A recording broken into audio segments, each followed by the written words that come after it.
I always wanted to serve on a jury. I'm really super excited to be here, so I really appreciate you having me. I'm looking forward to it. Creating this whole trial, Daddy. I want to give a big shout out to the 13 Jury Podcast and Brandi. Yeah, I applaud you guys. Keep doing what you're doing. Every time you run into the armor, you should reach for it. And then I just looked at the jury, and it's sort of like, look. I was in the eye of the storm, and you guys were watching the storm. Hey, if you're to work, come hop in and say, hey, what's up? You're a ray of sunshine, and I love what you've done with your YouTube channel.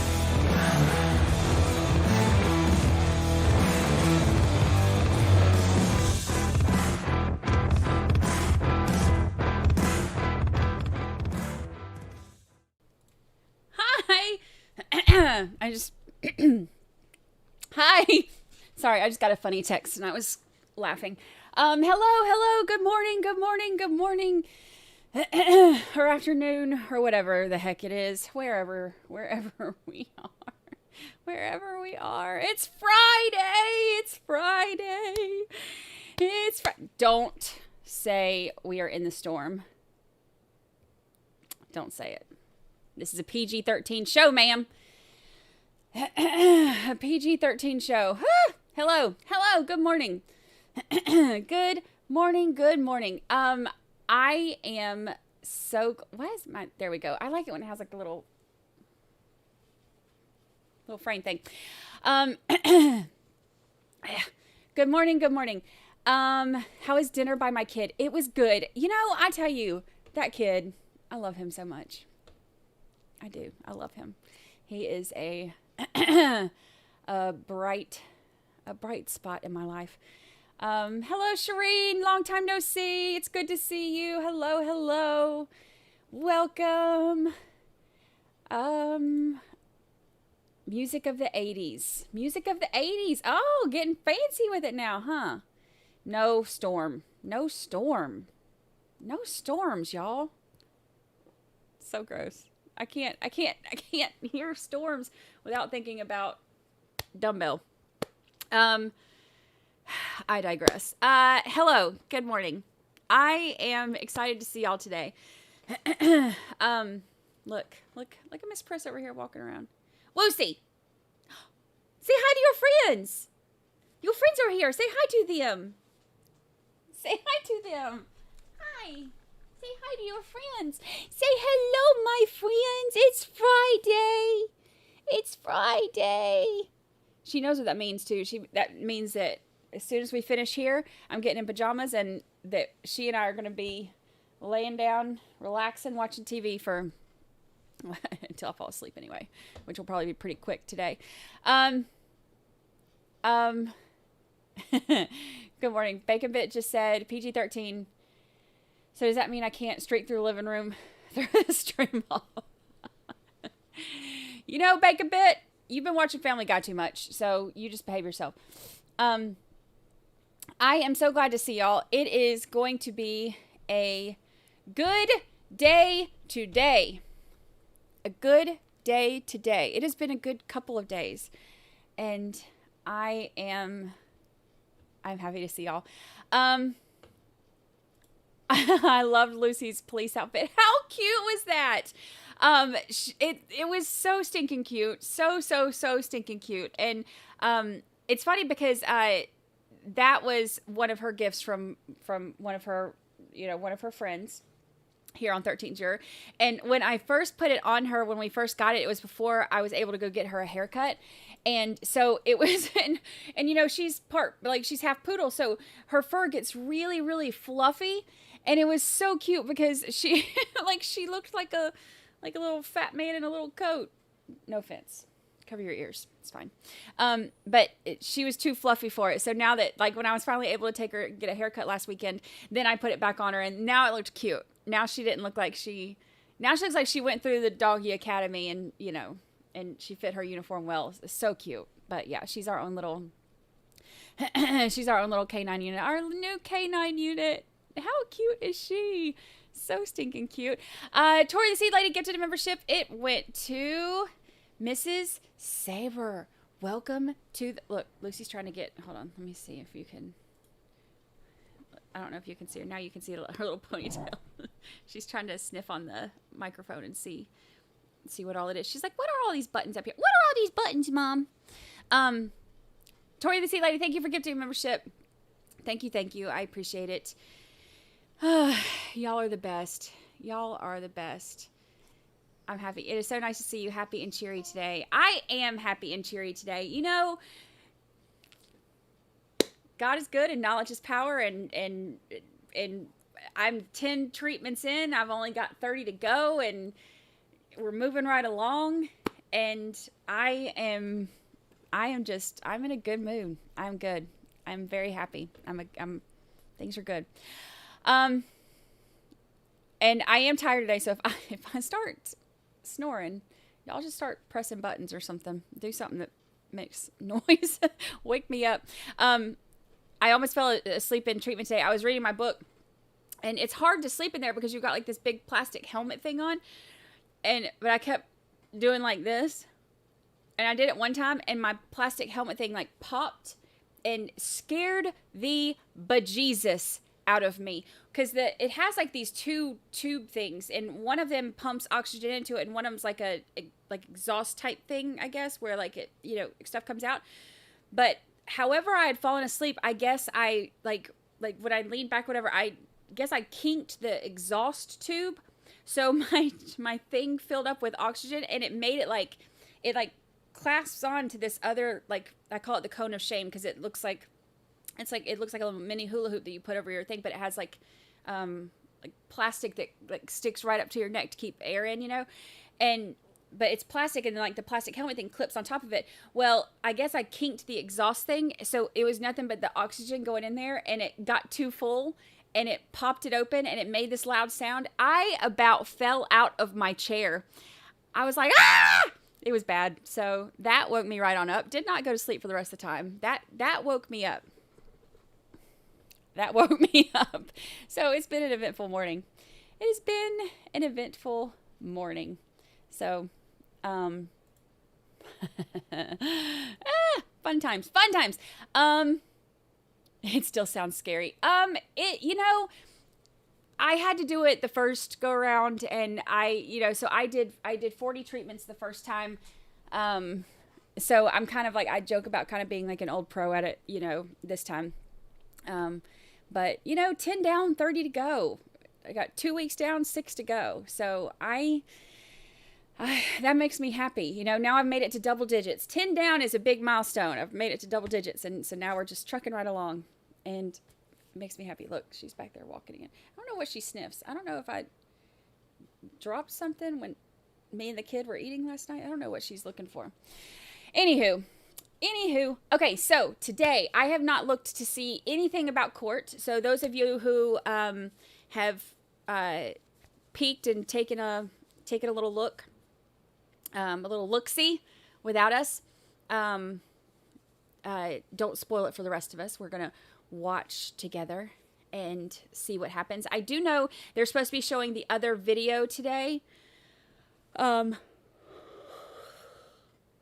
need to take my medicine. As soon as I get started, I'm going to go take my medicine. Don't let me forget. I forgot to take it before I started. So I am going to get it started. I do know that we have the second interview today, which will be interesting because we want to compare, and I'll do kind of how I did yesterday. I know that watching a lot of this, especially because there's so much stuff going on, can be kind of like a lot of the stuff gets lost. So I'll do the same thing that I did yesterday. We can kind of, you know, stop things a little bit and see. There we go. There we go. Stop things and see, and talk about it and see, you know, the inconsistencies and things that we point out, and see kind of how it compares to the things that we already know or things that we're going to know, so we can kind of keep everything in context. Because everybody seemed to be really appreciative of that yesterday. Like it helped kind of keep everything going. So we'll do that again today. That seemed to help everybody. Carlene313, thank you so much for the super chat. I love the vibes. Good vibes today. Good vibes only.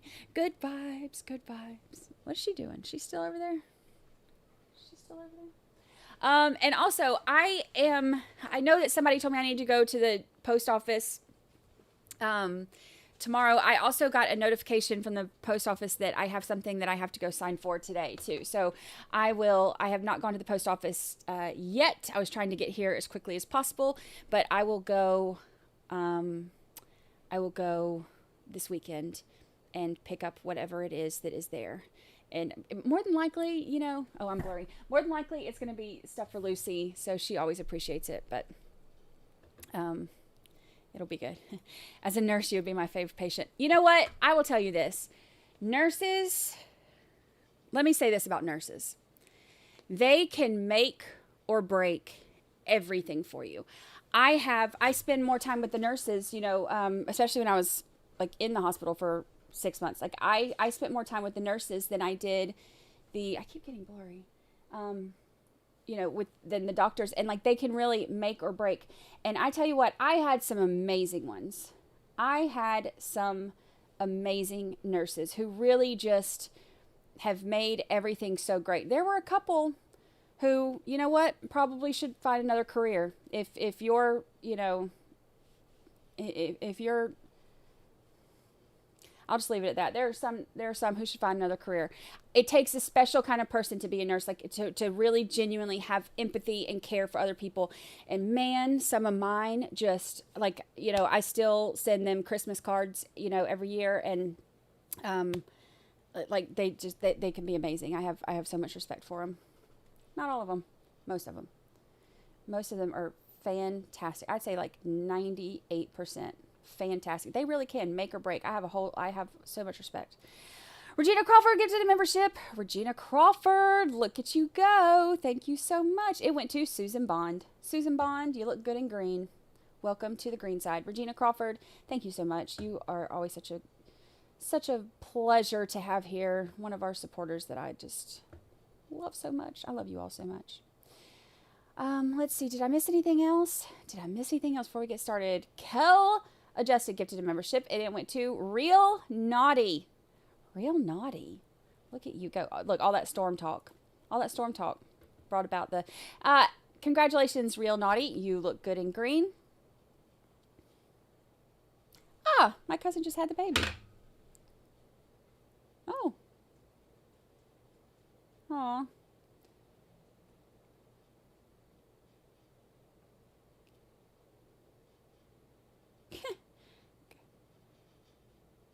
Cute. Brand new little life. Speaking of nurses, brand new little life in the world. Welcome to my newest family member. Too cute. Little brand new babies. They look like little aliens. Aren't they cute? Little alien babies. So cute. Okay, sorry. I digress. Family text coming in. All right, so Jacob said, my kid saw the picture. I was like, why are they holding that baby like that? My mom's like, it's a nurse. Like, they're showing the baby. It's fine. Anyway, that's hilarious. Family. Love family. Okay, so,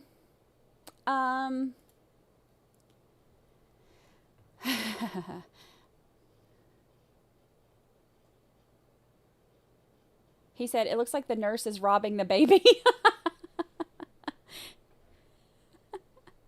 It looks like the nurse is robbing the baby. You know how like they show the picture? I don't want to show because I don't have my cousin's permission to show my new, what is that, second cousin, niece? What, I don't know what it is.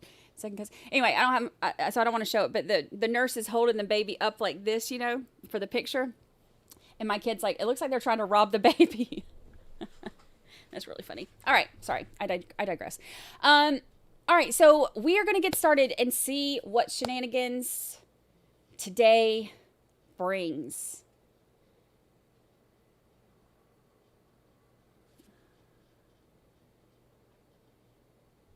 Oh. Sorry. Okay. I'm turning off family notifications. They're sending more pictures of the baby. I have a new family member. I knew it was going to be a good day. I have a new family member. All right. Let's get this show on the road, people. Let's get her going. Streaming. Let's get this show on the road. Also, the courtroom is somewhat warm, planted. address that also. Are we ready to proceed? Yes, sir. Oh, I messed up looking at the baby. You And can bring the where'd it jury go? out, please. And thank you so much. Thank you so much for the super chat. Thank you, thank you.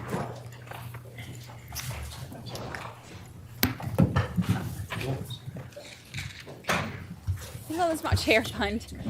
Money for lunch. Thank you so much. I appreciate it. Thank you, thank you. Y'all are so funny. Y'all are good.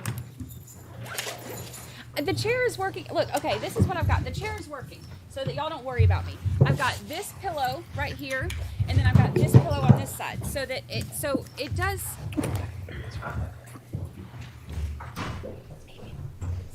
So it works. I got it figured out. Counsel stipulate, please. Yes, Judge. Yes, Your Honor. Thank you. Good morning, ladies and gentlemen. It works. Just a few matters to address. If you have noticed, you. you will notice that the courtroom is fairly warm, and the court does not know what the temperature is in the deliberation room, but if it becomes too warm or too cold, just indicate to the court that the temperature needs to be adjusted.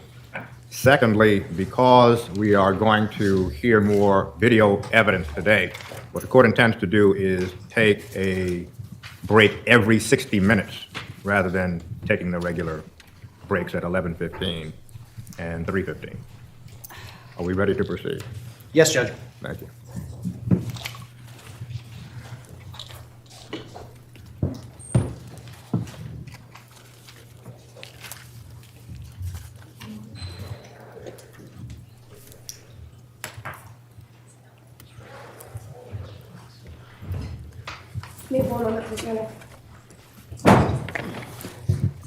Thank you for the reminder. I love our chat. You don't find family like this very often. Morning. You may be seated. Thank you. Dr. Kimball. Baby is your first cousin once removed. Got it, Holly Mack. Thank you.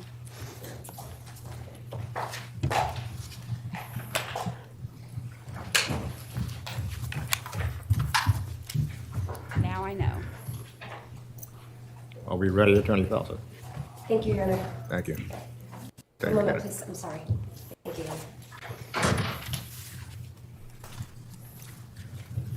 Thank you, Your Honor. Thank you. May I inquire, Your Honor? Yes. Good morning, Detective Kimball. Morning, sir. I'm okay. Detective you, Kimball, though. where we left off yesterday, you had testified that you had an opportunity to interview the defendant subsequent to June 2nd, 2019. Is that correct? That's correct. What date did you interview the defendant? It'll be June 6th, 2019. Hi, DB. Yes, this is the start. And between June 2nd, 2019 and June 6th, 2019, did you become aware of States Exhibits 74 and 75, which I showed you yesterday in court? Yes. Tina, thank you. Where did the interview with the defendant take place on June 6th, 2019? It took place at the offices of Andrew Bowman, 1804 Post Road East in Westport, which was her attorney at the time. Thank you. Where in I Attorney Bowman's promise office did my it take chair's place? Okay. There was a conference room in the on the first floor where we all met. Describe the conference room for the jury. It was a relatively large room, large table, multiple chairs. Dimension was probably 20 feet deep by 15 feet wide, approximately. It was a relatively large conference room. How were the arrangements made for this next interview to take place? My sergeant, Ken Ventresca, received a phone call from State's Attorney Richard Colangelo to contact Andrew Bowman that Michelle Troconis wanted to talk. Approximately what time on June 6, 2019 did this interview take place? Approximately between 1 and 2 p.m. Who was present from the state police at the outset of the interview? The outset was myself, Detective Corey Clavey, my sergeant Ken Ventresca, and Detective Allison Peters, who was the administrative trooper at Troop G at the time. And then, of course, Michelle Troconis and Andrew Bowman. Did anyone else join the interview as it progressed? Yes. Who was that? State's Attorney Richard Colangelo. And Mr. Colangelo, in 2019, was the state's attorney of the Stanford-Norwalk Judicial District. Is that correct? That's correct. He has since retired. Is that right? Correct. Was this interview also recorded? It was, yes. How was this interview recorded? There were 2 cameras set up, brought in by us, and set up essentially opposite corners of the room to document the interview. During the interview, did the defendant appear to be under the influence of any alcohol, drugs, or medication? No. What language did you communicate with the defendant in during this interview? In English?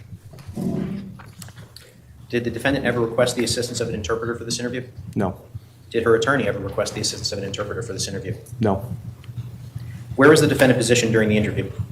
The defendant was positioned right inside the entry door, basically in front of where I was sitting. Everyone else was seated to her right or opposite her.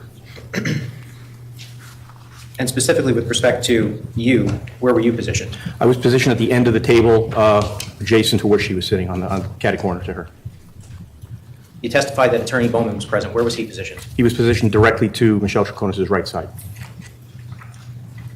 And have you watched this recording in preparation for your testimony today? Yes. I have this marked, Your Honor. Yes.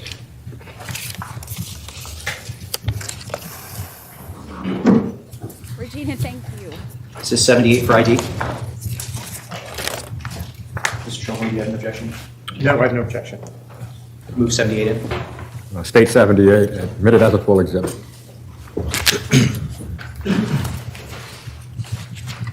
I love how everybody's objection count is high today. Everybody's learning. Permission to publish 78? Yes.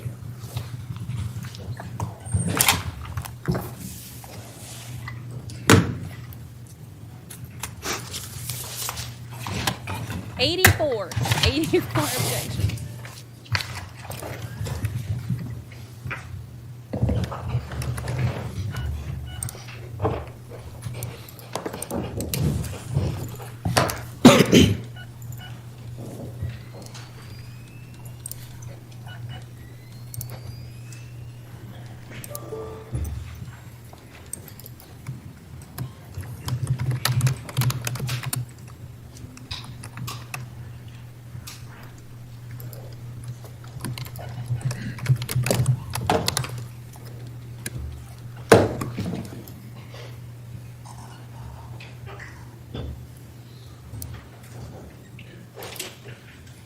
Holly Mack gifted 10 memberships.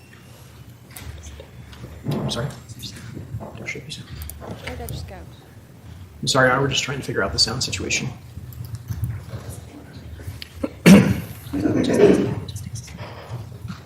Holly Mack.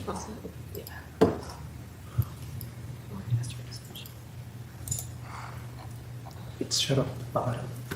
Nursey Dog Bomb, Just Meanie, Grammy the Great, Carol Kent, Miss B, Get in the Car, Chrissy. Oh wait, Get in the Car, Chris Baker. One's just a fail-safe, don't get spooked out. I'm here just to support these guys and the boss, so we're gonna be in the background, so, you know, this is for us, specifically for us, and to protect you as well. Right. So, we don't think this is enough. How are you doing? Better than being where you were, right? You had a chance to talk with your attorney, Mr. Bowman, right? He's here with you. I just want you to know that I just came from the state's attorney for 20 years in this case. And I had over an hour time to talk to him about this case. So this is coming from him, okay? This is your chance. Right now, you're charged with hindering prosecution and tampering with evidence, okay? This is your chance, if you want to see your family and your daughter and your mother and not get charged with murder, this is your chance, and it's your one and only chance. You have to tell us. We know you weren't there. We know you were lying to us last time. We want to know who was involved and where Jennifer is. Who was involved in the disappearance of Jennifer Dulos, and who and where Jennifer Dulos is right now. We know you know. And we just want you to come clean and tell us everything that you know.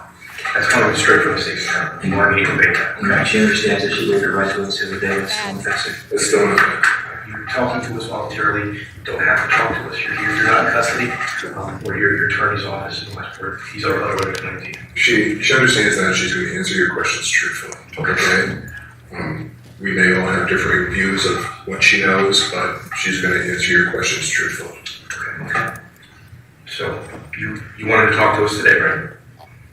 Well, you guys wanted to talk All right. Okay. So tell us everything you know about the night of May 23rd, going into the morning of May 24th, and the disappearance of Jennifer Dulos from her home in New Canaan. Okay, okay. Yeah, just tell them from Thursday night, they're asking you through Friday. I might not be accurate with the time. As best you can. Yeah. As best you can. But my daughter called me, the room of my daughter is, you guys clean the house and then.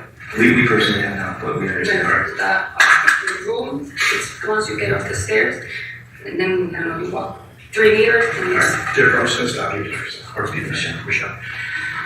Okay, I can go faster too. No. You know that we've done search warrants, executed search warrants at Fort Jefferson in Farmington, right? And then you are inside the house looking for things, yes. And that's where you live? Yes. Fort Jefferson Crossing? Yes. And you live there with Fotis Dulos And my daughter Nicole. and your daughter Nicole? Yes, And how old is Nicole? 12. Okay.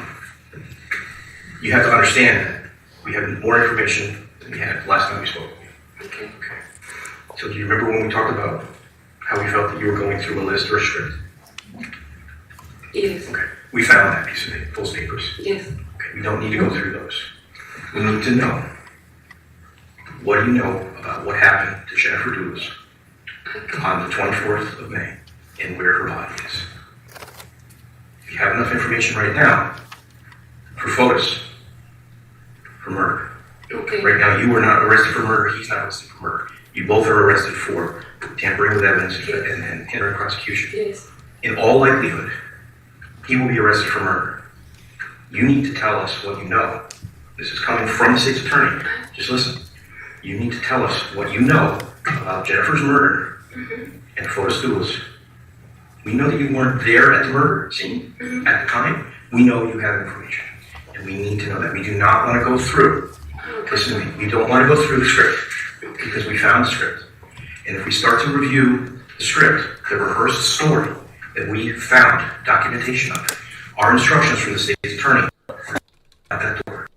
And when we walk out that door, that will be it. This is coming from the state's attorney. So please tell them, I want to hear the script. I want to hear what happened to Jennifer, and I want to hear who's involved in her murder. I don't know. You're asking me something that I don't know. But can I say something? Don't get upset to me. I'm not upset. I just want you to understand where we're When from. you say rehearsal, it's not a rehearsal. It's Sunday. Okay, you'll have a chance. We found a piece of paper that mirrors your statement to us. We don't want to talk about that. We want to talk What do about. you want me to tell you? You told me Just, something. right, let me try it. What he's asking you is to tell them what you did, what you heard, what you saw, what you did from Thursday night on. Thursday night, I went to sleep with my daughter. I woke up at the same time that I usually woke up, besides on Was Thursdays. there Thursday? Yes. He was there all night. He leave. Well, I left the room at 12:59 because there was thunderstorm. My daughter called me. You guys have my phone, and you can see that I talked to my daughter. Well, we can see that you may have talked to your daughter, but we can also see that there were no thunderstorms in Farmington that evening. I don't know thunderstorm. It was You just said raining. thunderstorm. I know, but There was almost zero precipitation that evening. Okay. I just want you to know. okay. Just going to pause the video at 6 minutes and 49 seconds. Detective Kimball, you indicated to the defendant that there was zero precipitation that evening. Where did you get that information? Got that from two sources. I got that from weatherunderground.com and timeanddate.com, two websites on historical weather. And what area was that historical, well, beginning with Weather Underground, what area of Connecticut were you researching? I was researching Farmington. And what area did it display? It displayed weather from Brainerd Airport in Hartford, which is approximately 24 miles to the northeast. Okay, and with respect to time and date?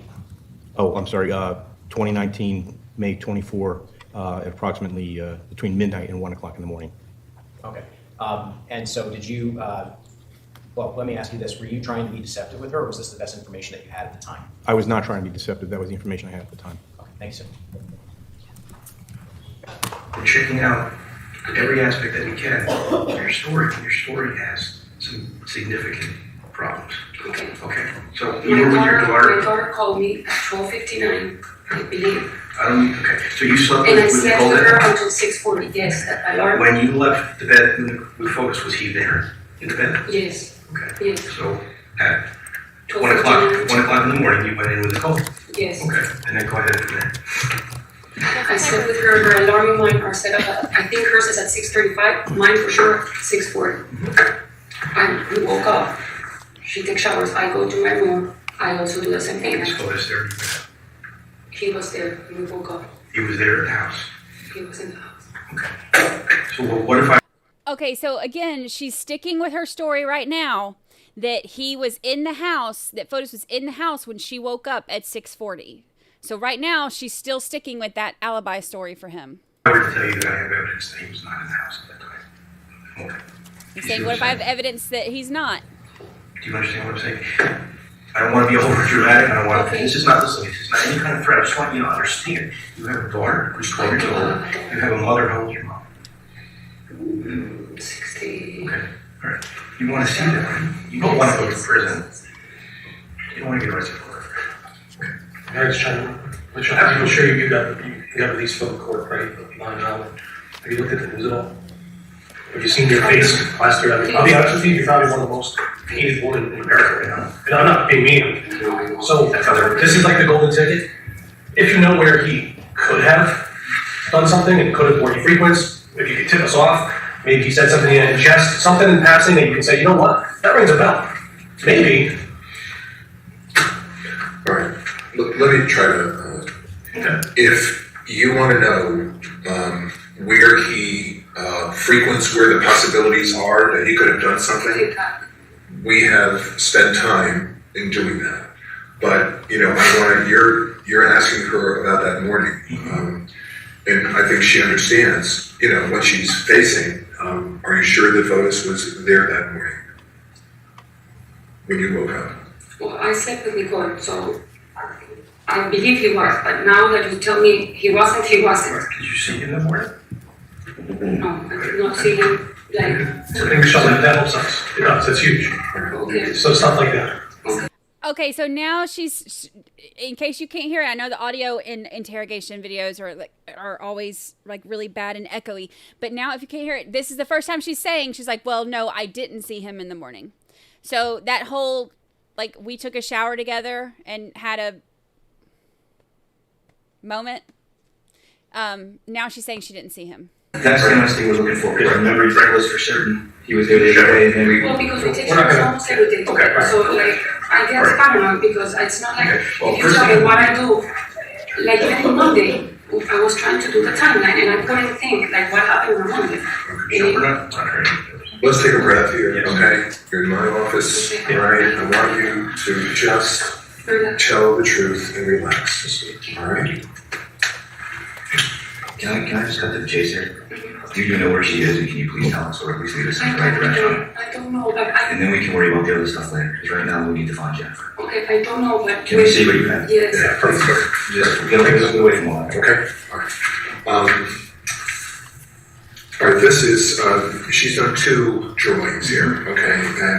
And the first, the one on the left side, is a drawing of where they used to go motorcycling.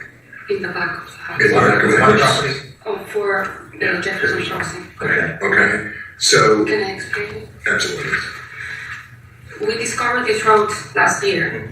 These are like the tower electricity, and this is the, you told me, the D what?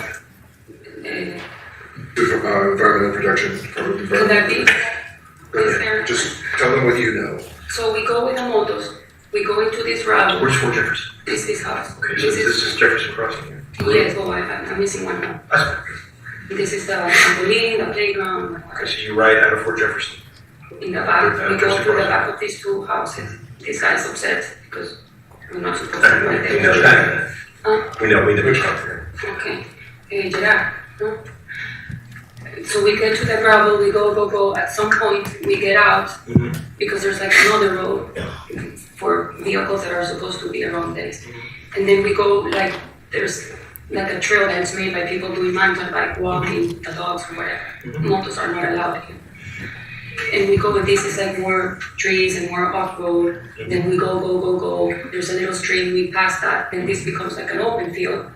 That here there's a reservoir, because one time we kept going, and we saw it, and we turned back because the police saw us, no?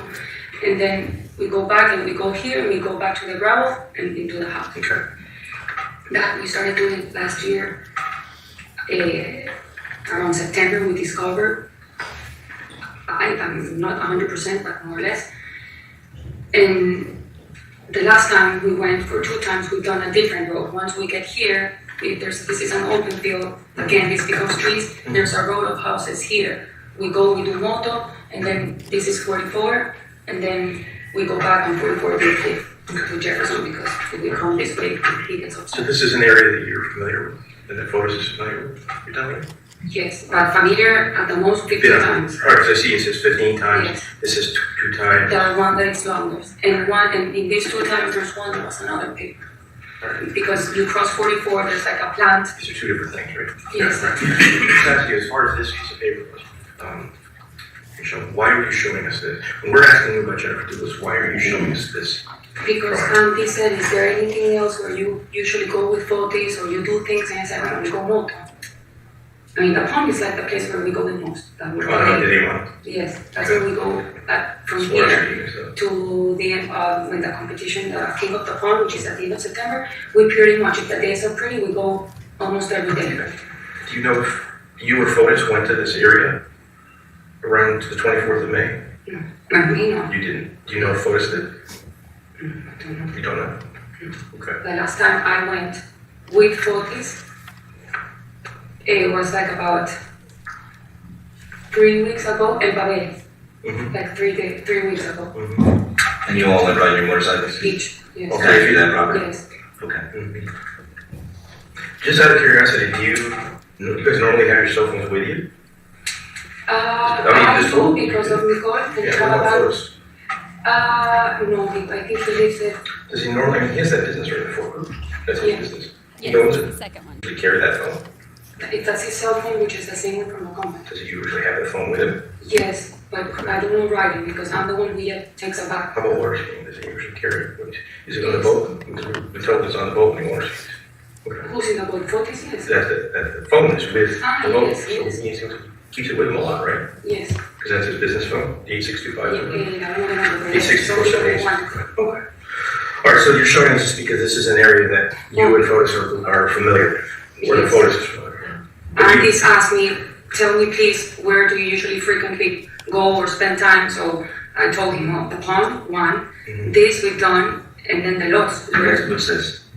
This is how it's explaining. These are the lots that she has previously talked to you about. Why don't you explain what this is? Okay. So at the upper left. Well, for group or Fotis, he owns 585 Deer Cliff, which is like 100 meters from Jefferson Crossing.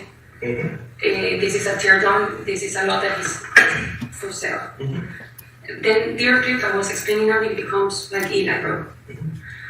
He with his Stefan, that is from Coldwell Bank, he's a realtor and a friend. Stefan is a realtor? Stefan Rage. Okay. Fotis that I think yesterday, the day before I passed by and I didn't see the signs anymore. There were signs of poor group because the way Fotis arranged with some people that has lots is like, well, let's make a package for the MLS and the package with the house, and if they buy the package with doing a project of building a home, I do the home. So is there 4 subdivided lots, you're saying? Well, I don't know if there's more, but from what I remember, it's 4. Okay. Thank you, Jessica. So they're in this corner, and you can call Stefan, Rach, and Nasty. So this is this is the Mountain Spring area? Well, Mountain Spring is this road, which is, Isn't that it's a little cul-de-sac, right? There's a couple houses already, and there's where? that area you're talking about? This one? There's no construction here, so like, Okay. so. What road is that? It's in Old Mountain Spring. So now, Old Mountain Road. now when you were there that day with Fotis, you told us you were there to clean. No, that's here, Okay. Can we just finish this drawing? Do you mind? All right, so. So then, Old Mountain Road, there's other 3 lots of the owner is called Mr. Godfrey. He lives here with his wife, and at some point with Tilly, which is another realtor, broker, whatever, real estate, they arrange the same thing, that if they sell a project with 4 group deals, and the lot is of the owner, and there's 3 lots here. But this, I think about a month ago, the Godfrey, the owner, gave it to the son that's also a realtor. So 4 group has nothing to do anymore with these 3. So Mr. Godfrey, 3 lots, it's on Old Mountain Road? Yes.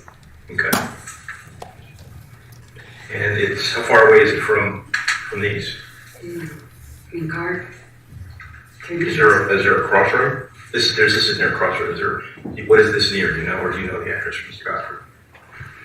Okay. You can call Prosecution, which is from tea leaf. What's tea leaf? It's It's like Holbrook Bank. Okay. Or It's a true Here's some other. so then this is Mountain Spring Road, that you have Typhoid Road. Well, this is longer, but I didn't know that. So Mr. One, he's a doctor, also had these 3 lots and did the same with Fotis, but this sold like 3 weeks ago. A guy came and bought the whole 3 lots, supposedly.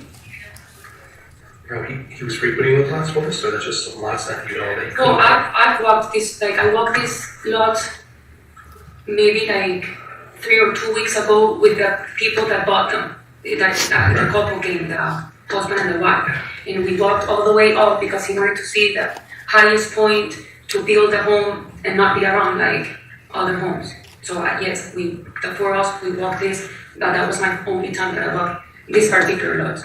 This one I've never walked, this one I've walked them like probably like 5 times with different clients. Then there's like a lot in between, or I don't know what, and then these 3 lots belongs to Fotis, but in 80 it's the house. That's 80, Yes. This one he just sold it to the Pablonis. Which one?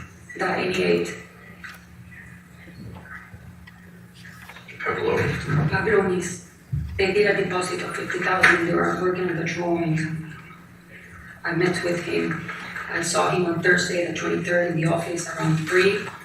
And I left because I had to pick up my cord, but they were talking about the budget with Fotis and before. Fotis built his home in 77, that people are living there already. And then there's another cul-de-sac called Olcott. That's the one I was thinking of, Olcott. Okay, Fotis just sold his lot to the owner of 77 that apparently he got it to build a home for his son, but Fotis has, for what I know, he has nothing to do with that. Construction, because Metaphor, I think it's another correct. They are builders as well, so he's building a house for the son. So all these places I've walked, besides not this, but the rest I've walked with Fotis. I've even driven my motorcycle around here in the past, in the lot.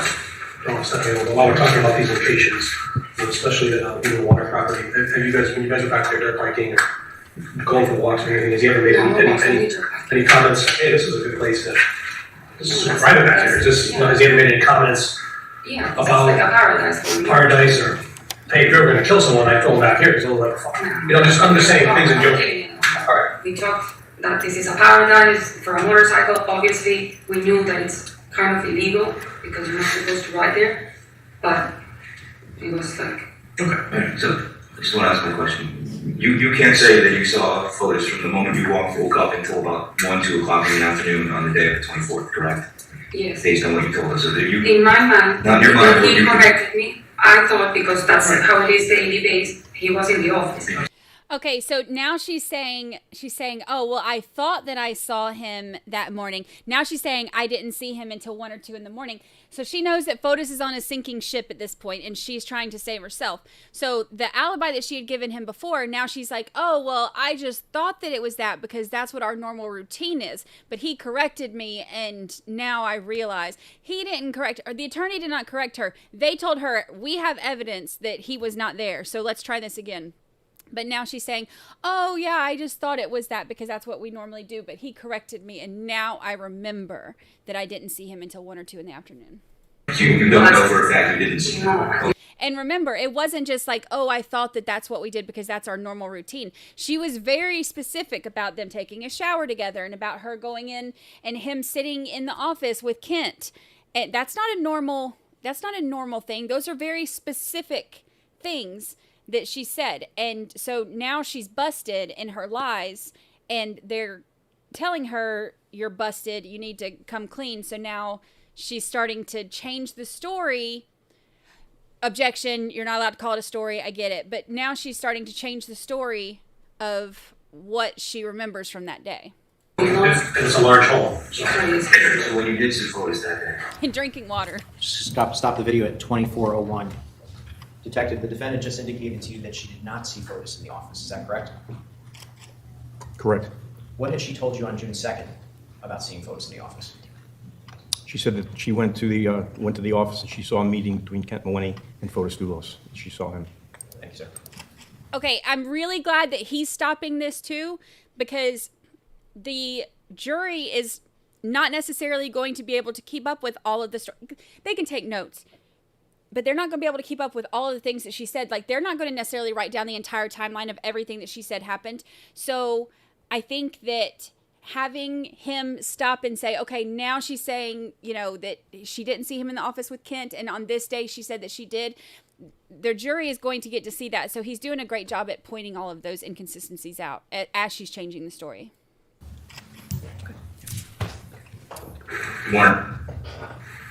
No, a little bit before because we had lunch. Lunch, but I remember from the other day when I spoke that you had said it was sometime between 1 and 2. Yes, but then again, I don't have my phone, so I did receive a call from him at 1:50.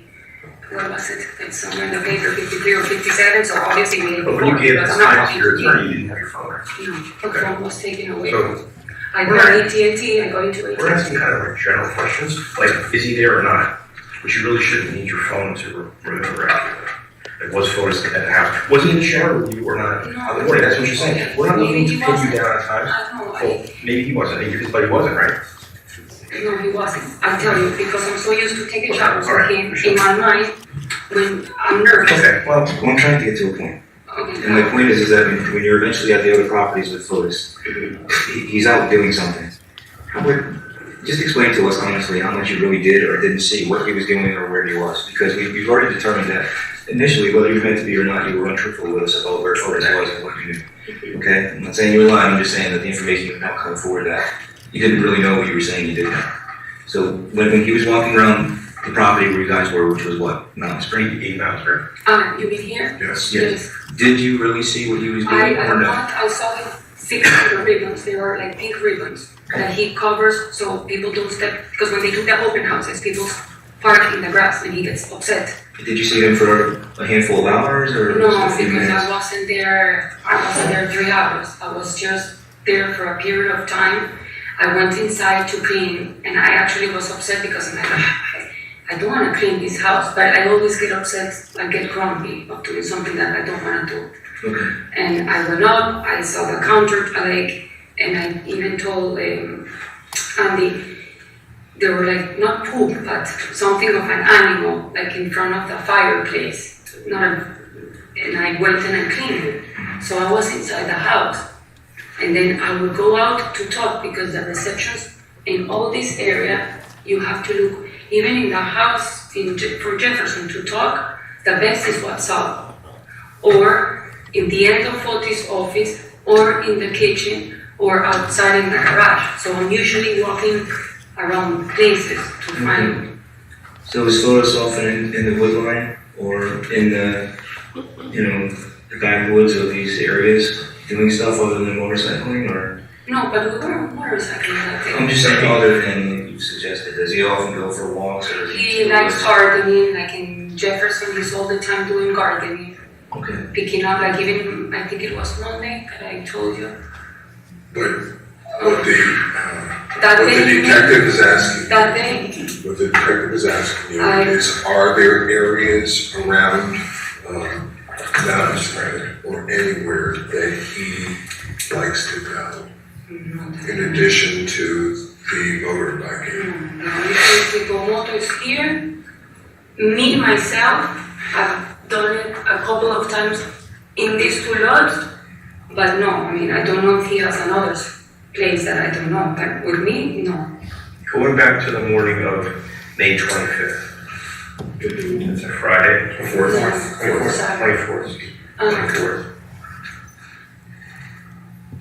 Was Kent at the house that morning? Yes. Kent I did see. And what was he doing at the house? He had a meeting with Fotis. Okay, so you just told us that you didn't know if Fotis was at the house the morning of May 24th. But now you're telling us that Kent was at the house having a meeting with Fotis the morning of May 24th. Yes. So you need to decide which it is. Bueno. he said he was in a meeting. Kent, that he was having a meeting. No, sorry. Fotis told me that he has a meeting with Kent. I saw Kent because I went up to pick up my computer. So Kent was at the end of the office where there's a glass table, and I saw Kent. I'm not crazy. When did Fotis tell you that he was having a meeting with Kent? As if you didn't see him that morning. I think he told me the day before. Okay. That he had a meeting scheduled with Kent the next day on the phone. Yes. Even as when he called me in the afternoon in one of the calls, and I wrote it. Go ahead. He said, remember that Rania is bringing some clients on Saturday at 9 in the morning. We have to clean the house. That's why we had to kind So of. the morning of May 24th, Friday, Yes. you saw Kent at the Fort Jefferson Yes. crossing. Yes. At about what time?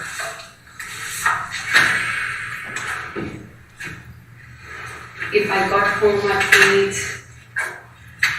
8:12, normally 8:15,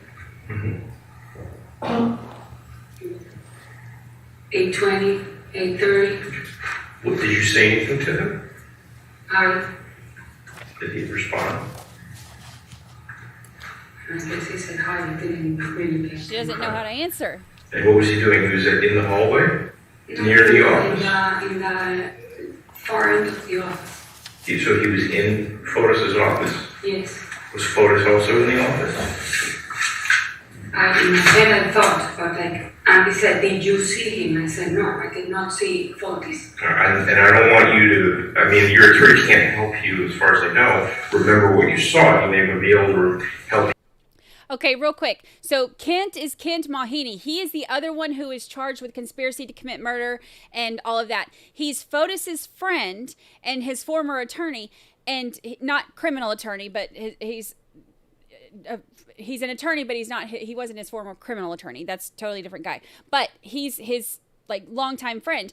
He was in the office the morning that this happened, and he is part of trying to create this alibi. So Kent was in their office at 8, whatever. His phone, I'll have to pull it up again. His phone shows his location there from whatever it was, like 7:30 to 8:22, or it's somewhere in that general area, right? So that phone call, that's not the exact times. Don't quote me on that. That was just, anyway, in the morning.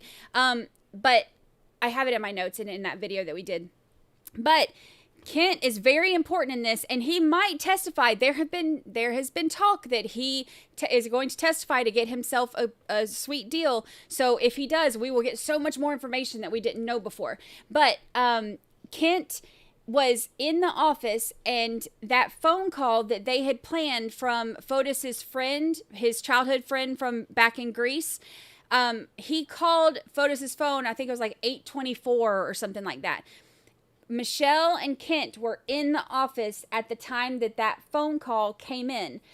One of them, depends on who you ask and during what interview, one of them answered that phone, and I think it was like 17 seconds or 19 seconds, something like that, long enough for it to show an answered call on the phone records, because Fotis had left his phone at the house that day in the office. So Fotis was trying to make it look like this was going to be his alibi. He was like, oh no, look, see my phone. Somebody called my phone and I answered it. My phone location shows that I was right there at the house. I never went to New Canaan.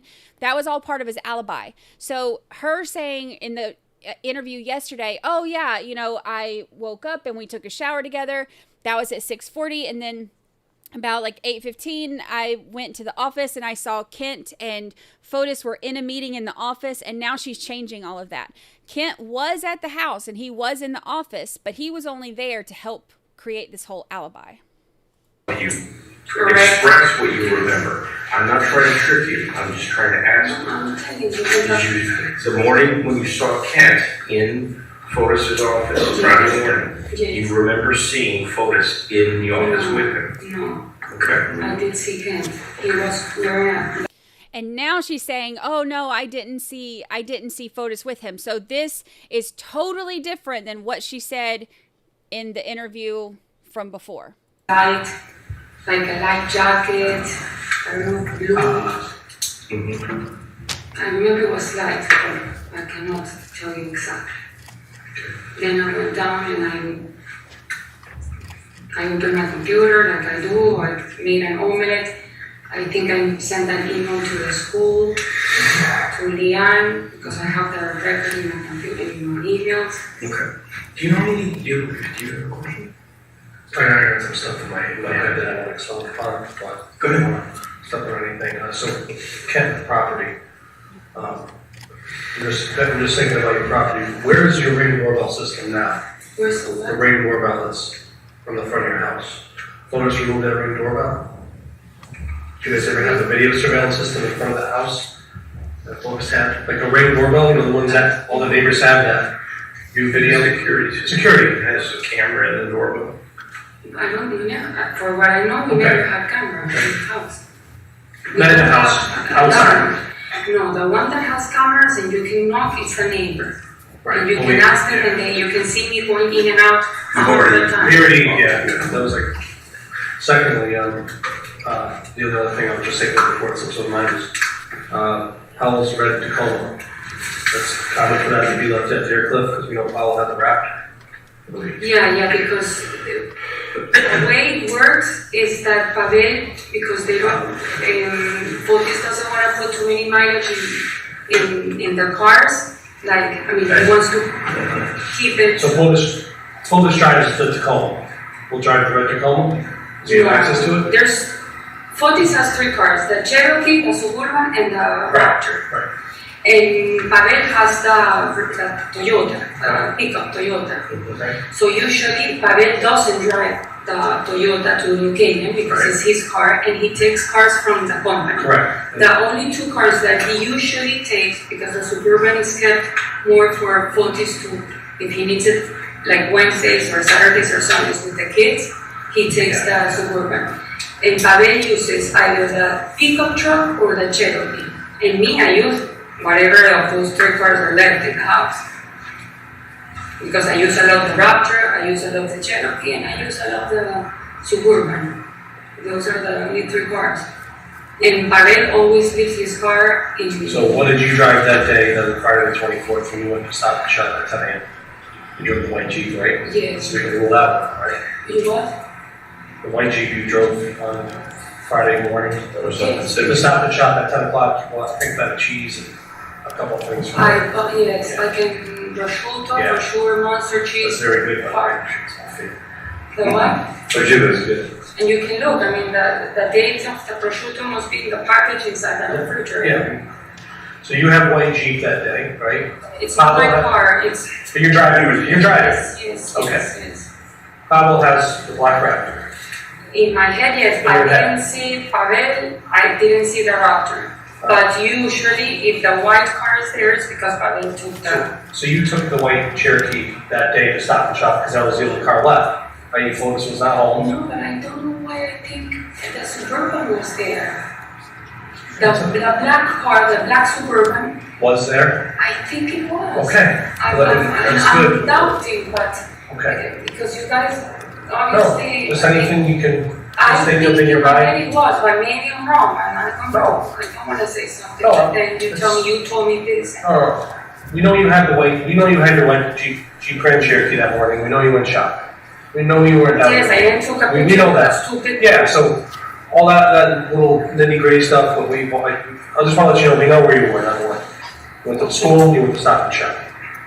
Safe to say. No, I went to school. I came back to the house. Well, I'm just saying, we know you're up in the area running errands and doing your motherly things and stuff. I left up the purse. Right. I also saw Hodge and the secretary Yes. at the warehouse, Yeah. like around, I don't know, 9:10, 9:15. I mean, you can call him. I saw him with my eyes. So just to be clear, I know we're all on the same page, but we know you didn't come down to the can. We know you didn't go in that garage, kill Jennifer. I didn't know where she is to start with. Right, Like, so- I've never been down there. We understand that. We understand that.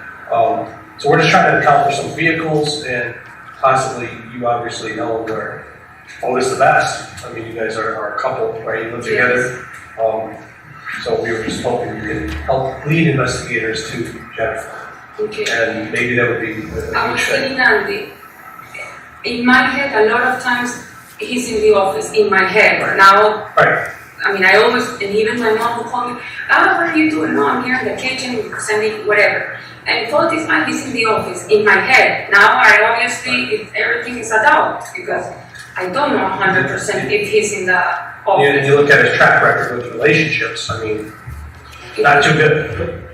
He left his wife, you guys hit it off, I'm not saying you're in the wrong. No, he left the first wife for the second. Yes. He killed the last one. He was dating the second wife while he was married to the first. So he doesn't have a good track record. And then he's dating you while he's married to the second. Yeah. Yes. It's just what he does. So that's what he does. That's what he does. So if he's gonna lie, I mean. But the first one, I don't think he's dead, she's dead.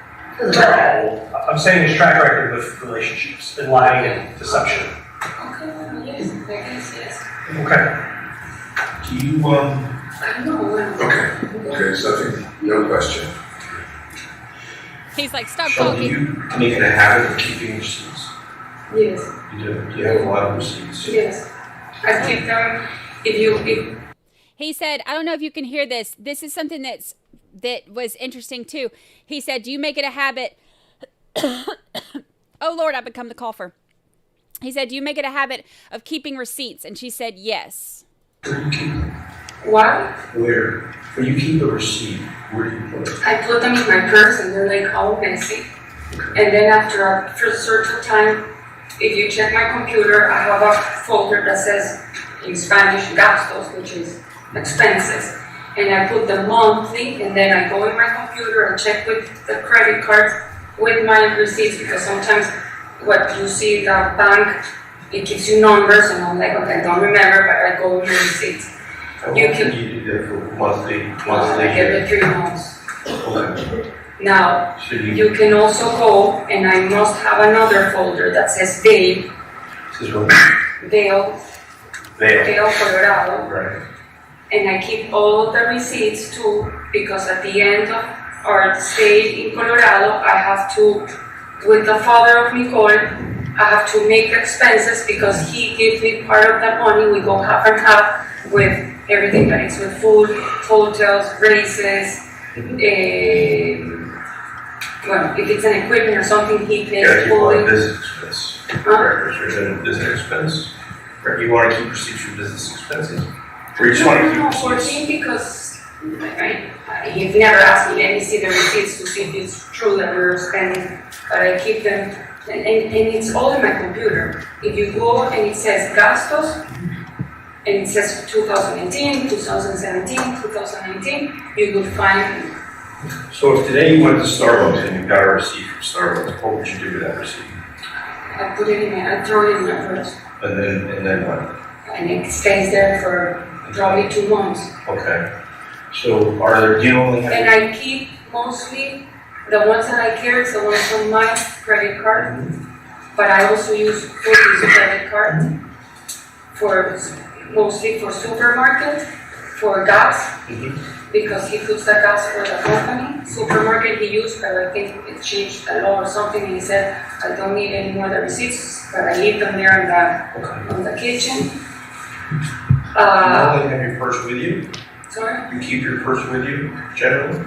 Usually I keep 2 purses, and actually one stayed in the kitchen, the brown one, and this one. But then I have all. If you have a receipt today that you put it in that purse? If this is the one I'm using, yes. If it's the other one, it goes. Do you leave it in the purse that you put it in, or you transfer No. the purse? Okay, so would you say that there should be a lot of receipts at your house, in your purse? 2 months worth of receipts? Yes and no, because I'm being bad with it in terms of like when it's with Fotis credit card, I try not to. When did you last look at your credit card bill? Yesterday. Okay, so yeah, but around the 24th. Like when did you last go through your credit card bill?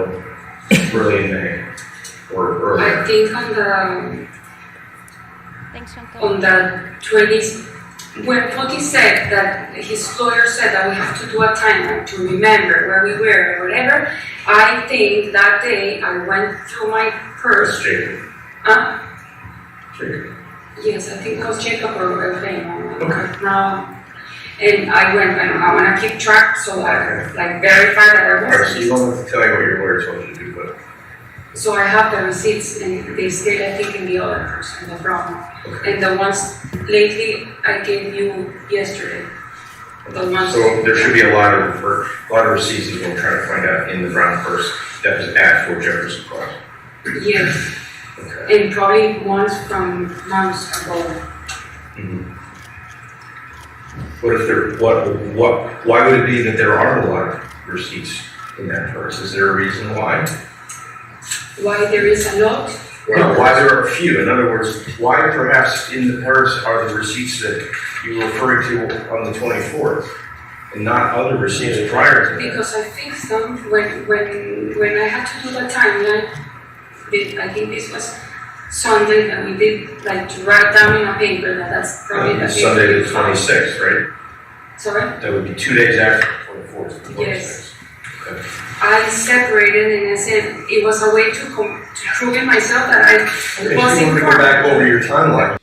Okay, so if you can't hear this, he's saying she had just said, when they're asking her about her receipts, she just said, oh yeah, I keep all my receipts because I go back and I check the credit card receipts and I do all of this. And so she just said that she keeps all of her receipts and then puts them in her purse and they stay in her purse for about 2 months. That's what she just said. And so then they're like, okay, so then if we go look in your purse, you should have receipts for, a bunch of receipts, right? For all these things. She's like, well, yes and no. So now he's asking her, okay, so if you said that you keep all of your receipts as they come in, you put them all in your purse and you keep your receipts for 2 months, how come the only receipts that you have in your purse are the ones from that day? So they're trying to ask her, like, why do you have them for that day? Why does it look like... The thing about it is it's not weird to keep receipts, but when they're looking at this as being out of her normal pattern, that's what makes it weird.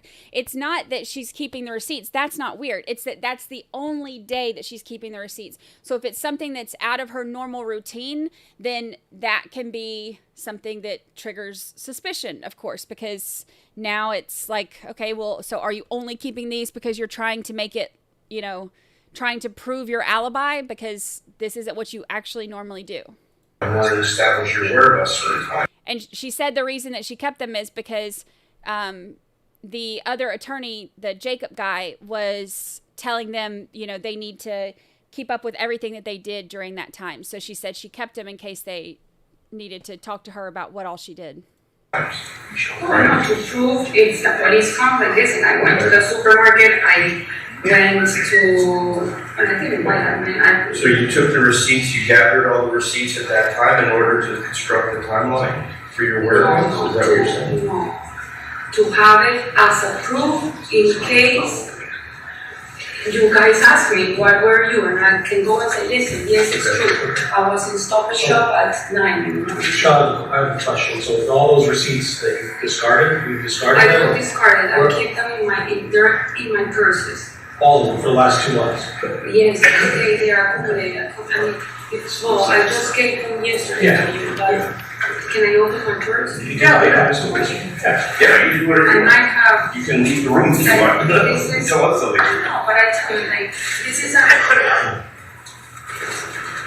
Well, this is another receipt. Like, I put them in this is the thing to charge my food. Like, I keep my receipts, and they're basically, I throw them, and then keep accumulating. Do you mind if I look at the receipts? Yes. How long have you had that purse? Since I left the house. When I bought it?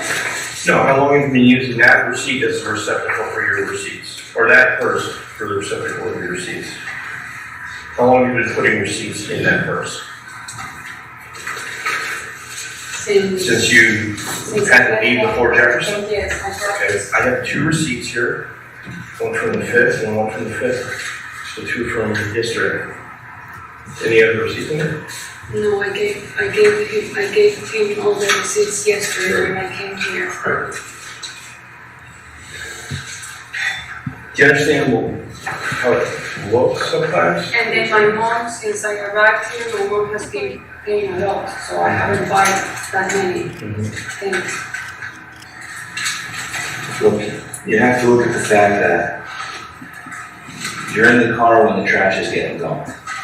Okay? Nobody in the world believes that you didn't know what was going on, what he was doing, what he was throwing out.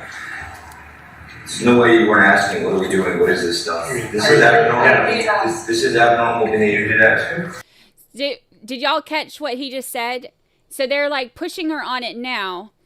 I know it's hard to hear because their audio is not good, but this is like now they're starting to go into it, and he's like, look, like there's nobody that believes that you didn't know what was going on. You're going to push him. Hold on. I want to rewind that because I want y'all to hear this. What he was doing, what he was throwing out. No.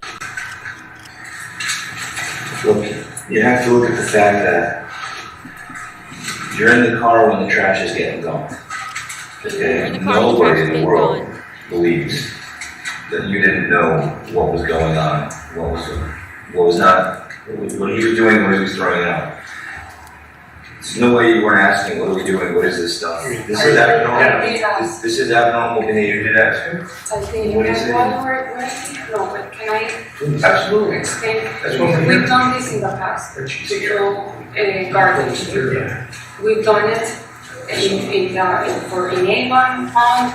I've done it in your opinion with. So when you asked him, what are you doing? Why are we doing this? No. It's going to go get the state's considers. Okay. Do you want to, well, if you're leaving the room, we're going to. Oh, You're here. No, I'm not going to see fine.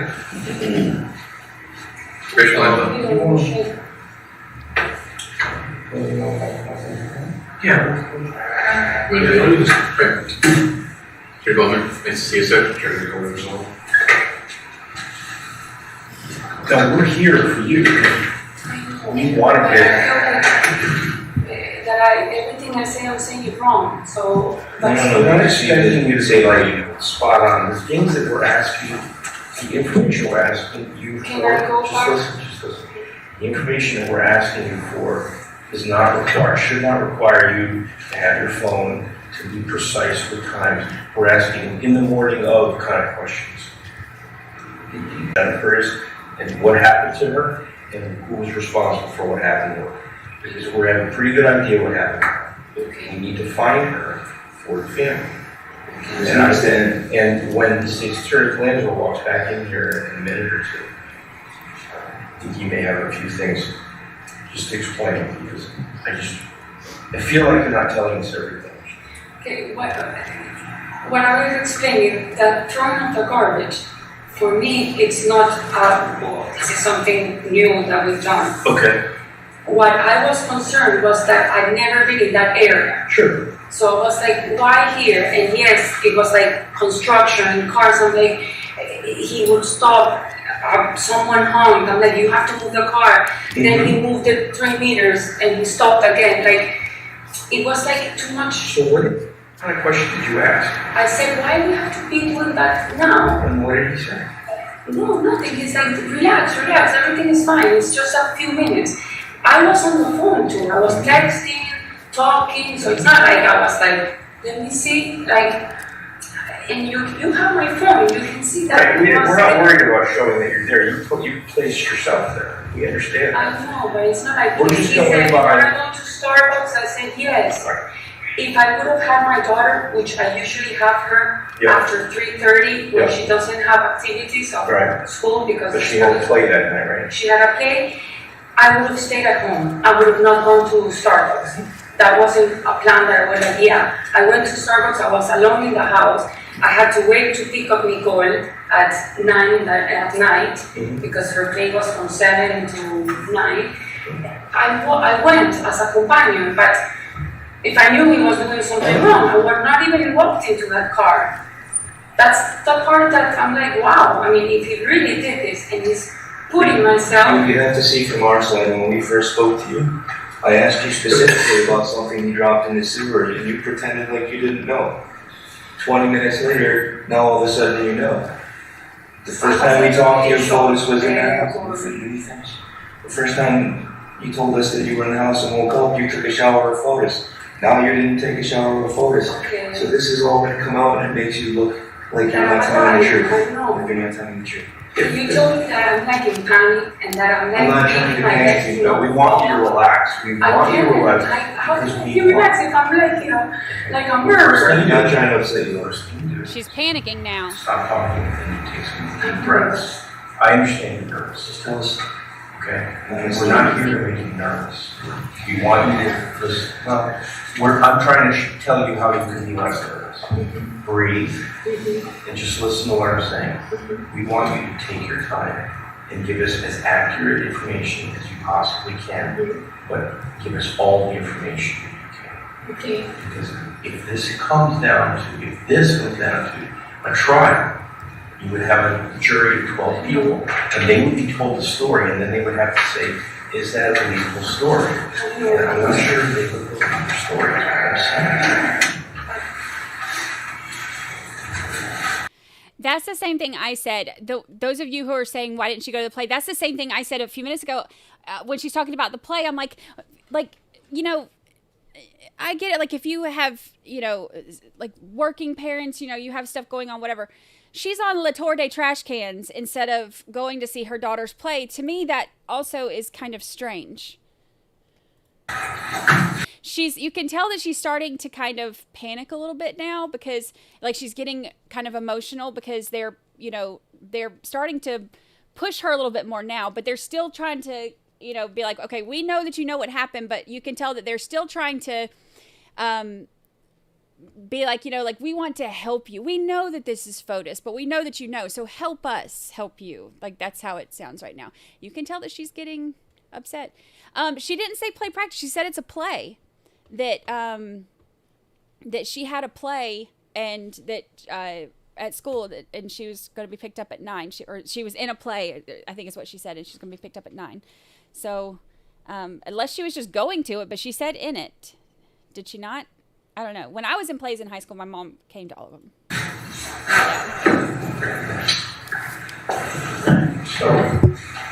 So better than destroying evidence. I think we were talking about the drive in our heart.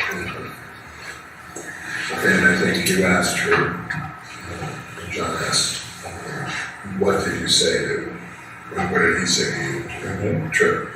Yeah. It's your show. It's basically, what I'm saying is that nobody is believing that you didn't know as you're going from can,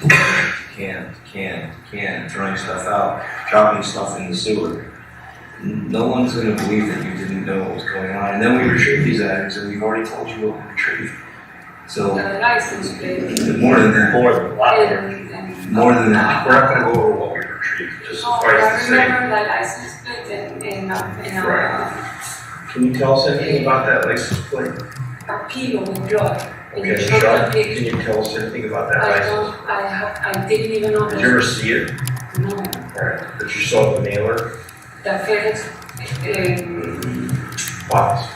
well, what I saw was in a box. It was like an envelope. Like a soft side envelope? Yes, it wasn't a box. Okay. It was an envelope. What Did I you saw. see Fotis putting it into the store? I saw it in that I did see in the car. I don't remember if it was in the back or in my feet.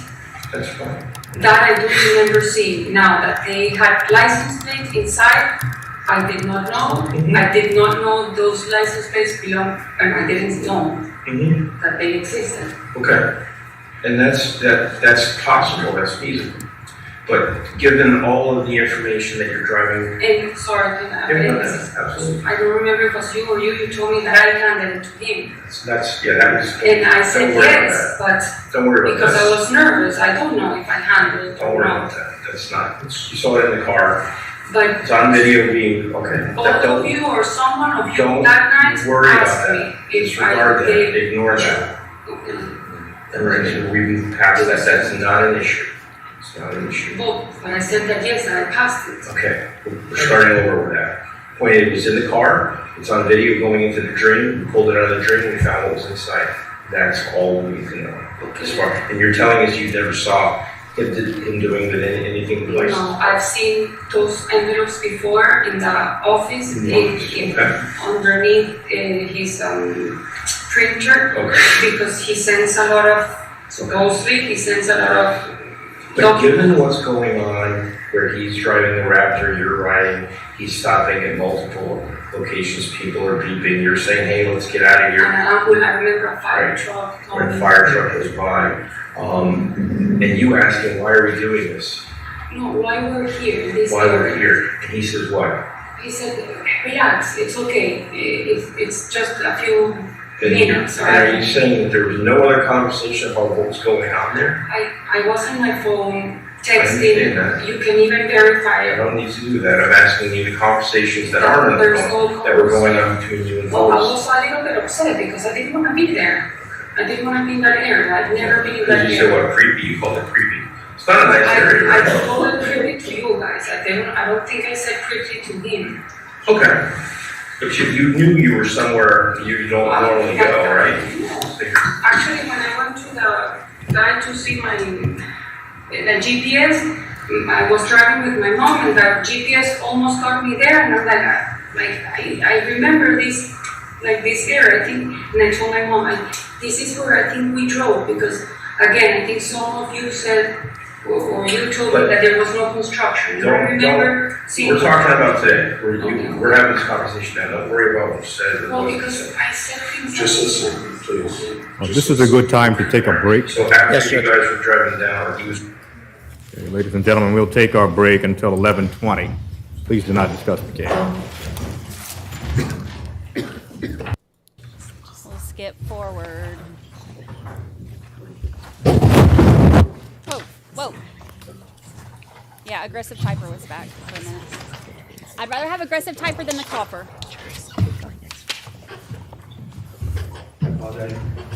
Thank you.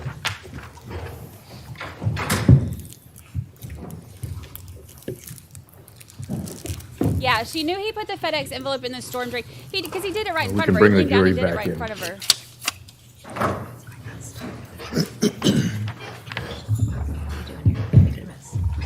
It's all yours. Oh, okay. That ain't a FedEx drop box. This page.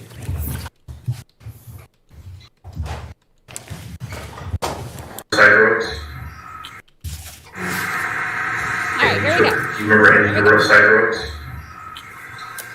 I remember we went one that was like, I believe it was like the avenue, Yeah, that's Albany Avenue. That's the main road. main road. Did you take a right We took a, and then Yes, a went right. down? Do you happen to remember what road that was? Or what was nearby? Okay. You went down a little ways and then what happened? Took a left, and then you took another left, and then took a right. Talking Okay, about so you don't know the road. That's I fine. didn't know that we went in the loop, because at some point I Okay. think we went back to the same I'm road. just asking if you. During the loop, was anything thrown out? Did he stop and throw anything out? I think he stopped somewhere Where did he in stop? a corner. Corner? In the corner, and what did he? What kind of buildings? Was it houses, No, stores? I think there was like a green area open in one of the corners. So there was an open area on the corner, and what did he put? He put another bag in something? Was it a dumpster? Was it a green garbage can? I wasn't looking, I don't know. I do remember that I think I saw something open. I don't know if it was green now, but like no construction. Mm-hmm. How many times did he stop before he got back to that 30 neighborhood? times, I don't remember. If I stopped 30 times, I wasn't drunk. Again, I don't listen. remember. 30 stops. Listen, we're starting over. From the time, the main road, when you got off the main road until you got back onto the main road, he stopped how many times do you think? Once? Twice? More than that? Can you remember?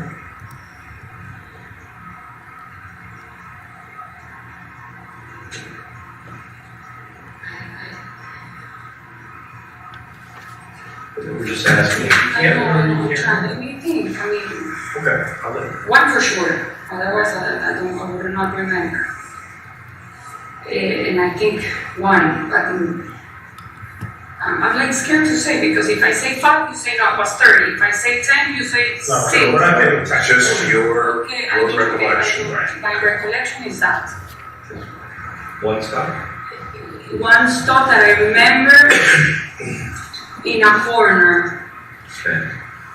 Where there was some open space and green grass near that root stop. There were buildings, but one spot, I don't know why, for one reason, I think it was open. Unless I'm... Well, I'll be honest with you, we don't know yet. We're gonna find out. We're just trying to have you help us find out, that's all. This isn't a trick question we're asking you. Maybe and then there were like homes, like... Homes? Or Housing projects? Huh? Housing project homes or regular? Maybe House projects. Like apartments? Apartments, like rows of apartment buildings. It could be like a brick thing. Did you only see bags being thrown out? Did you notice anything like a rug or anything? The rug that was, he placed up alongside of the building, large rug that was rolled up. Okay. But that's another item. So I don't know if you give where that rug may have come from. Because he does have dumpsters on his properties, right? Otis? He's got. You mean the home? Otis has regular access to dumpsters on his properties? On his The big construction? ones? Yeah. Yes, but when the big construction is done, Well, yes, you guys put your trash out on Fridays, right? Fridays is trash day for your neighborhood? well, he puts them out on Thursday night. Thursday night, and I right. put So them trash on is Friday morning. So why go to the city of Hartford, dump the trash all over the city? That's, We've done it before. Why? why?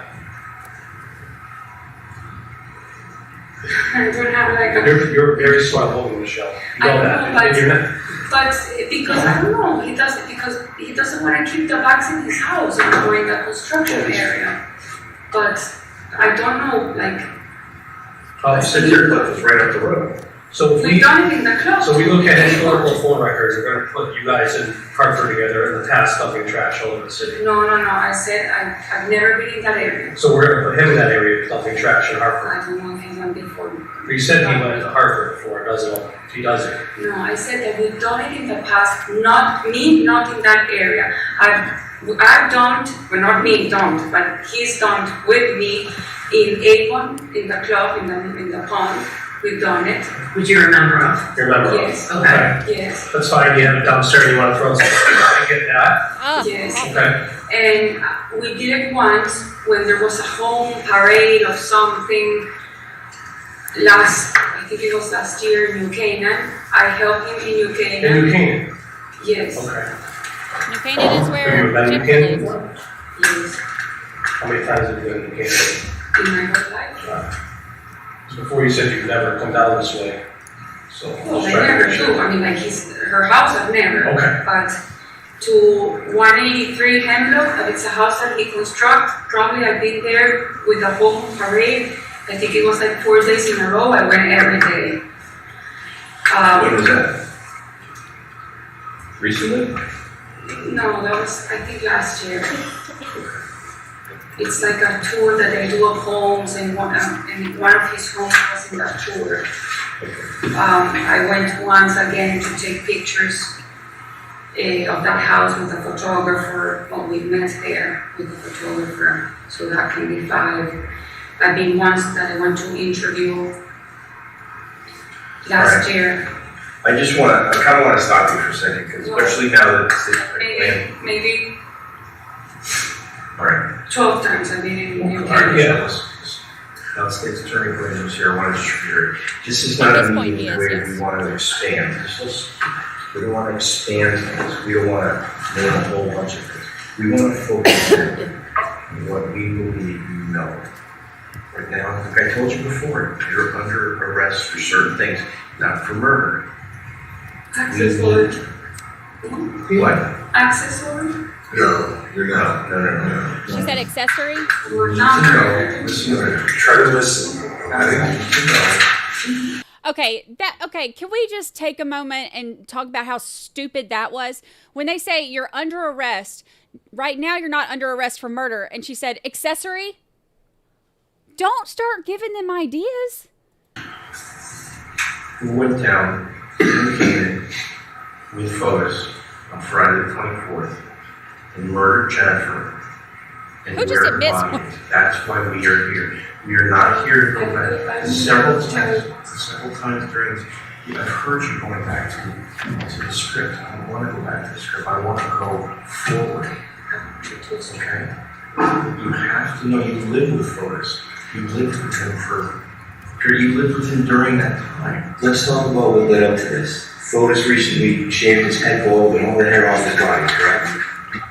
The hair, I think. You did. When? Why? Because the skiing season started, and he said, can you do my hair? And he got out of the shower, and I said, yeah. And the machine wasn't. We have pictures of him water skiing with a full head of hair. He's never done it in the past. So quite honestly, that's a bunch of it's a crop. Listen to me. Listen to me. When did you shave his head? When did you shave his head? 2 weeks ago. Did you shave it any more than one time? Okay, I went to the State Police Academy. Monday morning, we had shaved heads. Friday morning, I was standing in the back at attention, and I would look out over a sea of stubble. If you shaved his head 2 weeks ago, he would not have had the appearance that he had the day that we spoke to him. It was shaved more, listen to me, it was shaved more recently than 2 weeks prior. So you need to tell us the truth. The way I can prove it, if you go in his Instagram, I don't want. I check it that day, or in my phone. What's that day? On his Instagram? It's in the Instagram. Did you shave it after Jennifer was? No. Prior? Oh, yes. We met him on Saturday morning, so just trying to. No, he shaved his head before. And all the hair on his body as well? No, that I didn't. But you did do that, right? I know that. I don't know. Okay, they're making a big deal about when they shaved his head, and there's a couple reasons that I think that this is important. Number one, Powell had a shaved head. Number two, I think that he didn't want any of his hair to be potential evidence. So I think that this is pure speculation.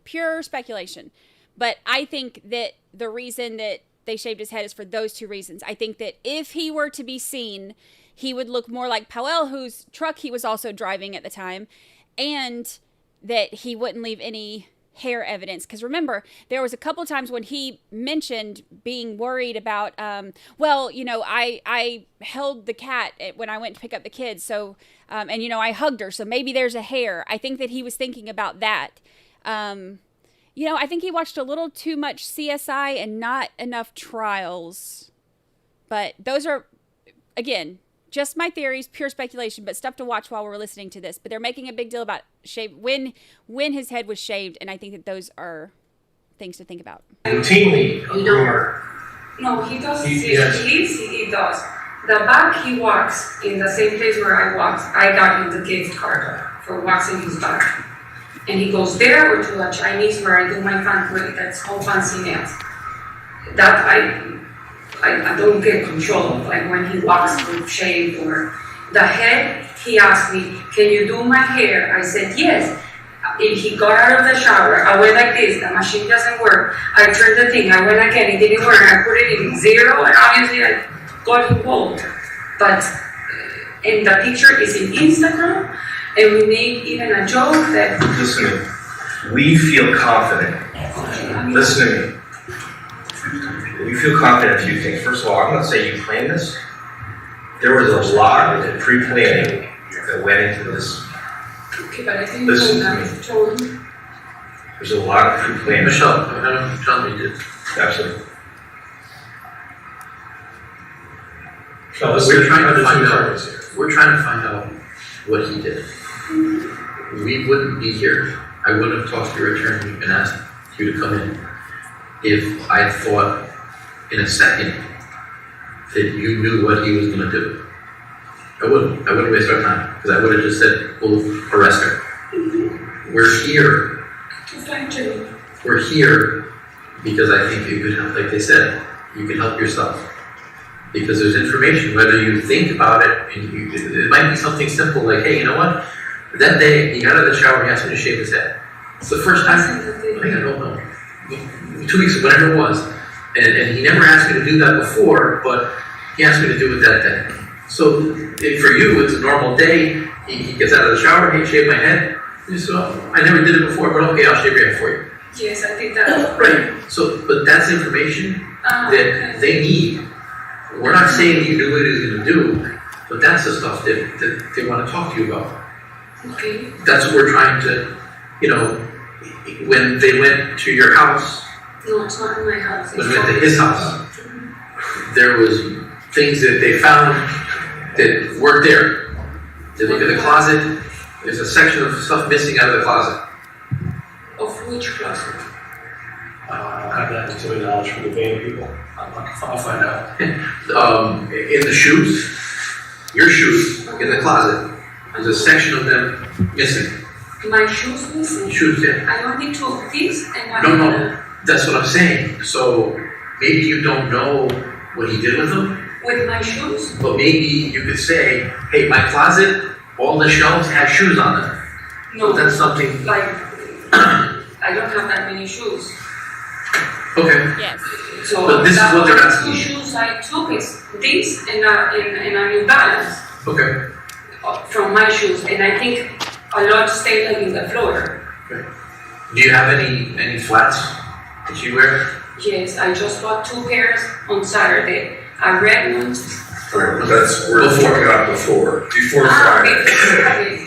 If I had flats, my flats, I do have flats. I You have a red. Would they be in the closet if you had them?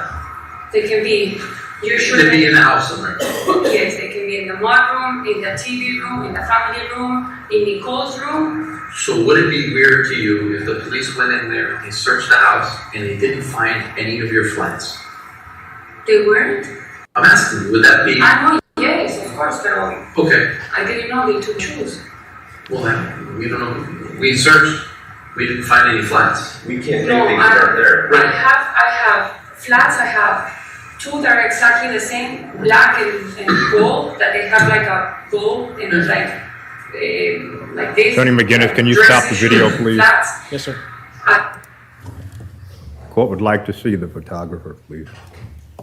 Oh. Mr. Photographer, would you approach, please?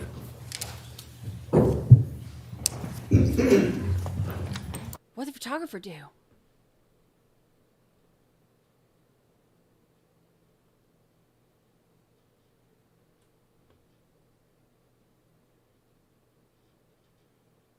What'd he do?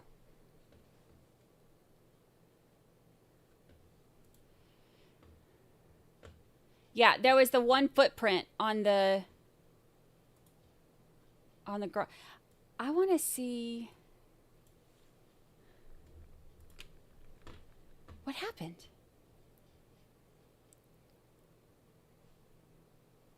What happened? What happened?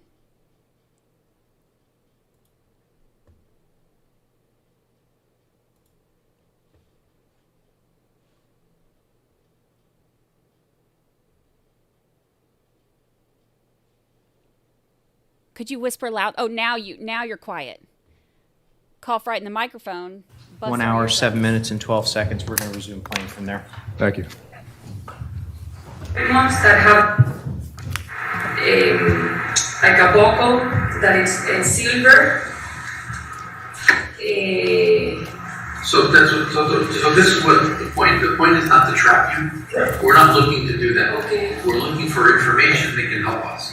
See, because when he came back to Farmington, you know who he was with, or he was by himself. When you first when saw I him. first saw him alone, yes, he went to the house. I mean, he was in the house saying, "Let's go and have lunch." I saw only him. I didn't see anybody else. Where did you go to lunch? In the kitchen. Yeah. Okay. And then he left the house and went by himself to. Or that was him coming back after he. What time did you have lunch, I guess? My guess was around 12 and 1. I told them the other day from 1 to 2, but again, usually my lunch are from 12 to 2 at the most. In those periods, I eat. Just don't eat. You came all just based on his. Right, but that was at first, okay, but he first went to that house, not 80. That house. Okay. First thing we had about that house is 119, yeah. Okay, so that makes sense. And when you first saw him, he was by himself. What car was he in? When we were talking about I didn't cars. see because I saw him. I was You saw up him? and he was Okay. down in the stairs. I said, "Can we go and eat?" And I said, yes. I went down. I took the pastel de papa. Here we Sorry, how was he dressed? jeans. It doesn't, from my knowledge, he only has, for what I remember, 2 blue jeans and I one only black. want to know what, how And he a was light dressed. shirt. A light shirt. Like a t-shirt? Or Yes. like, Sleeves or no sleeves? Short sleeve? Short sleeve, not long sleeve. No, Like this, like what I'm wearing. A collar? Did he have a collar? Like it's like what I'm wearing. like a polo shirt? Okay. That's what I remember. How did you know he was back in the house? Or that afternoon? Because he said, he calls me Oni. He says Oni, and I was in Nicole's room. So I'm like, yes. Do we go and have lunch? And I went down, and he was looking up, and I was looking down. I said, yes. And we went, and I went down the stairs. Noon or 1 to 2, you're not sure. No, I said 12 to 1. Did he appear normal to you? He was his normal self? Was there anything wrong with his hands, his arms, his body, anything? No? Not that I Nothing that you noticed? zero. No? But just for state's attorney Linda's effect, that you're not sure how long, when he left in the morning, right? 'Cause you didn't see him. Once Nicole called you at 12:59 in the morning, I went to you went to her, and he may not have been there in the morning when you woke up. Do you have anything wrong with his skin? He said that he was getting poisonado. When did he But I don't know if it was like, not that day, but I don't know if it was Saturday or Sunday. It was after the 24th that he said that. About the poison I ivy. believe so. And while this was going on for you guys, he said he's starting to get poison ivy. I believe so, but Okay. again, So- I don't. That's fine. Don't worry about me trying to line with it. Now, is there any place on these properties where you've gotten poison ivy before? Yes, Where? in the motor, we've got So in the trails where you go motorcycle, in this part in this part of the trail, that I fell with the and motor, this is by the power homes. yes, but before, this is like, I think it's called behind Yeah. that, like, huh? Good. Good. We're gonna try to get you a better picture. I've fallen there before, and when I don't have the jacket and all the motor equipment, I've gotten poison ivy there. Okay. It's very simple that you got it. It was very easy that you got it, right? You just, Yeah. because you weren't covered. Yeah. Okay. Did he tell you where he was getting the poison ivy on? No, he just told you. And also, sorry, and in the pond, when I've gotten out of the water, I've gotten poison ivy too. Which pond? The one behind the salt Where storage? we ski. You ski over. I've gotten poison ivy in those 2 places, me. Okay. Court, we're gonna get the laptops to make sure. You can show her actually what it's doing. Yeah. Yeah. Take a look. These run through the video with my friend, or not.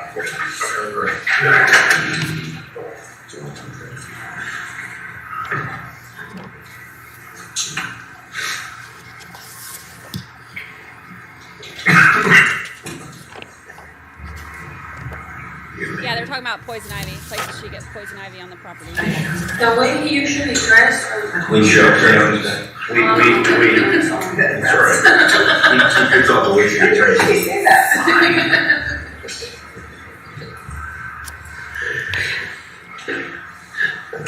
Too big for me.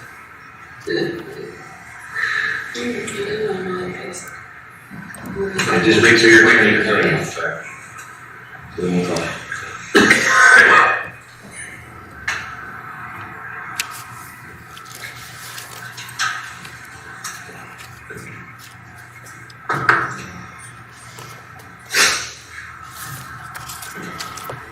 Judy says, I went back and watched to make sure before I said it. After her lawyers whispered to her, quickly took her glasses off the top of her head. Someone seeing her reflection or something. Oh, maybe. Yeah, shut up till your lawyer comes back. Started to talk and they're all like, wait, don't speak.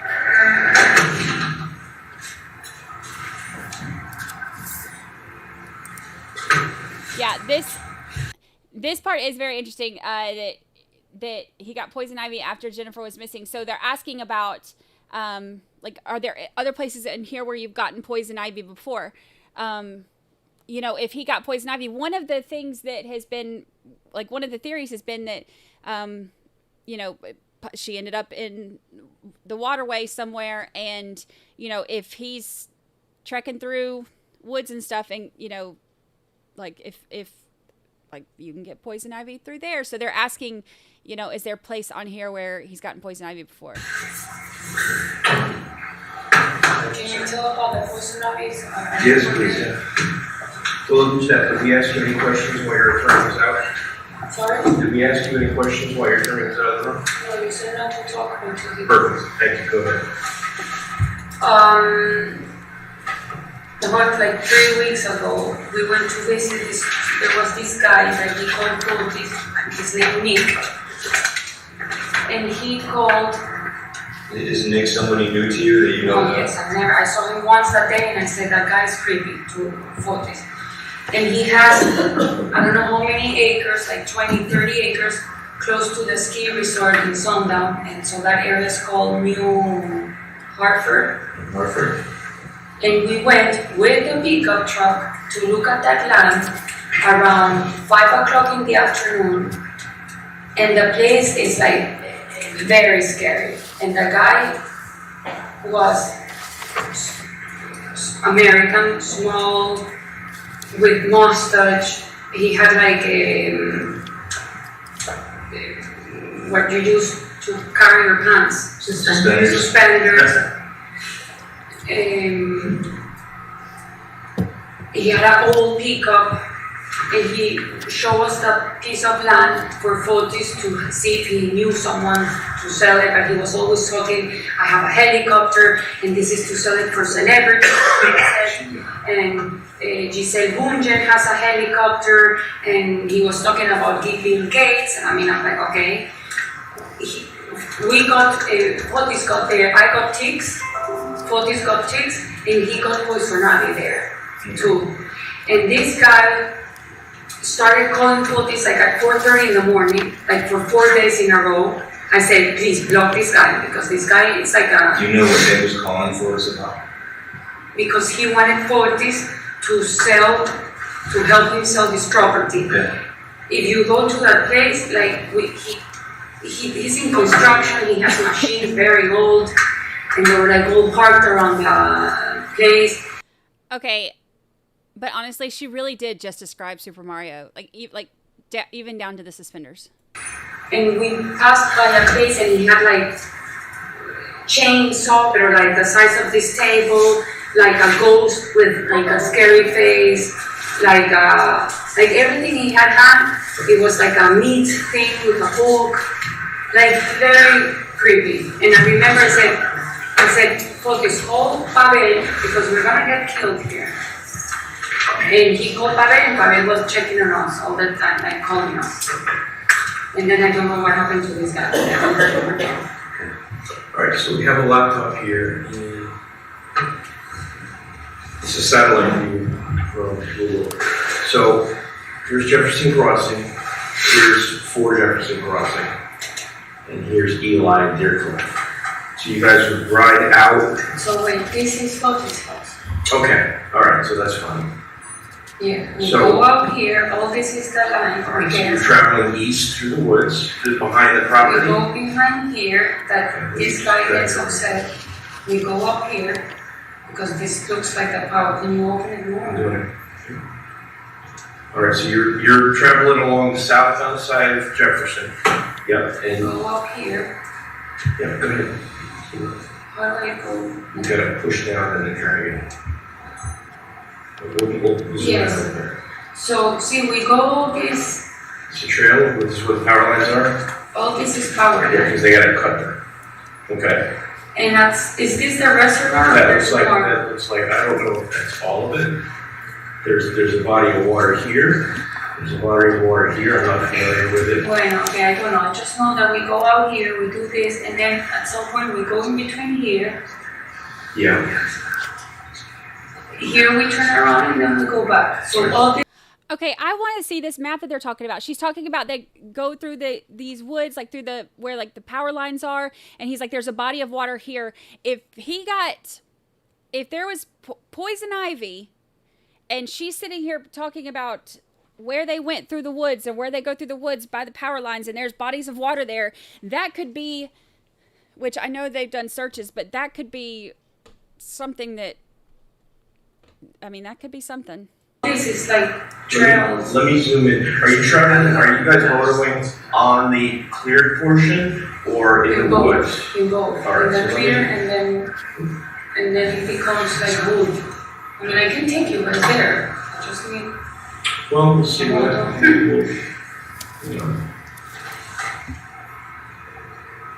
getting complex. You can call us that way.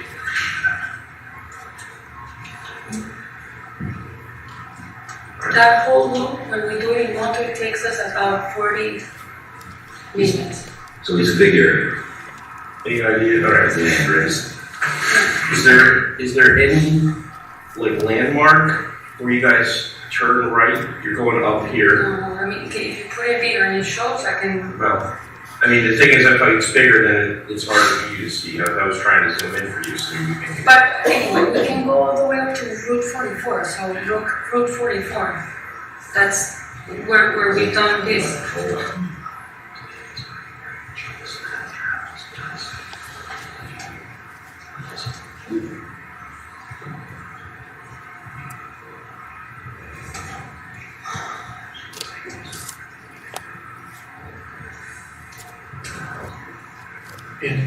Would you want to take a ride with them? 44. Yeah, you need a life. 44 is here. So all this we do. Yeah, she's already doing that. We do that all in autumn. Okay. And 2 times we crossed even 44 and we kept going to the power line. Well, this is all power. Yeah, that's where we are. But this was only for me, I only did it 2 times. 1 time with Pavel and 1 time only with Pavel. So this is property that you, Fotis, have been on. Yeah. But are you saying that you have no specific knowledge that Jennifer Dulos' body is in here? You don't know? I mean, I can tell you where we ride motor, but I never saw Fotis. Is there anything else about this area that you can tell us? Because this is quite an expansive tract. It takes us 40 minutes. So 40 minutes round trip. Yes, and we're back in the house cleaning the motor. Okay, and how I confess you guys going on motorcycles? You're going through the woods. So I don't know where so I don't know.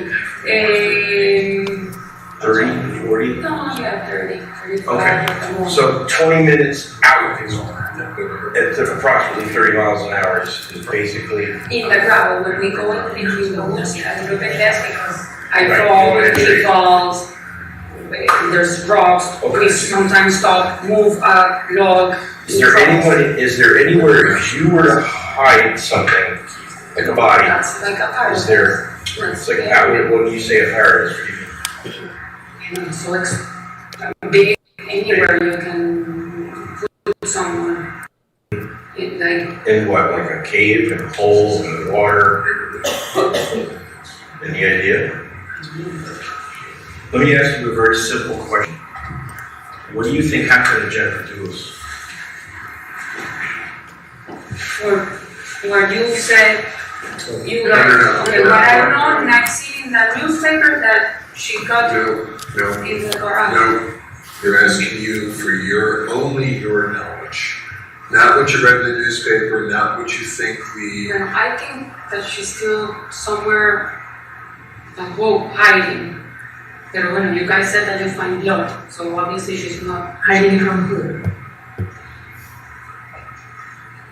What Fotis have told me that in the past, before they were married, I don't know when, how many years. She fought with her parents, and she disappeared, and she moved to Aspen. And she got an inherit of an aunt of $3 million, and she lived like for 3 years in Aspen, and she changed her name to Jennifer Bay, which I still receive in the house, magazines with Let me ask you a question. Then, Let me ask you a question. You have 20 children. Mom. What? Nicole, she's 12. Yes. Would you ever leave your 12-year-old daughter, listen, would you ever leave and go hide and not tell your 12-year-old daughter where you are? Why not? Because I'm a healthy person. I won't do that. Okay. Because I'm a healthy person. She would be very upset, right? It's something that doesn't even cross my mind. It wouldn't even occur to you to do that. No. Because Jennifer has 5 children Yes. and other family members. Do you think, why would she go hide and not tell them for a period of time where she is and she's sick? Can I talk about the report? No. No, listen, wait a minute, the question was. My question is, The my question only was. answer that I can give is because from my understanding, she has a borderline personality She disorder. got that information from Fotis. This is a man who killed his wife, so. From Fotis, She got it. yes, I got it. Our impression of Fotis. Yes, I got it Listen from to me, Fotis, Jennifer. and there's Listen to Jennifer. Michelle. I'm sorry. I know, but you keep calling me Jennifer, exactly. Well, I'll be honest with you, Jennifer's on my mind. I know. Okay, because I worry every day and every night about Jennifer. So I apologize for calling you the name of the person you're missing now. Boy, that's please. So Michelle, here's the thing. We're here to find out where she is. Okay, we don't think that you're not the one who orchestrated this. Our impression of Fotis is that he is a manipulative, controlling person. That's Who wanted to get rid of you, right? Based on the information. So, Everybody's I think everybody in this, he wanted to get rid of his wife. And he did that. And we're looking to find her for her family's sake. Killed the mother of his 5 children. And we want help from you. I mean, Who's to say he turned on to you? yeah, if he can kill the mother of his 5 children, somebody who appears to have been wanting to get back with that mom, according to his phone. Yeah. Sorry, I didn't get it. I said, here he kills the mother of his 5 children. And according to his, from what we hear from other people and his phone, he appeared to have been wanting to get back with Sure. that woman. Who wanted to get back to her? I thought it was one of Fotis, the love of your life. The man, Yeah. the man you sleep with every night. Text message to her. Yep. So you think, for 1 second, So imagine what he would do to you. so he was trying to set you up. His first wife for her. Was married to her for a long time, had 5 children. 2 sets of twins. You don't I think, know them, I know them very well. Yeah. I know you do. I know you do. Your daughter knows them well too. She had the family that she always wanted with those kids. Well, not the family that she always wanted because I believe she has a nice family and she's happy. No, what I mean is other children. She has children. Yes, she has a lovely family with you, her father, your mom. Absolutely, What you're saying, we have the text messages from Fotis to Jennifer. We're going back to March. We have it. But what marriage? We have his phone. We have everything. I know, but for what? Michelle, when he tells you, Fotis, let me tell you something about Fotis. yeah, no, it's okay. We want to tell you something that everyone in this room is probably going to hear. Fotis lies to everyone. And the reason he lies to everyone is to care about one person in the world, and that's himself. He didn't care about his first wife, he didn't care about his second wife, he doesn't care about you. He says all kinds of things to all kinds of people to get what he wants. Okay? He manipulates, he controls. We have no doubt he did that to you. He lies to you. So I know he did. I'm trying to explain. So he owes you. They're trying to get her. Did y'all catch what they're telling her? I don't know how much of this y'all can hear. I have my fancy schmancy headphones on. That Jen sent me there, so it makes it a little bit easier to hear. Can y'all hear what they're saying to her about how they have text messages going back till March, and that Fotis was trying to get back with Jennifer, and now she's and they're like, yes, and she's like, Fotis said that, like, yes, like the man that you sleep with. So they're like trying to break her down as far as like her support of him, and like, hey, you know, if he'll do this to you, like he's a liar, he's this and this, you need to go ahead and turn on him and tell us everything you know. He feels he owes you nothing. If he could put this murder on you, he would do it in a second. Okay? We don't think that's true. And we want what is fair. Yeah, we really.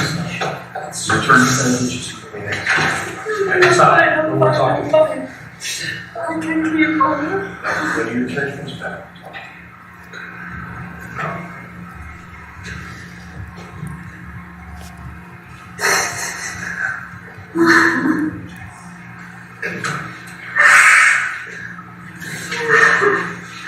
Shall we not turn to something, okay?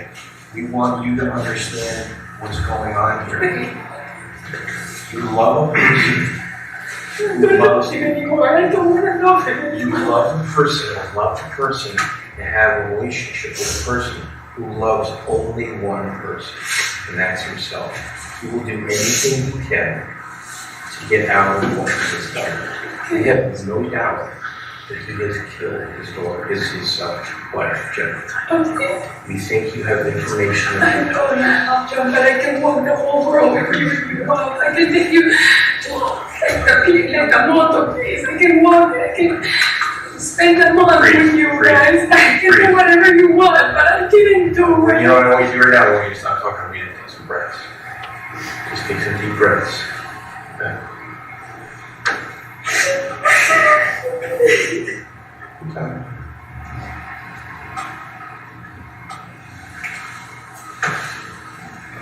What I'm curious, y'all tell me in chat, what do you think that she's crying about right now? Because she's obviously overcome with emotion. This can be read a couple ways, because you can, you know, and it might be a combination of all, but I just want to hear y'all's thoughts on it. Like, you know, she hasn't really been emotional up until right this moment. It could be, you know, a mixture of her hearing, you know, we have text messages where Fotis was trying to get back with Jennifer, which, you know, that in of itself, she's not allowed to cry about because she was a mistress. When, you know, when you're the mistress, you don't get to cry when they cheat on you. That's just kind of in the rule book. But, like, if, you know, let's say she risked so much and she did all of this stuff and, you know, took this woman away from, you know, her, or took this mom away from her children or whatever. Like, these children are now going to grow up without a mom. And, like, she, you know, had whatever role she played in that. And to hear that, you know, the man that she did it for is, you know, lying and cheating on her, you know, potentially, or do you think that it's just overwhelming, like she's like realizing how much they have, or that she's in deep crap, or what? Like, I'm curious to hear what y'all's thoughts are on exactly what has led her to finally have like an emotional break. It's hard to come to the realization of somebody that you care about, what they're really all about. That's what he's about. And he's always been that way. And he will never change. Okay. Michelle, was the shave in his head, was that his idea? He asked you to do it? You never did that before? To him? Yeah. I took it to another boyfriend. Yeah, but from it to him, Yes. that was the first time since you've been with him that he ever did that? No, he's done it before. The Father's Day picture is in the car with his kids. I think it was in 2017. He also had his head completely shaved. Yeah. And I think there's a picture. For you shaving his head. For you. I know that first time I did it to him. Yeah, and he's asking him.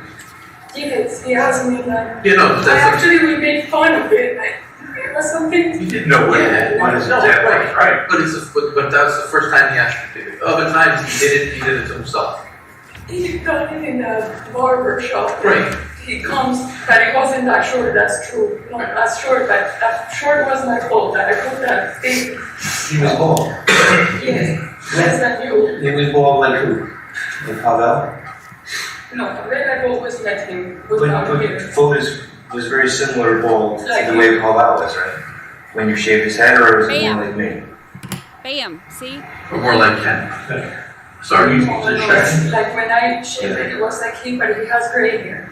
So it doesn't, you look like you have more hair than him. Yeah, well, I had a lot when you first met me.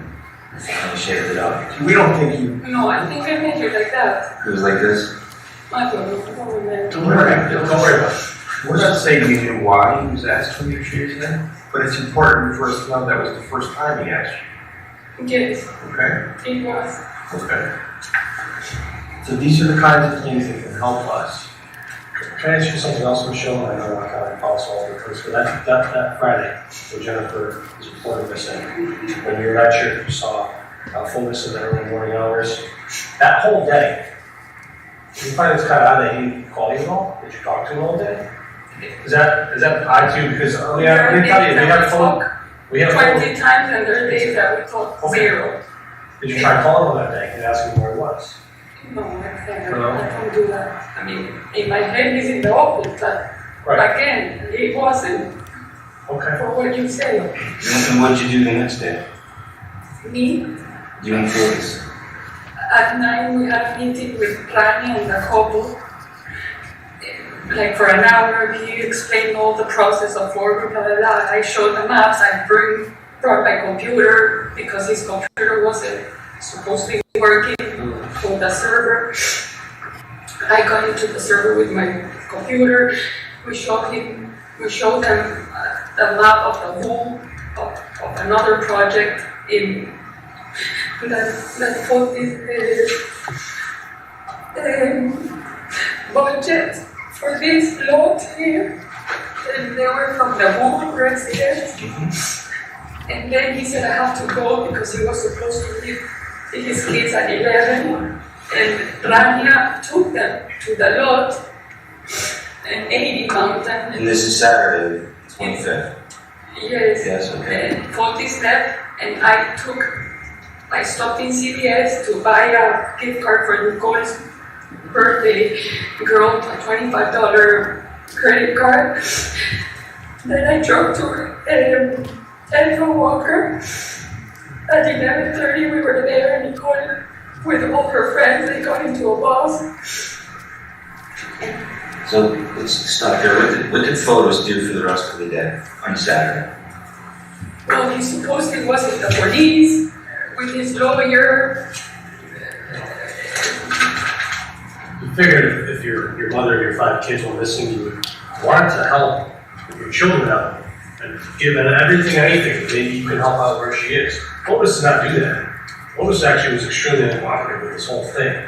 So He's done nothing. He hasn't talked.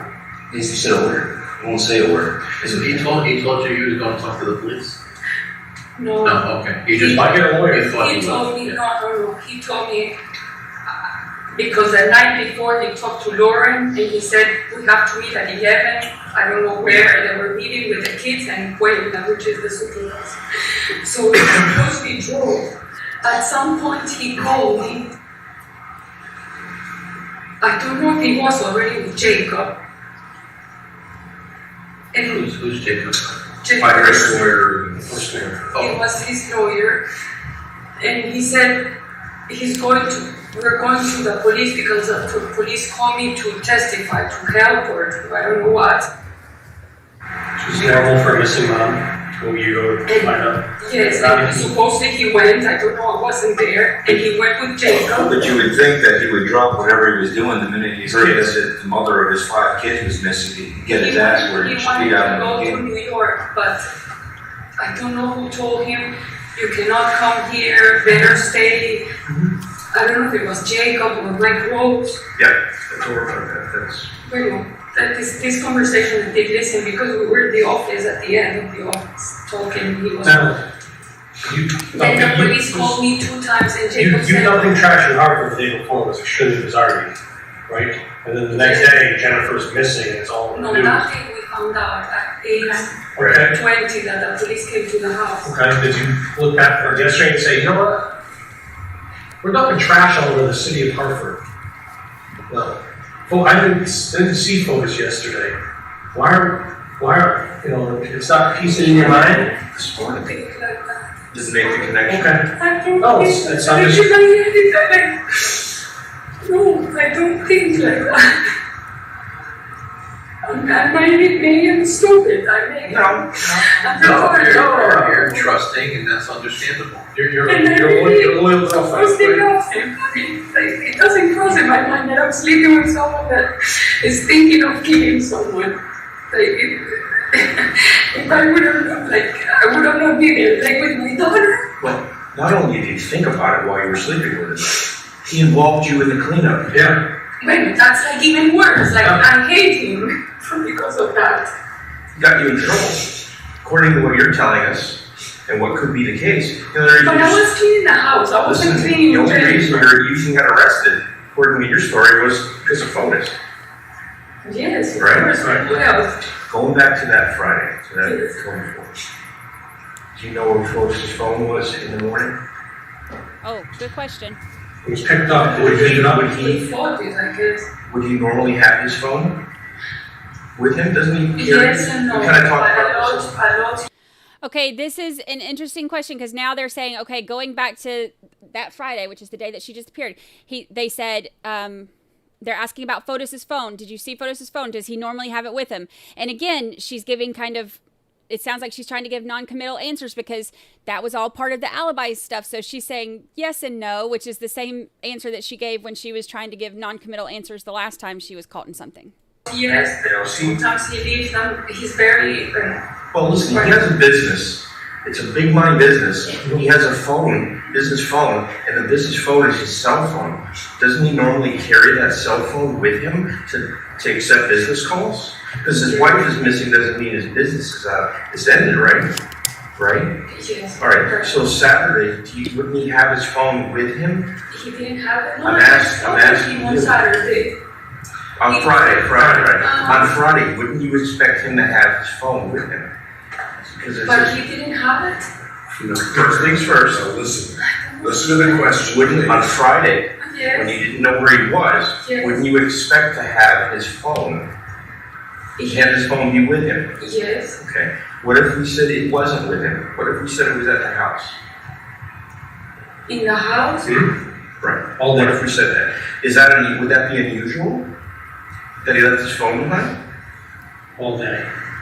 For the time, well, kind of around the murder. Like that, yes. But that would be unusual? Yes. Okay. When you call him, does he normally pick up? Unless he's busy.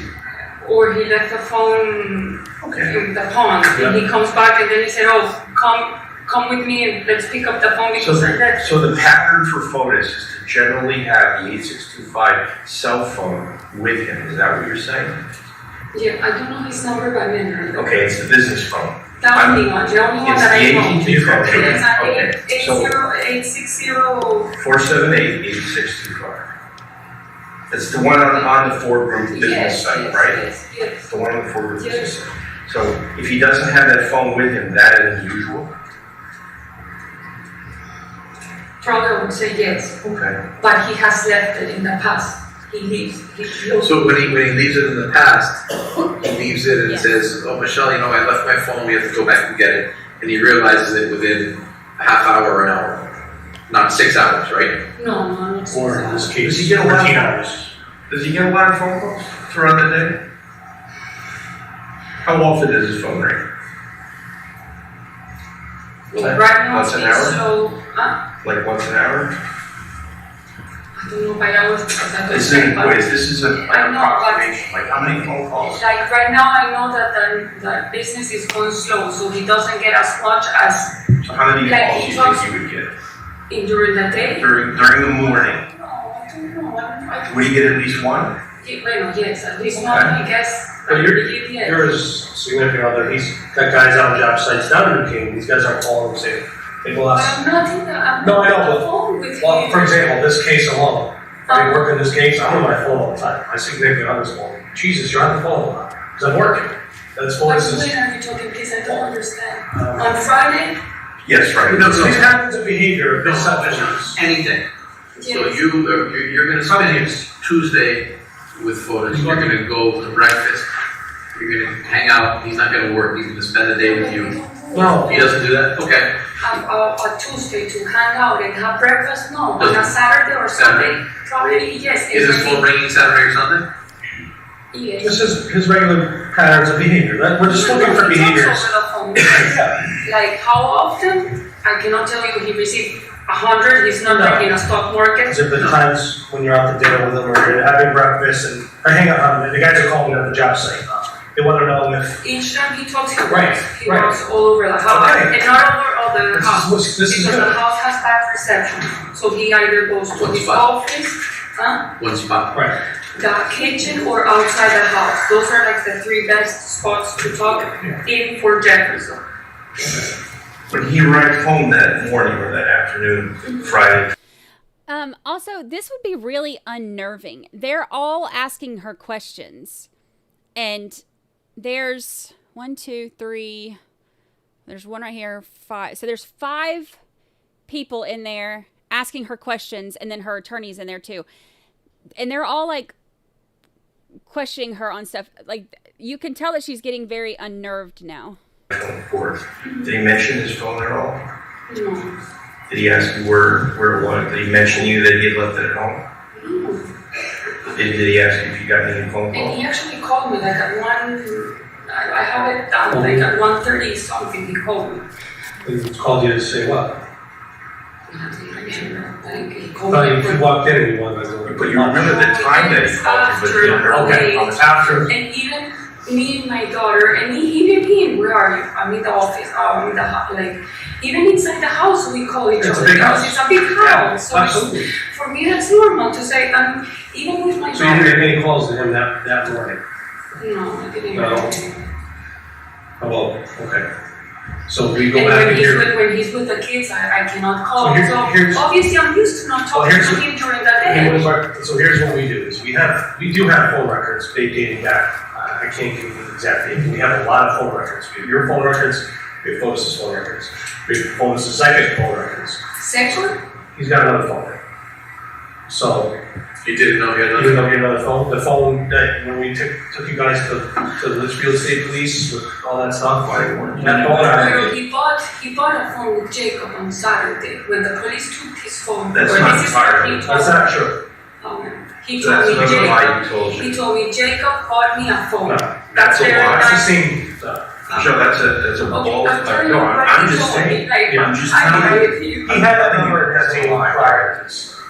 So would it be, Is it a 208? 203? I don't remember. The 203. If you check my phone, I have 2 numbers for him. He used to have one that I don't know, and that one, I think he gave that line to Petros. But when the mom took the phone, I don't know if he stayed with that line. But I never saw that phone or that line or that letter. So we have the U.S. Marshals and the FBI condensing all of your call records. So it's going to be, what you're saying is normally you wouldn't talk to Fotis, you wouldn't text him or call him throughout these hours of days because he's working. You guys don't do that normally? Is this going to be the only day that you haven't been calling him? No, there are other days we don't talk Okay. during the day. Okay. And especially when he's on the weekend with the with the kids, because he's with the kids, we don't even talk. Right. And on Wednesdays, when he's in the afternoon with the kids, we don't even talk. Like we started sending one text like, "What are you guys with the kids? Are you with the kids?" Like something like that. Well, he did leave his phone at home that morning. The morning that Jennifer went missing. Does that strike you as unusual? Oh, I didn't see that one, but yes. Probably it's weird. What time does Fotis usually put his head down and like to go to bed? Is he a late night guy? Is he honest? Very late. Okay, what does he do at night? Usually, what's his routine? Just going to pause it at 1:43:44.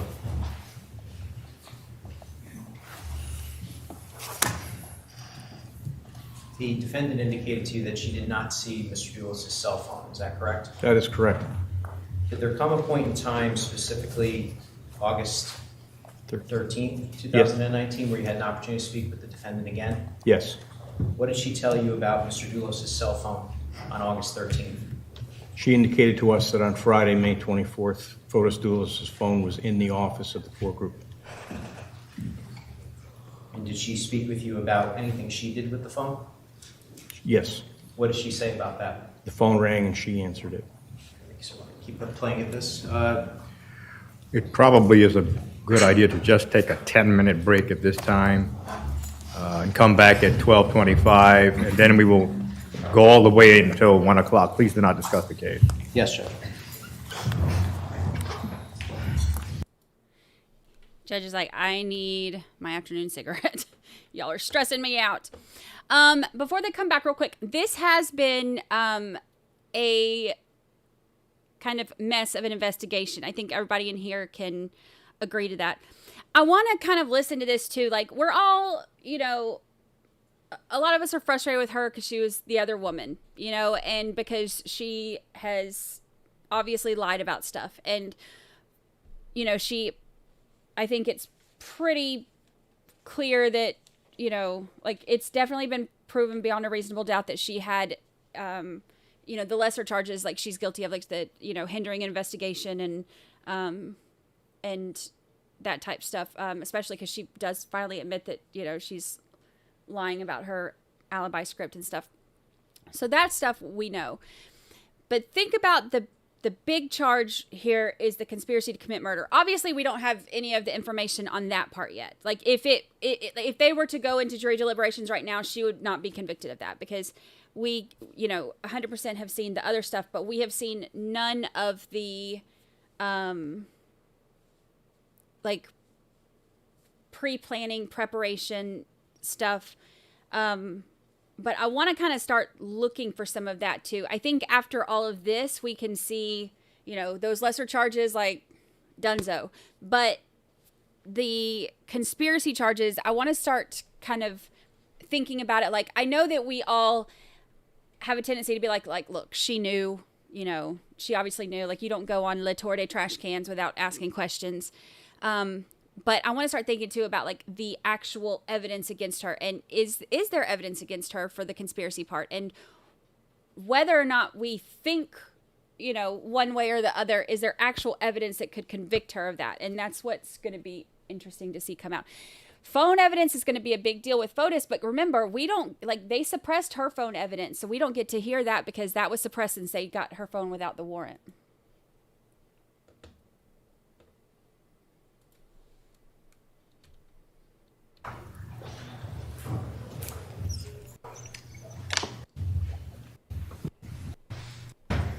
Resume playing at 1:43:47. We can wait for a detective. Oh, I'm sorry. You guys fall asleep. Like, for me, I go to bed at 11, I don't know, like 11:30. Sometimes I go up because I'm uncomfortable. Sometimes he stays lately supposedly because of the divorce and the thing. He hasn't been sleeping at all. So that Thursday night. I went to sleep with my daughter. Right, but you said that was at 12:30 a.m., right? 12:59. 12:59 a.m. Yes, So and he was sleeping with me. he was sleeping next to you in bed. What time did you guys go to bed that night? Approximately. You don't have to give us exact time. 11:30 to 12, let's say. And he's in bed and you're in bed. You guys have your nightstands, I'm assuming, tablets, whatever people lay in bed. Are you guys phone scrollers at night? You know, like on Facebook or reading the news? Does he do that at night? He's a lot in his Facebook and Instagram. On his phone or on his tablet? So you got him laying in bed, right? And you're next to him. No, he uses, lately he's been bringing his computer watching us movies. Okay. Because You know what he did that Thursday night? Was he have his phone in the bedroom? Was he usually hanging out? he puts it in the window that is next. In the bed, I sleep in the side coming in, and he sleeps in the one close to the bathroom. Yeah. And he puts his phone on that window that is going towards the bath. That's where he charged his phone. Me, I charge it next to that. Do you remember what he did that on that Thursday night? Was he laying in bed on his phone next to you?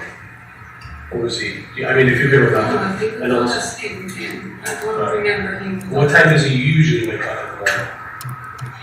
'Cause He a lot at 6:40, but he wakes up, and a lot lately he's been waking up around 4:35 In the morning. in the morning.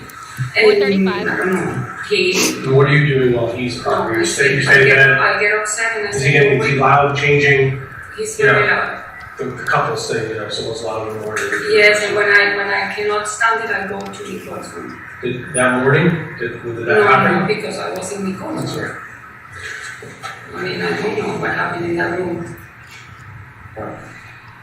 And then, secondly, does he own a pair of Converse, like the sneakers like you have on? Does he own the guy's version of those?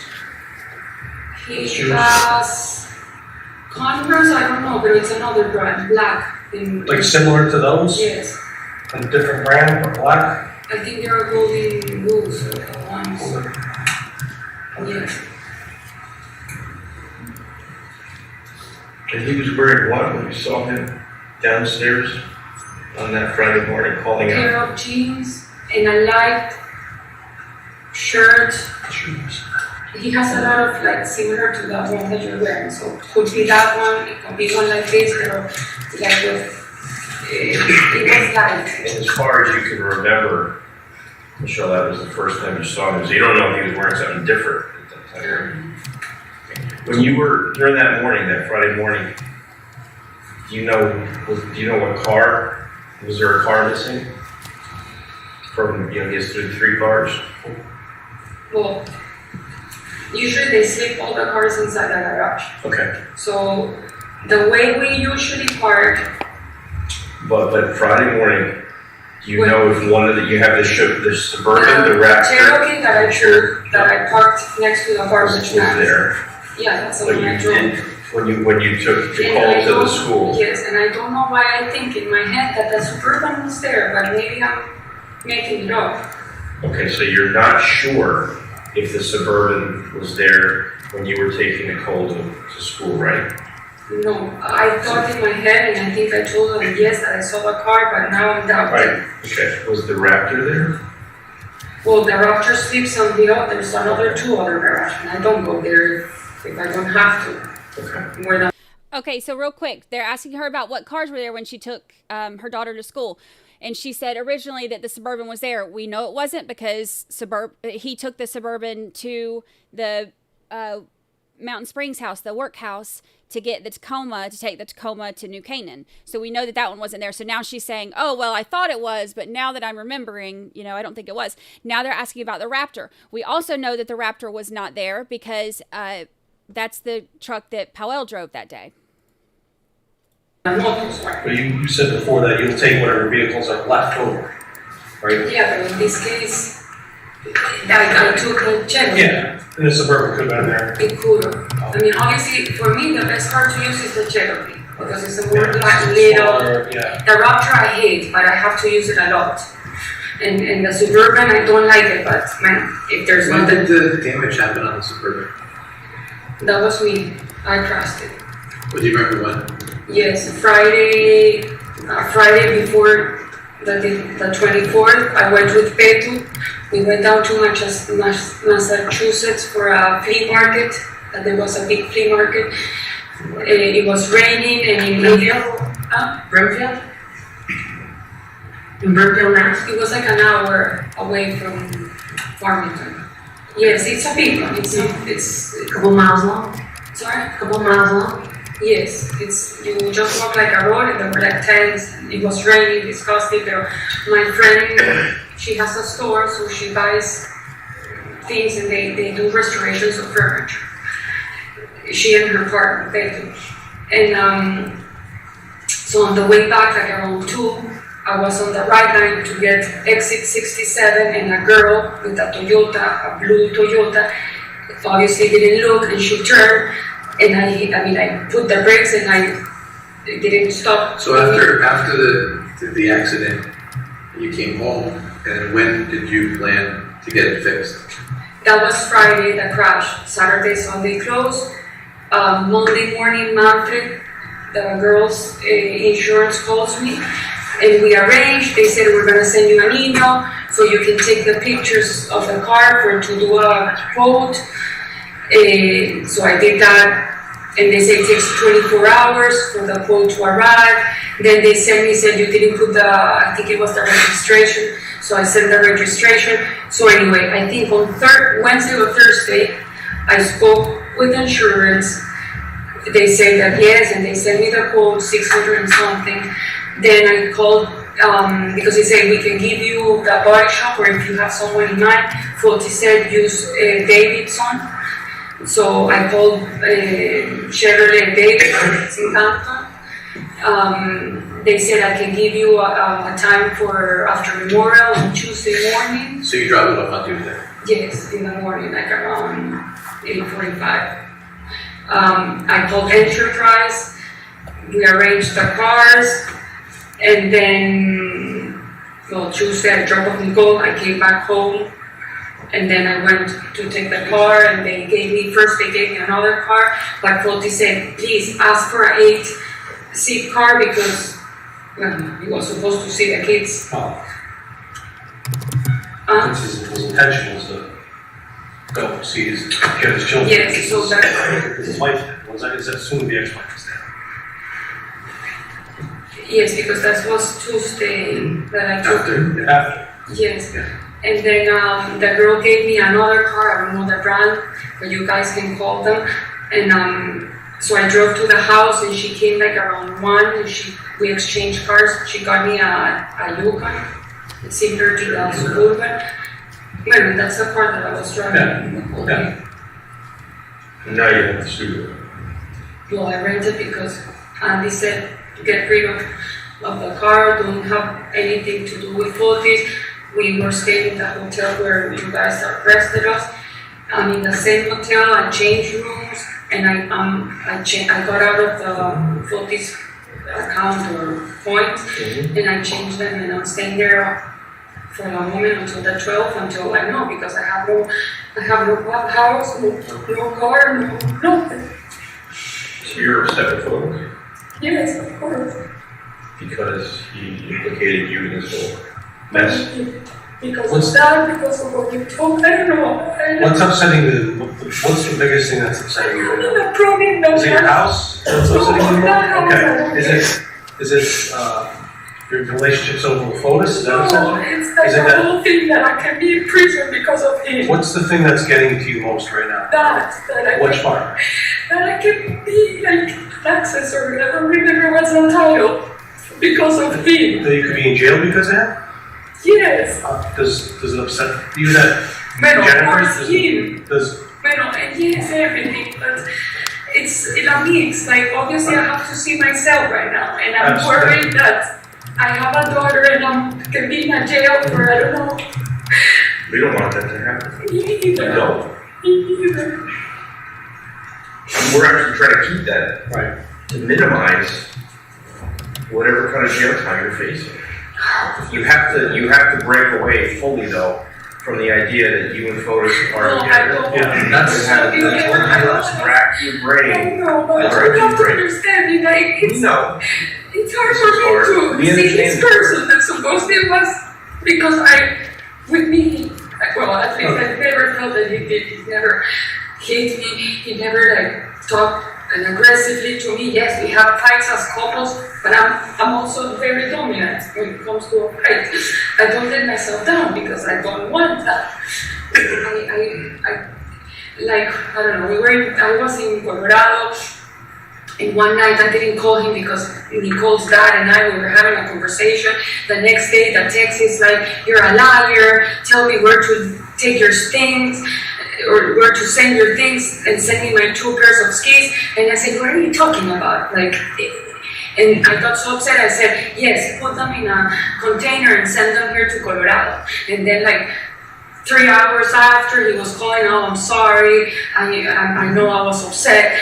And that's all in the Texas. Like, if you can see them in my WhatsApp. We have no doubt that's who he is, that's what he's about. Okay, but I didn't know that at this How about the conversations after Friday, after Jennifer's disappearance? How was his demeanor towards you?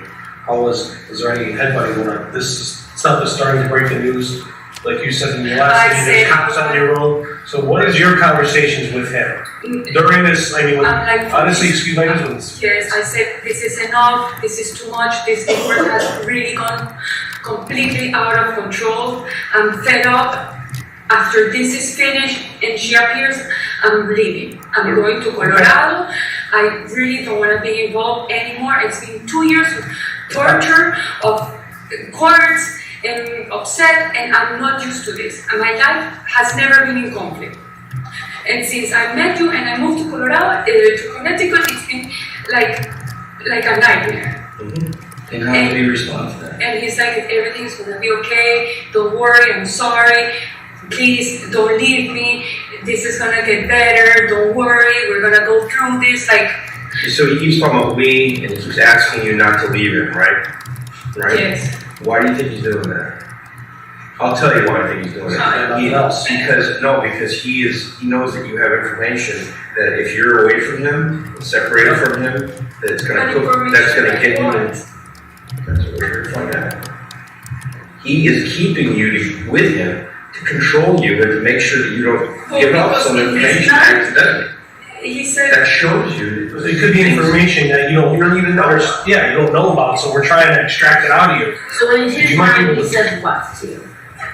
In his mind, when I heard that, I thought he loved me and that he wanted to be with me and Nicole and his 5 kids and be all together and supposedly, I don't know, like, the thing I don't understand, there's a report that supposedly was favorable for him and he was happy about that, for what I understand. That's when you have a lot of money, you can hire a lot of attorneys to report the divorce stuff. I mean, that's just. Was that the latest report? With her psych stuff? I mean. There was a psychology an evaluation test done through Dr. Herman, which he interviewed me when I was in Colorado through Skype. Yeah. And apparently that report that they sealed it, and I spoke with Mike Rose, they were driving, saying that this report came very favorable. And he was happy about the report. So that's why it doesn't, and he was like, we're gonna get the kids, I'm gonna have the kids, legal custody. So he actually painting a really nice picture for you guys. Yes. And he said, don't, like, I don't remember the words, but like, don't be surprised that soon you're gonna be like mother of 6. Well, how do you feel about that? I'm like, oh, I know the kids. They're super nice kids. They're super, I mean, of course I'm gonna love, I love. I see as some of y'all are saying that you're having trouble understanding her. She's talking about the stuff that Fotis was telling her as far as the kids go and the legal battles that he was going through. You know, the 2 years that those two were together, that she was with Fotis, all 2 of those years were spent during court battles. He was fighting for custody. He was fighting for his divorce. He was fighting financial stuff like civil suits for non-payment of loans and for, money that he owed her family. So there was a lot of tension, between Fotis and Jennifer because of that. But she's saying that he was telling her, that, like, basically he was misleading her on how things were actually going.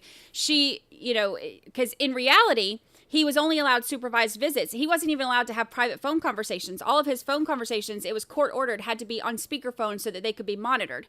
And all of his visitations with the kids had to be planned and they had to have a chaperone there to watch the entire time. So she's saying now that Fotis was telling her, the court's going his way, you're about to be, the mom of 6 instead of the mom of 5, and that he's, telling her that everything's going to be, rosy, happily ever after. They're going to live in, this mansion, and he's going to get everything he wants.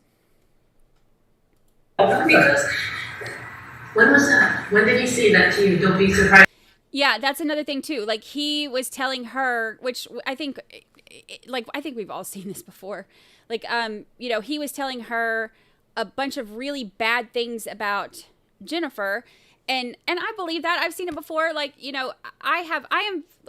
I'm friends now with some of my ex-husband's mistresses. Like, we literally are friends now. The things that he told them about me were wild and also very exciting, but wild. And so this is like, how many times have you think about when you're younger, dating or whatever, like how the terrible things that somebody says about their ex to you. To me, that's always a red flag when somebody talks like so bad about like how if every single ex you've ever had is crazy. You're allowed 1 or 2, but like if every single ex you've ever had is so crazy and they're so terrible and they're so this and they're so that, and he's telling her all this. That's why like, oh, she's what did she say, that she had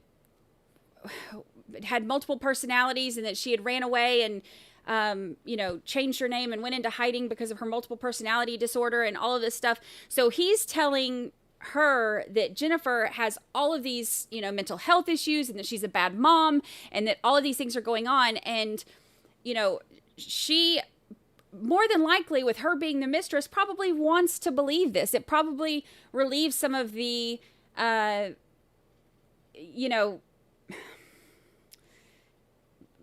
guilt from her, like some of the, maybe, it helps her relieve some of the responsibility of being the other woman, because it's like, if she knows that Jennifer is this, great mom and devoted wife and, wonderful person, and she came in and started having an affair with her husband and they have 5 kids together, that makes her, that's questionable. I'll leave it at that.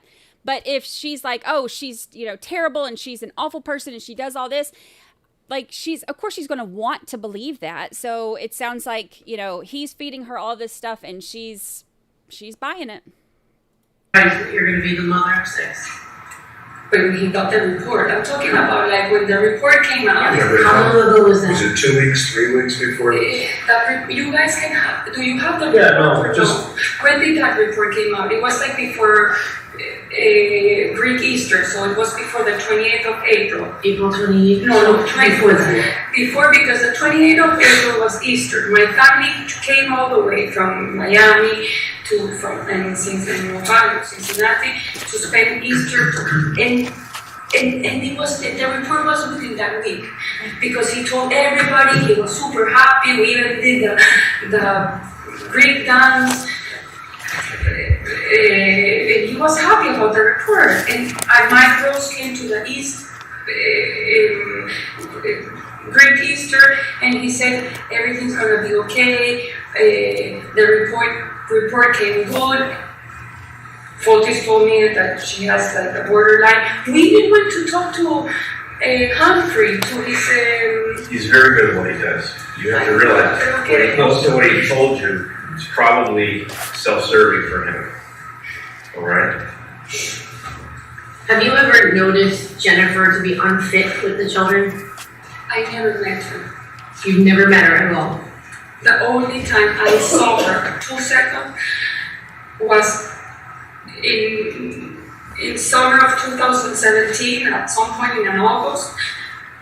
He had to have the kids with supervised, and the judge gave him permission to have the kids in the pond and with the supervised. And they were supposed, let's say, they had to leave at 12. I don't remember what time. It was from 9 to 12, the activity. And I called him because I was driving, and it was already 12. And I called to say, did they leave? And he said, no, wait, don't come in yet, they haven't left. So I parked outside the pond, in the road, under a tree. And all of a sudden, a minute later, a Suburban comes. It was dark window, I didn't see, and all of a sudden gets really close, and I'm like, oh, it's gonna hit my mirror. And when I looked, Jennifer was with the phone like this, trying to take a picture of me. So I saw that, and then I realized that it was her. So I went like this, like around her, and I went inside the pond. And I think there was a motion that I was supposed that I was in the pond there, which is not true. I was never in the pond. I was outside in public road. But she, for what Fotis told me, she made a motion that Mrs. Troconis was in the pond, and I saw the kids. Anyway, that's what Fotis told me. Michelle, I wanted, you have to have a shift in your thinking, okay? Who's the gentleman sitting right here? Okay. Why is he here? He's here. Whose interest is he serving? Mine. Right.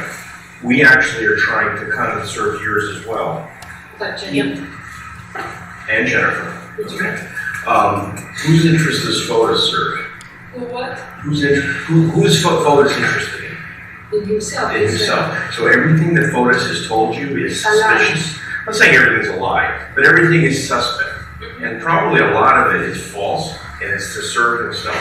So you have to listen first to your attorney, and then you have to listen to us through your attorney. You're trying, right. So when you talk about things that Fotis has told you, you have to really suspect what.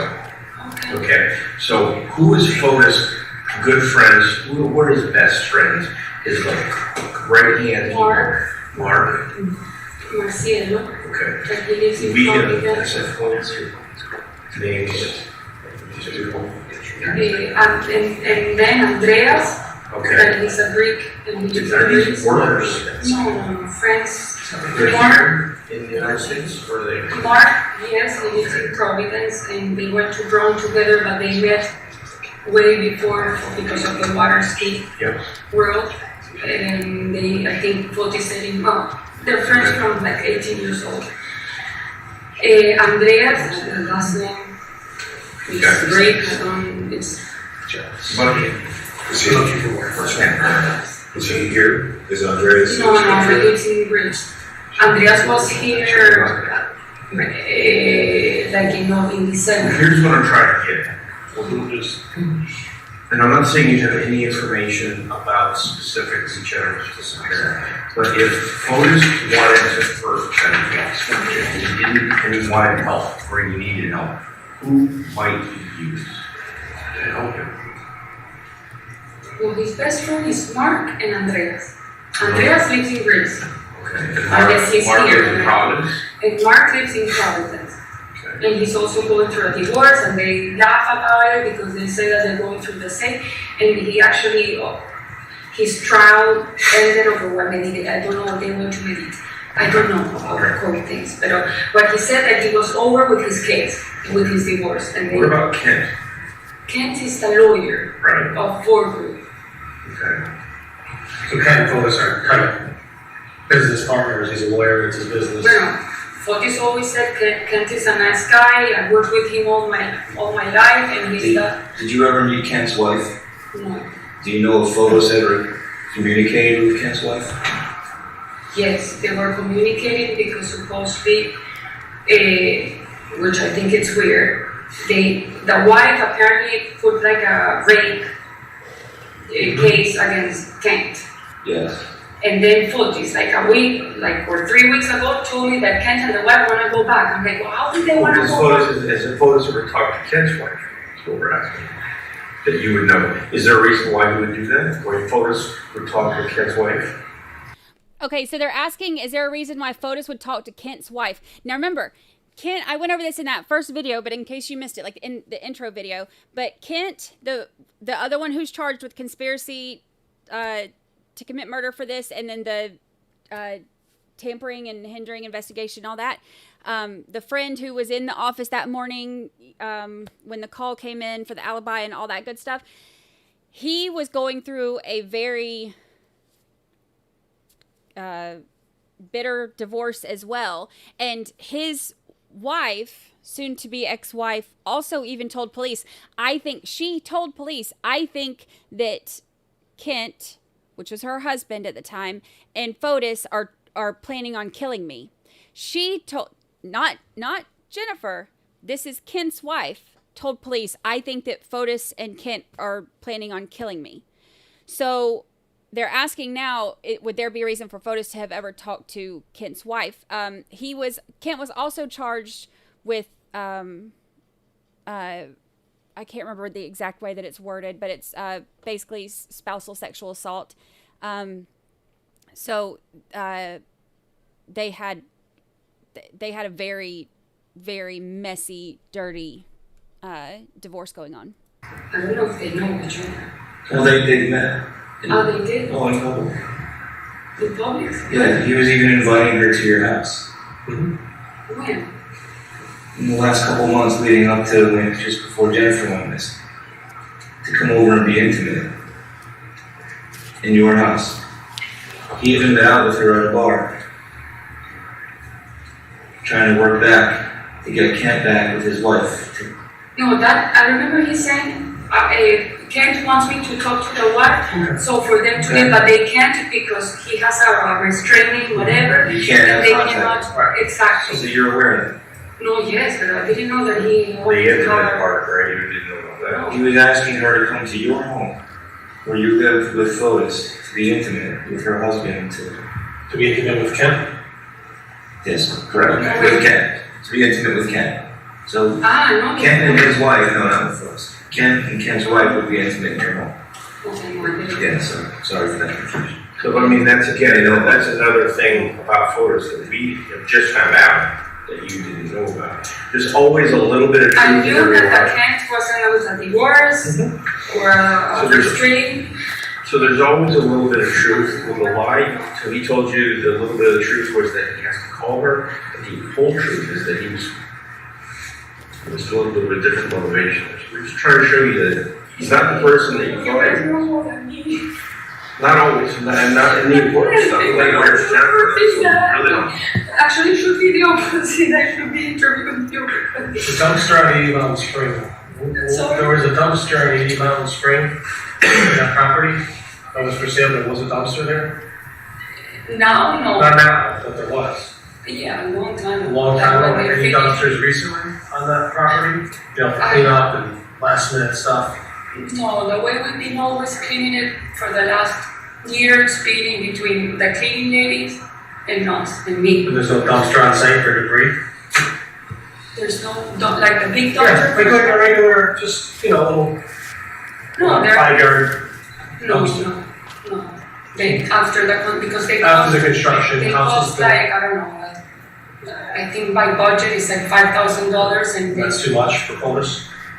I don't know, I'm just saying that he puts it in a budget and that's what I see, and then when the construction is out, he returns them. I don't know, listen, I don't work for Ford. I was helping him because I have my rocks, I have my daughter, and it's just because I have time to do things, and I cannot be just sitting around. But he doesn't pay me. I wasn't an employee. I did help him with photos, with all that, because I like that. So you guys live in arrangements, right? He's got his bank accounts, you guys... No, I don't have. Separate? Separate. Give you money regularly? The only thing I have is a credit card that I use for supermarket and gas. Then, if I have to buy something for Nicole, for myself, my insurance, my cell phone, my expenses of my home in Colorado, my Nicole's school, if I do my hair, that's all my money. What is, okay. Fotis doesn't get, when we travel, yes, he pays for the travel, for the tickets. Right. But then the rest, like when I'm in Colorado, I pay for everything. We don't have bank accounts together. I only have a credit card. I can give it to you. I don't want it anymore. Well, if you don't, I don't want to get too private finances, but on any given week, how much do you have a savings and a checking, or is it you would be? Yeah. Like, how are you financially? You're on your own. I'm on my own with me. Very, very good? Or is it, no, me, I can say there's been times I live paycheck to paycheck. It is what it is. No, No, you. When I'm complicated, I ask my mom. Yeah, absolutely. Yes. I don't mind. No, we're just trying to get a handle on the relationship, But you the can dynamics have of your relationship. No, we don't have anything in common, nothing. So when Fotis goes to visit the children, and he goes for a supervised visit, Jennifer is usually in the area or there. Sorry, again? When Fotis goes to visit In his Canaan. children, in New Canaan, and for the supervised visits, and Jennifer is there. How does that make you feel? Yeah. From my understanding, they weren't talking or sending messages or nothing for the past 2 years. It's always been with the supervisor, and for what he tells me, it's like, oh, she didn't give me the kids because instead of one, it was two, and apparently it's always chaotic. That's what he always told me. And that they only communicate with a family wizard plan, that because it's seen by everybody, and if it's through mail, they copy paste, they CC their lawyers, and I think me. That was the communication that he always said that he had. Now, after that report, for what he told me, they started having communications by phone. That she called him and she was like, well, I want to fix this. This is not working out. This has taken too long. This is what he told me. Then he said that apparently in one of the conversations, he said, do you know that your lawyer is milking you?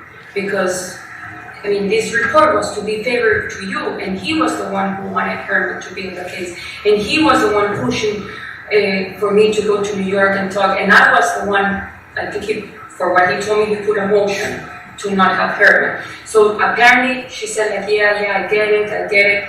I think I'm bringing a friend of mine that is a lawyer.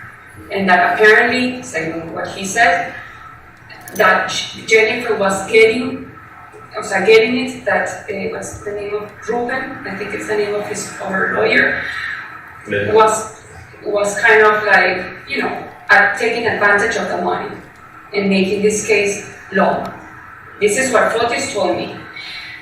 That was like a 1 day of conversation. Then apparently they went to Fotis had the kids on a Saturday, and they went to a fair in New Canaan, where they have rides and all that, with the supervisor. And apparently Jennifer went with them. I don't know, that's what he told me. My upsetness was that she's manipulating, she knows she's going to lose the kids. Be careful, because if she really has borderline and depression and all the things that the report, supposedly for what he said, is true, she's playing you, Fotis. So let the legal stuff work. Now you have the power to work with the legal system. If that's true, that the report is okay, and Mihan was saying, I'm concerned about the kids, this is all what Fotis. I never spoke with Mihan, I've never seen the judge, I've never seen Ruben, I've never seen any of these people.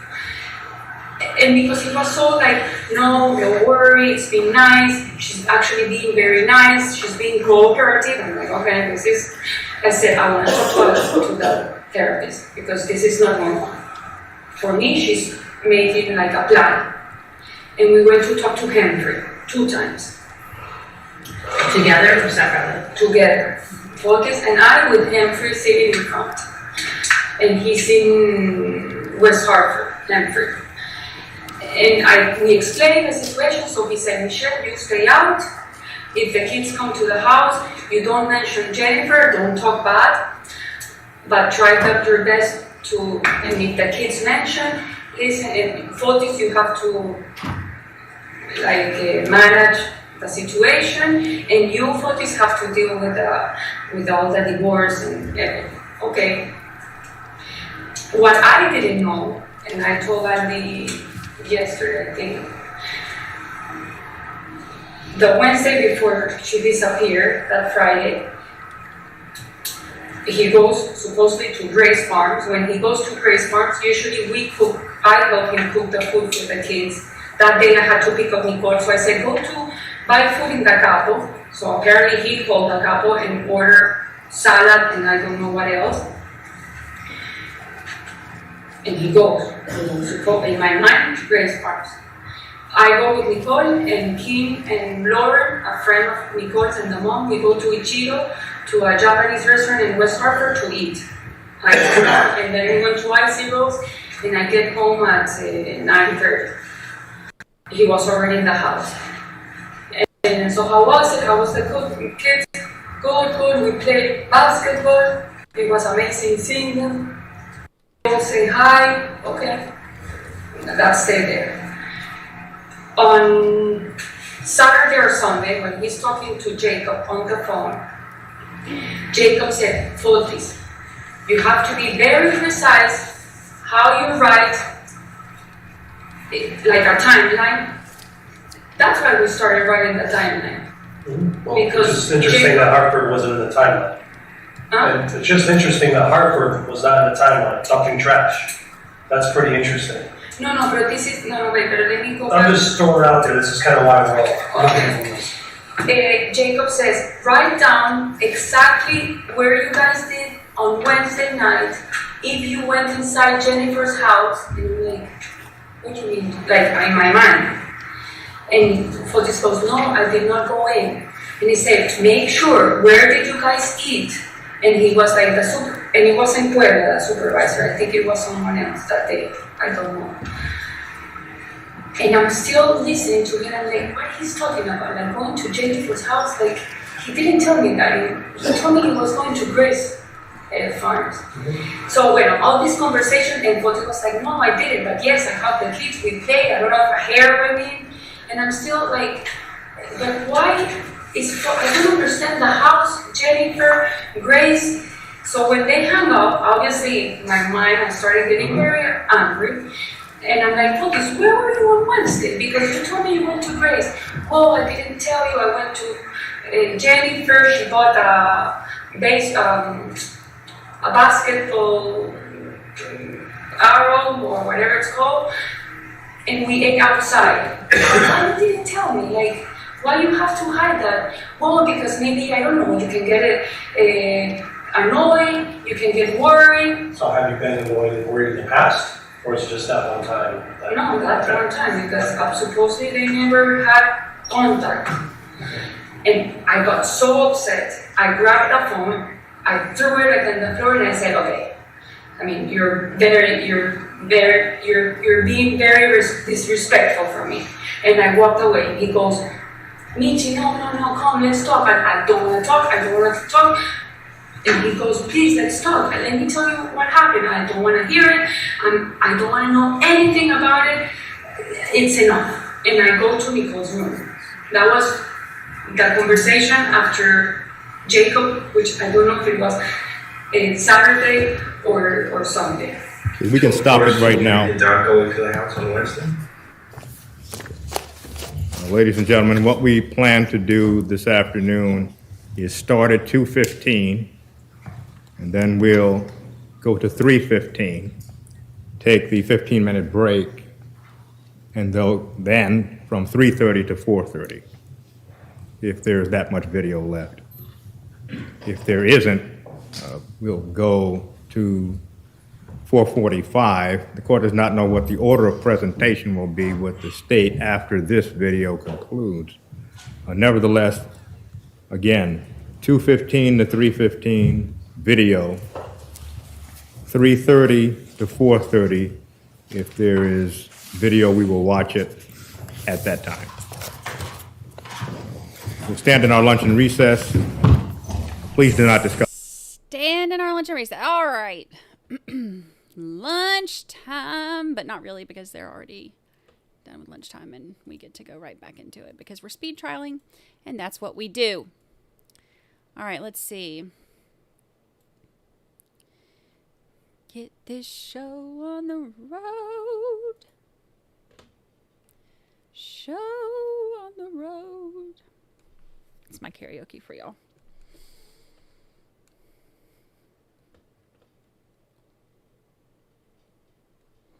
Alrighty, there we go. I love how we started a whole conversation about becoming friends with our exes,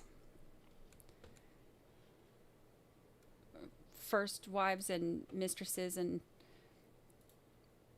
all of this stuff. You know, the mistresses weren't the problem. One of them was, because she knew that he was married. She is not on our group chat. But the others are great. Super sweet girls.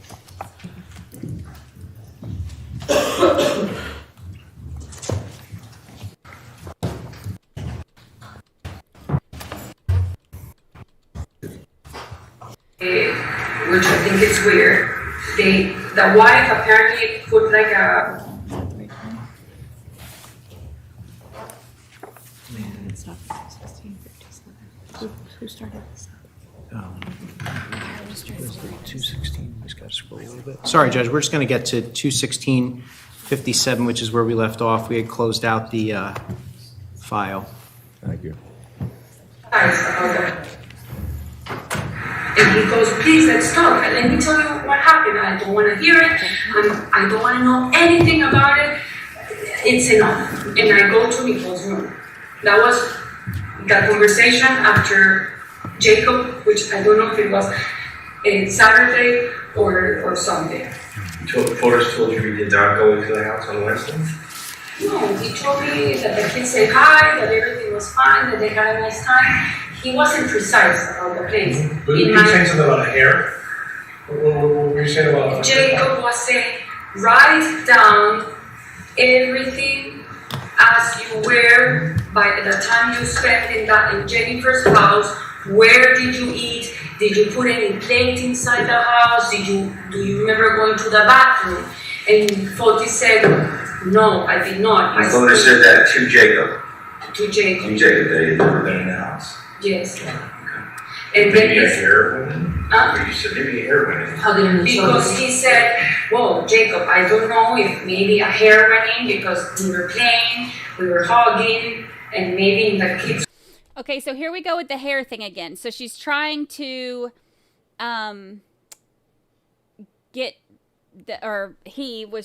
she's talking about how he was trying to get that. He's like already like pre-thinking about potential evidence and saying like, oh, I don't know, maybe a hair got in while I was doing this or this or this, whatever. So keep that in mind. Was he bald at that point? Yes.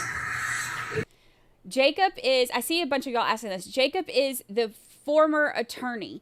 He's the one who they said when they originally talked to him after Jennifer went missing, that Jacob was like, y'all need to write down everything that you did that day, you know, and put it all in writing or whatever. So she says that he's the reason they had the alibi script.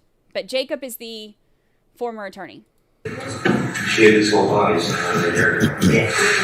Jacob told him to write down everything that happened on Wednesday. And do you know if he did write it down? No. The one we wrote. Oh, okay. So they said, do you know if you did write it down? At this point, this is June 6th. So they've had that alibi script now for 3 days. They have not told her yet that they have it. They got a warrant for the house and went and searched the house, and that's when they found it the day after she was arrested. So that interview that we listened to yesterday, they did not have the alibi script yet. They got it the following day. Now they have it. They've had it this whole time, and now they're just now getting into it, and they're saying, so, oh, he told you to write it down? So did you write it down? Like rapidly was the one on Friday. Okay. Rapidly? Bueno, rapidly was. Huh? Why was Hartford missing from that on Friday? Friday. Did you catch that? Why is Hartford missing from that Friday? So basically, why out of how descriptive this alibi script is, that we're not allowed to call an alibi script, how come you don't have Le Tour de trash cans on there? They seem to miss Hartford. Both of you. And that's pretty clear that he's dumping trash all over the city and not have it in your mind to say, no, we weren't Hartford dumping trash. That is not there. And that's one thing we pressed you on after your arrest. You actually finally gave it to us. Can I show you the complete one? Yeah. Can you show the one I did, or is that not supposed to show? Yeah, I mean, the idea that they're saying, Or even in Fotis' writing, like Hartford, that's a pretty important, that's where we found everything. That's what led this to you now. I know, that's why And that's, it looks bad, it looks bad. She did one for you after Eddie, or you had her do one for you. You do? Okay. Well, because what I did, I went through my AT&T account to my daughter's, to my daughter's phone, my mom's phone. So in between information of the people that I know I talked that day, I said, please send me screenshots. I forward them to Andy because my I don't have it. And I went and then because I don't remember, like, I'm so in shock, I don't remember. So I said, why I spoke with my mom 16 minutes? So I called, my mom is here. I said, Mommy, what did we talk about? And she said, we talked about you coming to my house. Sure. Okay, so she can say, I was on the phone with my mom for 16 minutes, but she can't say, I did La Tour de trash cans for an hour around Hartford, Connecticut? Please. So, attorney is now asking to get up and go, or for her to leave.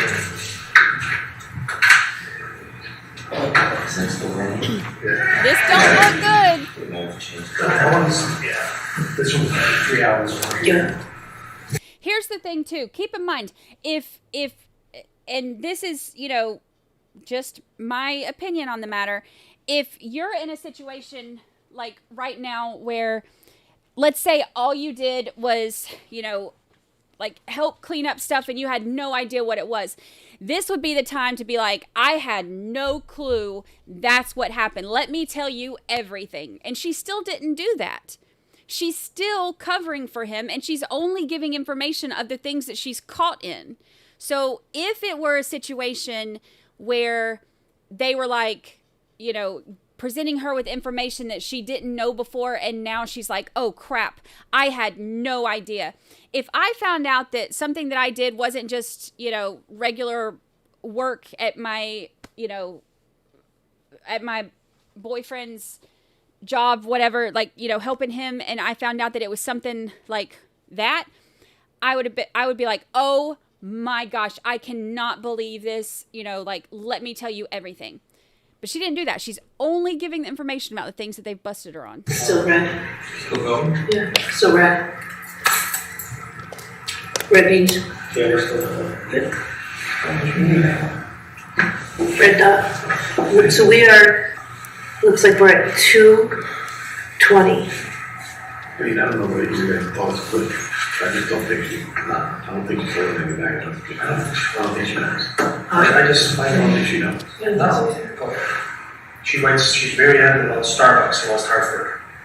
Why, if I was gonna go around the city with Richie Colangelo because we wanted to go on a mission to dump all of our trash over the city, I remember that for the rest of my life. It wouldn't just slip my mind. We're gonna do it one day too. We are.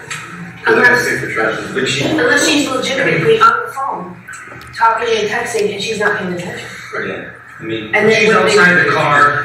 She's come with me. She was? Yeah. She was outside the car? She was open, her door was open, and she's outside and chilling around. Her story. They're talking about the door was open. They're talking about the gum. Earlier than she dropped gum and she realized it was sticky and she opened her door and leaned out to pick up her gum when she dropped. She's the one person in the world that ever just after dropping. Especially when you get on I mean, maybe she is, but I think there's a bit of self-preservation too. Yeah, right, because she's thinking like, what the fuck? But to have a point, the Harvard thing wasn't on any of this. And it we had a press on the and we didn't find until they showed her a picture. We didn't find any notes on the 22nd, which is what the attorney told us to recreate it. And he said Wednesday for photos. What we ended up finding was Friday and Saturday for both of them. Right. Well, but Hartford's not in either. Why? Well, we know why. Because they didn't think it was right now. They didn't think we were smart. But that's just the question. Now we found out. Because he didn't look, that's why he shaved his head. He was this whole but didn't think about, dumping the trash, leaving this wall on that. Right. And then I believe that Starbucks to cover that cell tower area. We're up in Albany, that's right by Albany Ave. So that's why we're there. Wait, that's it. We were at the Starbucks before. No, it's really good. Oh, no. That's a good for. We're still here with Let's take it for a hike tomorrow. Let's go for a walk. Yeah, let's go for here, why not? So what do you think about that West Hartford story? But here's the thing, though, yeah, the guy in West Hartford, but here's the thing, I mean, honestly, I don't know. I think you're looking. Yeah, she's correct there.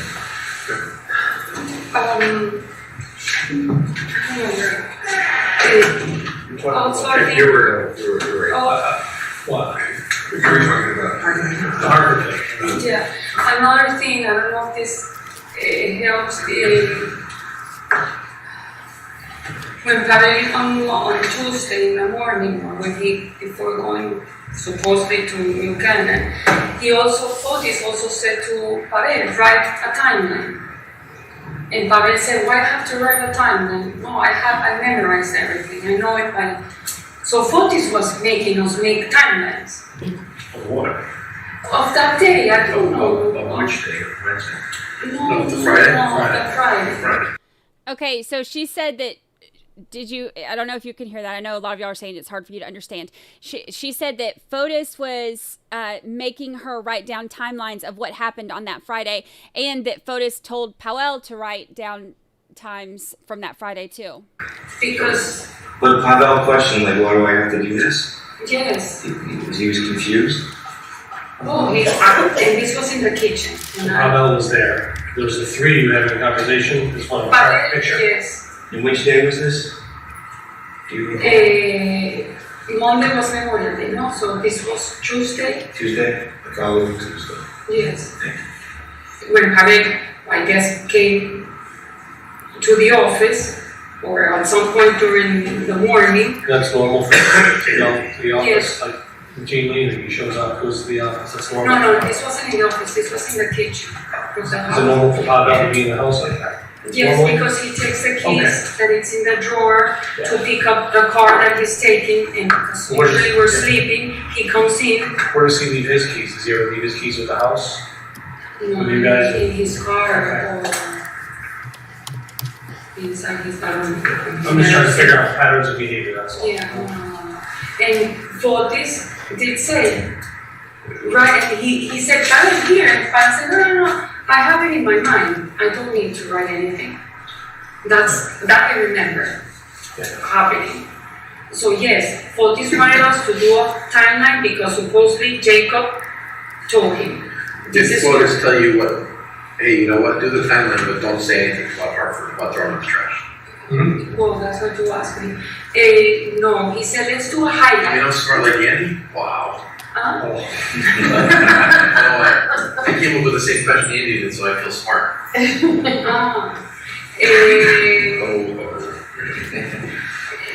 No, we just said, yeah, like write what you did, so you don't forget. He kept saying that, like write what you did, so you don't forget. Did he go over it with you after you had written? No. Did you guys, he compare notes with you? Did he guide you in writing that? Did he guide you? But he did go like, okay, what we ate? Just saying, highlight your mind might be dropped off trash. If he's telling you, hey, see No, he said, so at what time you eat? And I said, I don't know, 12, 1, 2. But you put, what you're telling us tonight is you did not see Fotis in the morning, correct? You wrote No, this was like on Sunday when we wrote. Weekend. This is Right, on the when you're- weekend when we write the time. Right, so you're writing the timeline that you saw Fotis in the morning, you guys took a shower together, you guys had breakfast. In the next interview today, you haven't seen him. So what I'm asking you I didn't is, say we had breakfast. in the original timeline, you saw Fotis Yes. In your notes. The point, Michelle, that's being made is that when you and John and I first talked, you told us you got up and you took a shower with Fotis. You guys had breakfast, and a lot of this stuff is in the timeline that Fotis wrote. Breakfast, I don't remember. Now you've changed that. For a shower. So we're trying to see. But breakfast. No, you probably. No, yes. Alright, who wrote this? That's not my letter. That's not. Detective Kimball, I paused the video at 2:26:36. Could you just indicate for the jury what you're showing the defendant at this point? I am showing her a photograph on my phone of a timeline that we believe was written by Fotis Dulos. Okay, and I can just have state's 74 and 75.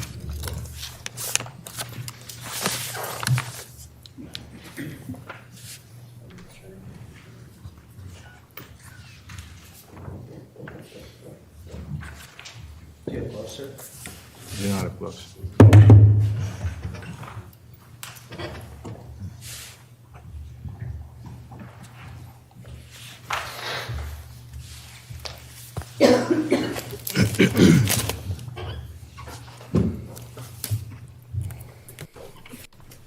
Manning.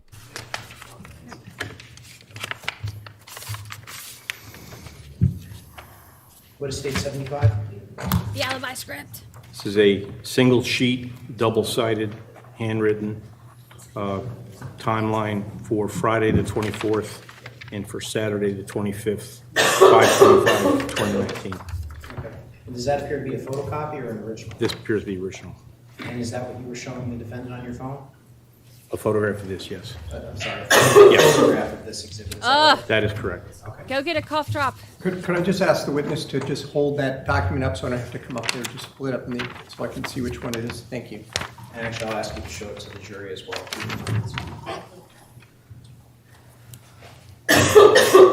Stop coughing. Both sides? Sorry. Overstimulus.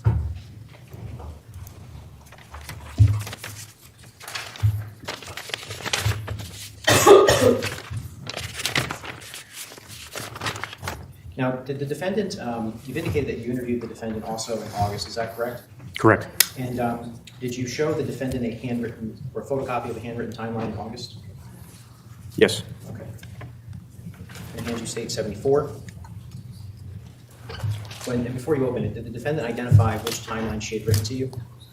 Yes. I'm going to ask that you take out that timeline and show that to the jury, Mr. Shawmore. Okay.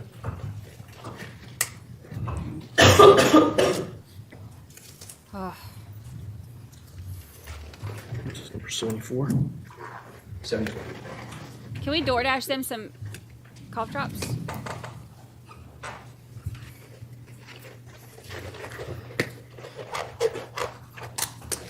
Is it possible that Fotis did this and is framing Michelle? I mean, that wouldn't explain her lying. Right hand, can you just hold that up for the jury?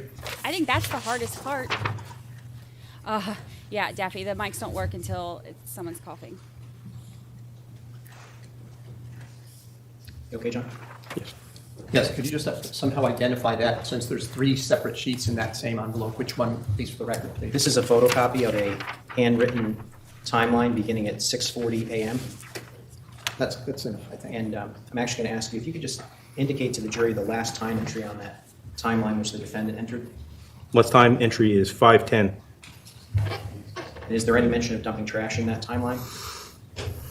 There is not.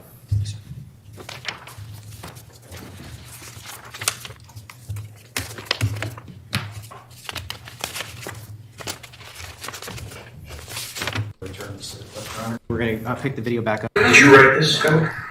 That's not Okay, that's what I'm asking you. How about this? Did you write that? That's not Do you recognize that handwriting? It's Okay, so Saturday looks like Fotis wrote the Saturday document? Okay, I'm just labeling it for the video. So Saturday, 5:25, that looks like Fotis' handwriting to you? Is that okay? And I'm only showing parts. This also, that's not your writing? No, my writing, that's Fotis. Okay, so Fotis wrote Friday and Saturday. Of his timeline, not mine. Well, this is actually, it has elements of both of you. Right. But he wrote it, not me. That's not my That's why I'm Right, we were asking because Fotis is. Where it sounds like he's writing, it doesn't say I, it says, right. it says Michelle. That's him. Like, Michelle, where would your letter be? Yeah, where's can I show you? No, did you, What did you wrote with John? which one did you wrote in the, with that staff at the Tuesday? Did you leave it at the house? He photocopied and he put it in a bag. In In a a briefcase? suitcase, yes. In a bag, in a black suitcase. Okay. With a computer of his own. How many computers are only in that suitcase? What was that? It's the defense attorney. Guillaume was a guy that worked for Fotis, but he's stopped working for Fotis. So it's a Guillaume computer. It's his computer. Bueno, it's a computer of work, but we call it Guillaume's computer because Okay, it's a because it was computer. just attached. How many computers are normally in that suitcase? That suitcase is Fotis and I've never opened it. That Okay, always was in the broken office. three laptops. But I have my computer, but you guys have it. Fotis has his computer, then that was beyond. That bag was yours? No, the computer. The computer. There's one, well, it's Forgo, but we call it beyond. It was the computer that Guillaume used to use while he would work for Forgo. So what I'm trying to say is that we found the bag, we found the photograph copies of this letter, by the way. And normally, are there one or more computers in that bag? I don't know You because don't know? that That's was why, what mine. I don't know a perfectly reasonable answer. That's why we're asking. And there's another big computer all in the office that I do all the photoshops, the pictures, because it's the only one that has programs. Does Pavel have a computer? Yes. Where did you get that computer and when did you get that computer?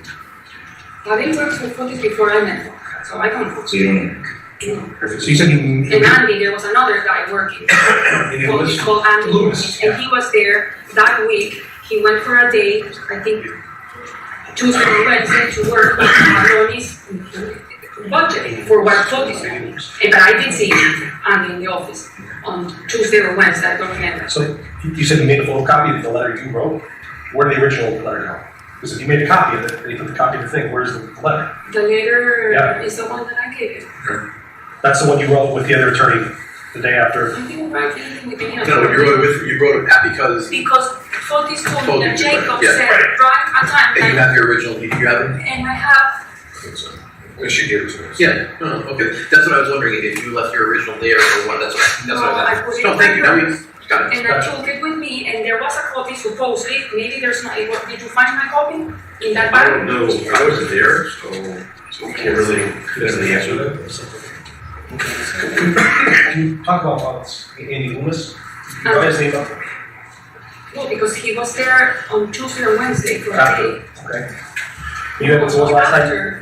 Before. Before Jennifer was missing, or the Tuesday after Memorial Day?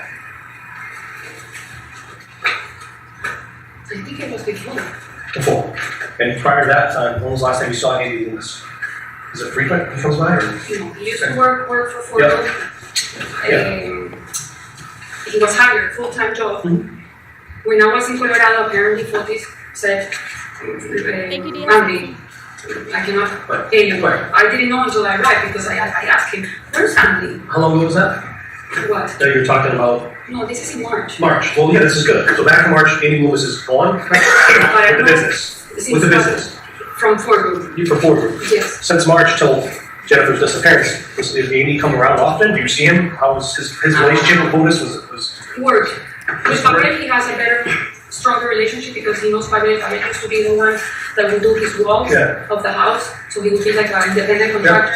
And then Fotis hired him to be like a project manager. Andy. I mean, no, Pavel. So what I'm asking is from March, when Fotis lets Andy go from the business, Yes, I probably when was the saw last time you Andy saw him? Yeah. maybe 3 times more in my life. Was that unusual that he was there on that Tuesday? No, for what Fotis said, I called Andy, so he pays him by the day, I guess, I don't know. Okay.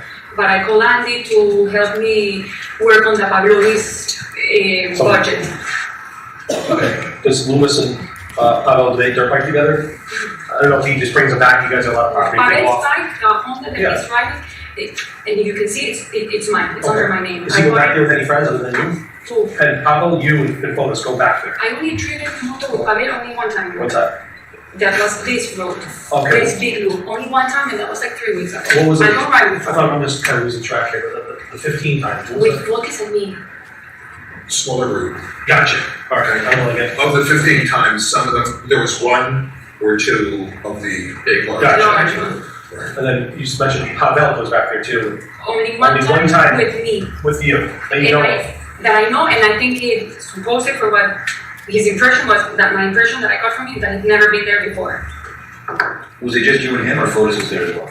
When we went, no, that's him. I'm gonna go with Pavel. Okay, so when you guys did that, did you stop and take in the sights anywhere and walk around, or you just go? I mean, yes, right? I stop it. Like if I fall, if Fotis fall, which with the 3 of us we fell at some point in one of the. But you didn't stop and spend time in a certain area. You just rode, fell, got up and rode. Yes. So after Friday, the 24th, has he been on his dirt bike back there? Has he been going back, riding, doing this? Not that I know. Okay.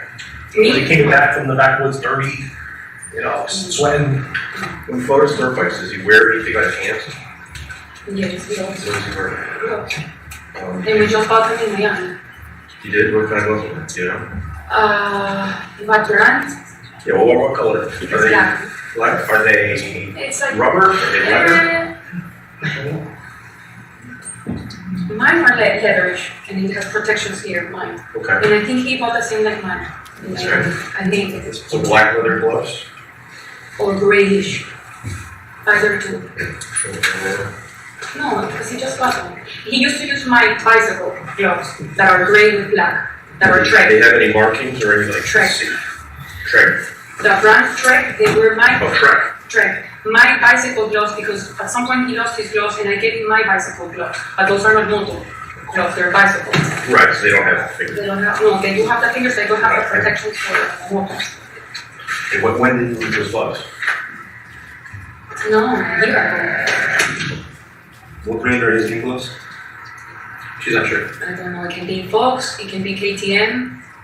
The equipment of the KTM, I got it to him when he bought the moto as a gift. The black pants with the stripes and an orange shirt.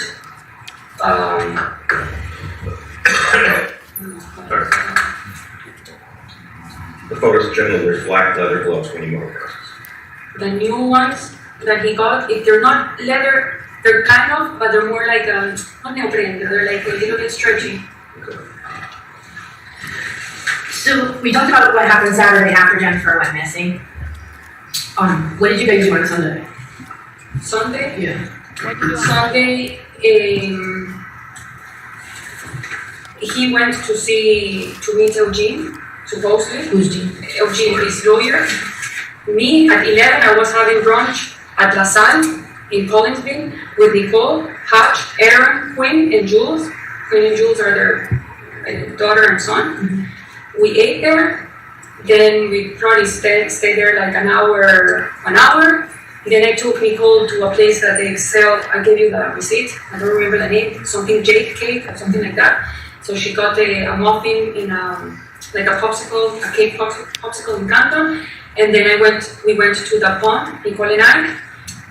We relaxed, we stayed there. In the morning I prepared a Greek salad because we were going to do eat at the pond. Mm-hmm. So I did that in the morning, sorry. Then I went to eat brunch. Then we went to buy a popsicle, whatever this thing is. We went to the pond. We stayed there all day. I water skied. Then I wasn't in the mood, I couldn't, but Hatch said, go, come on, I was crying. So he said, go. So Hatch and Greg got in the boat. He said, do you want to do the course? He said, my head's not to do the course. I just want to free ski. So I free ski. Then Nicole was hungry. We went to the marketplace. We had lunch. We came back to the pond. Nicole invited a friend. The dad brought Charlotte, Nicole's friend. They were paddle boarding. I was just hanging there. At some point, Fotis arrived. He water skis. Then Aaron gives me a menu to order pizza. So what type of pizza? I order a salad. I wasn't really hungry. I order a pizza for Nicole and the friend. Aaron goes and gets the pizza, comes back, we all ate. It was Aaron, Greg, Hodge, Fotis, Charlotte, Nicole, and I. Aaron is Hodge's wife. Yes. And then by probably 8, we left to the house. Maybe a little bit earlier. Whose idea was it to have brunch?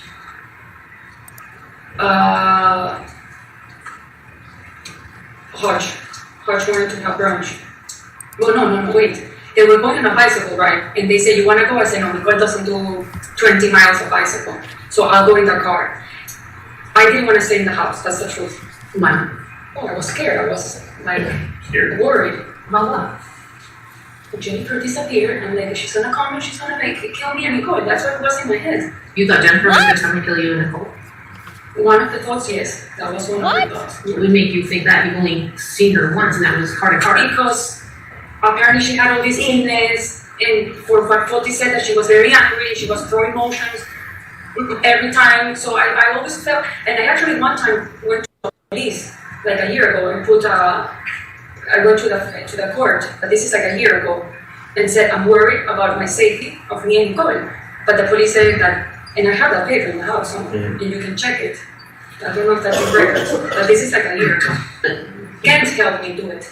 Because because of all the stuff that Fotis told you. Yes. I'm like, okay, this woman is gonna come and kill me because I'm like. Okay, so you're at the leak and so Fotis shows up.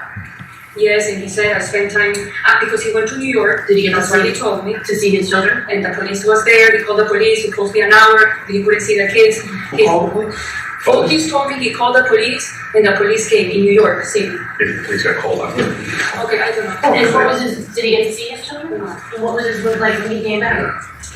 He was supposedly concerned. But he wasn't not crying. And was he angry? Concerned, angry. Concerned, and angry. he couldn't take the kids because in his mind he was going to bring the kids. He told me, I'm going to bring the kids. So he didn't come with the kids. I guess that's why he was upset. Angry, concerned, I don't know. Which one is it? I don't know. Maybe he was upset. Did he indicate to you he was upset? I could, well, now I know. You've been with him? Yeah, when I saw his face, he was like upset, like disappointed. Did you ask him any questions? Yes, and he said, what happened? No, I didn't see them. I know that they have a bodyguard. The police came. One of the police came down and said that there was a bodyguard. That's how he knew. That Lauren and two other people. She said that they're asking her about what would happen or what happened on Sunday and like what they were doing. They're trying to go over like different parts of the timeline now and things that she was doing. So she said that she went to brunch and that she is giving the different things that she did or whatever. Didn't she say that she went skiing or something too? Like one of them went skiing, and then she said that Fotis went skiing, not she did. And then they were relaxing and stuff, giving all these details. And then she said that she was worried though, because with Jennifer missing, she thought that Jennifer was going to come, and she was worried for her own safety with Jennifer missing, because she said that she thought that Jennifer was going to come kill her and her daughter.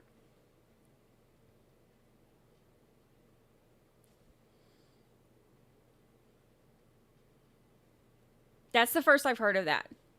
Hence my reaction. So, okay. All right. Over there, so he told me he never knew what the other people were. And then I think he met Eugene. That's why he was, for what he told me, 5 hours, 6 hours, maybe more. And at any point, so when you two initially greeted each other, what is and I say hello? Yeah. Were you friendly? I mean, was it? Oh, I hugged him. Yes. Okay. Did you say anything to him? And they asked her too, like, why would you be scared that she's going to come kill you when you said you've like never really met her. You've only actually seen her one time. And, but and I get it, Fotis, well, I don't get that. I get that Fotis is telling her things about, bad things about Jennifer, but also, is it like, I don't have personal experience with this, so I can't say one way or the other, but I feel like if I was with somebody who was going through, and people who've been through this, maybe you can, give your experience on it, because all I can say is from an outsider. I feel like if you're with somebody for 2 years and they are only allowed supervised visits with their kid, like, I feel like maybe you can't trust what they're saying about other people's character, because if the courts are saying that, we already know he's a liar because she's the mistress, so she knows check, she knows that.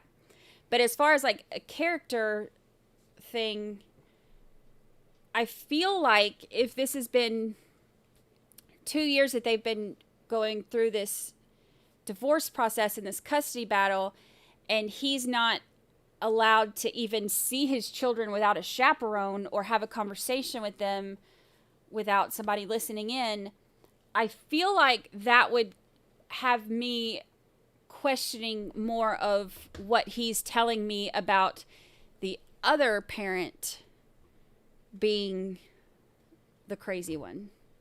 But I guess love is blind and dumb. Jokingly or otherwise? I think I told him I love him. I hug him. I'm like, did you see that? And then I asked him, did you see the kids? And then he said, we were all sitting there. It wasn't only just me. It was Aaron was sitting there. I believe you. Okay. Don't worry. No, I don't know. It's like I feel like no one believed me. No, if we didn't, we wouldn't be here right now. Okay. But did you ask him if he thought that you two would be able to have sex in jail? Yes, I said that as a joke. Why would you say that as a joke? Because he said the police put up arrest me in New York, and I said, well, if you get arrested, can I have, how do you know that? Can talk to other people who heard it. Yeah. Well, Greg was there. Greg, Aaron, and I think Hodge. We were all lying in the grass. So the joke comment was about what just happened in New York. In New York? Yes. Okay. It's not about anything else. You mentioned a girl named Kim earlier. Is that Kim Rose? Yes. That's a mom I know she is. of Laura that we went out. She's the cousin of Mike Rose, the attorney. Yes. Yeah. No, you know why I think I said that? I think someone said, well, Fotis, you could go to jail because the first suspect is the husband. I think now that you're saying. I think someone said that. And I said, as a joke, because I'm usually stupid and I joke, I said, oh, can you have sex in the jail? And we all laugh. That's how that joke became. A stupid joke. I'm sorry about that. So the search warrants were done Which search? on the houses and your phones and everything. And then the swabs. The swabs. Your fingerprints. Remember when you Well, did that? that was in the night. Yeah, I know. Remember when all that stuff was done? So they've done search warrants on the house that you lived in. But before that, they did. They did the buy. Yep, you and Fotis, right? Yes. They took your cell phones. Yes. So after all that was done, did he have a conversation with you as to why Why what? it was done? What did he say to that? I was upset. I'm like, why? And Did you talk to him? we were staying. He got a hotel in Naples, and we were actually staying. He got 2 rooms. And I said, no, I'm sleeping with my mom and Nicole. I'm not sleeping with you. So he said, please then sleep with you guys. And I said, yeah, on the sofa. So me, Nicole, and my mom, we've been sleeping in the bed. He slept in the sofa outside, but because he had the lights on, he closed the door. Obviously, I was with Nicole, putting her to sleep, hugging her, whatever you do as a mom. He wanted to go and rent a car because I had to come here and see Andy. I said, and he said, I'll take you. I'm like, no. Andy said, and I called Andy. I said, Andy, is it good that Fotis come to me or with me? That he drives me? He said, I'd rather not. I'd rather have you come alone. And I kept saying, and he said, no, I'll go with you. And did he come? Well, I know you came down. At the end, we didn't come. Andy came to the hotel. We went to rent a car in Enterprise because he was pushy. He rented this blue that it's still there, the car in the hotel. He drives the blue car. Wait. So I don't remember if I drove the blue or I don't know. We drove the 2 cars back, the Yukon. Just before you go, what I think Allison asked you is, sorry. did you ask him, hey, why the heck is all this happening? Yes, What did he all say? the time. What did he say? He's like, I don't know, but everything's gonna be fine. Don't worry. I'm like, what do you mean? There's Jennifer missing. We don't know where she is. We're like sleeping in a hotel. I had to bring my mom.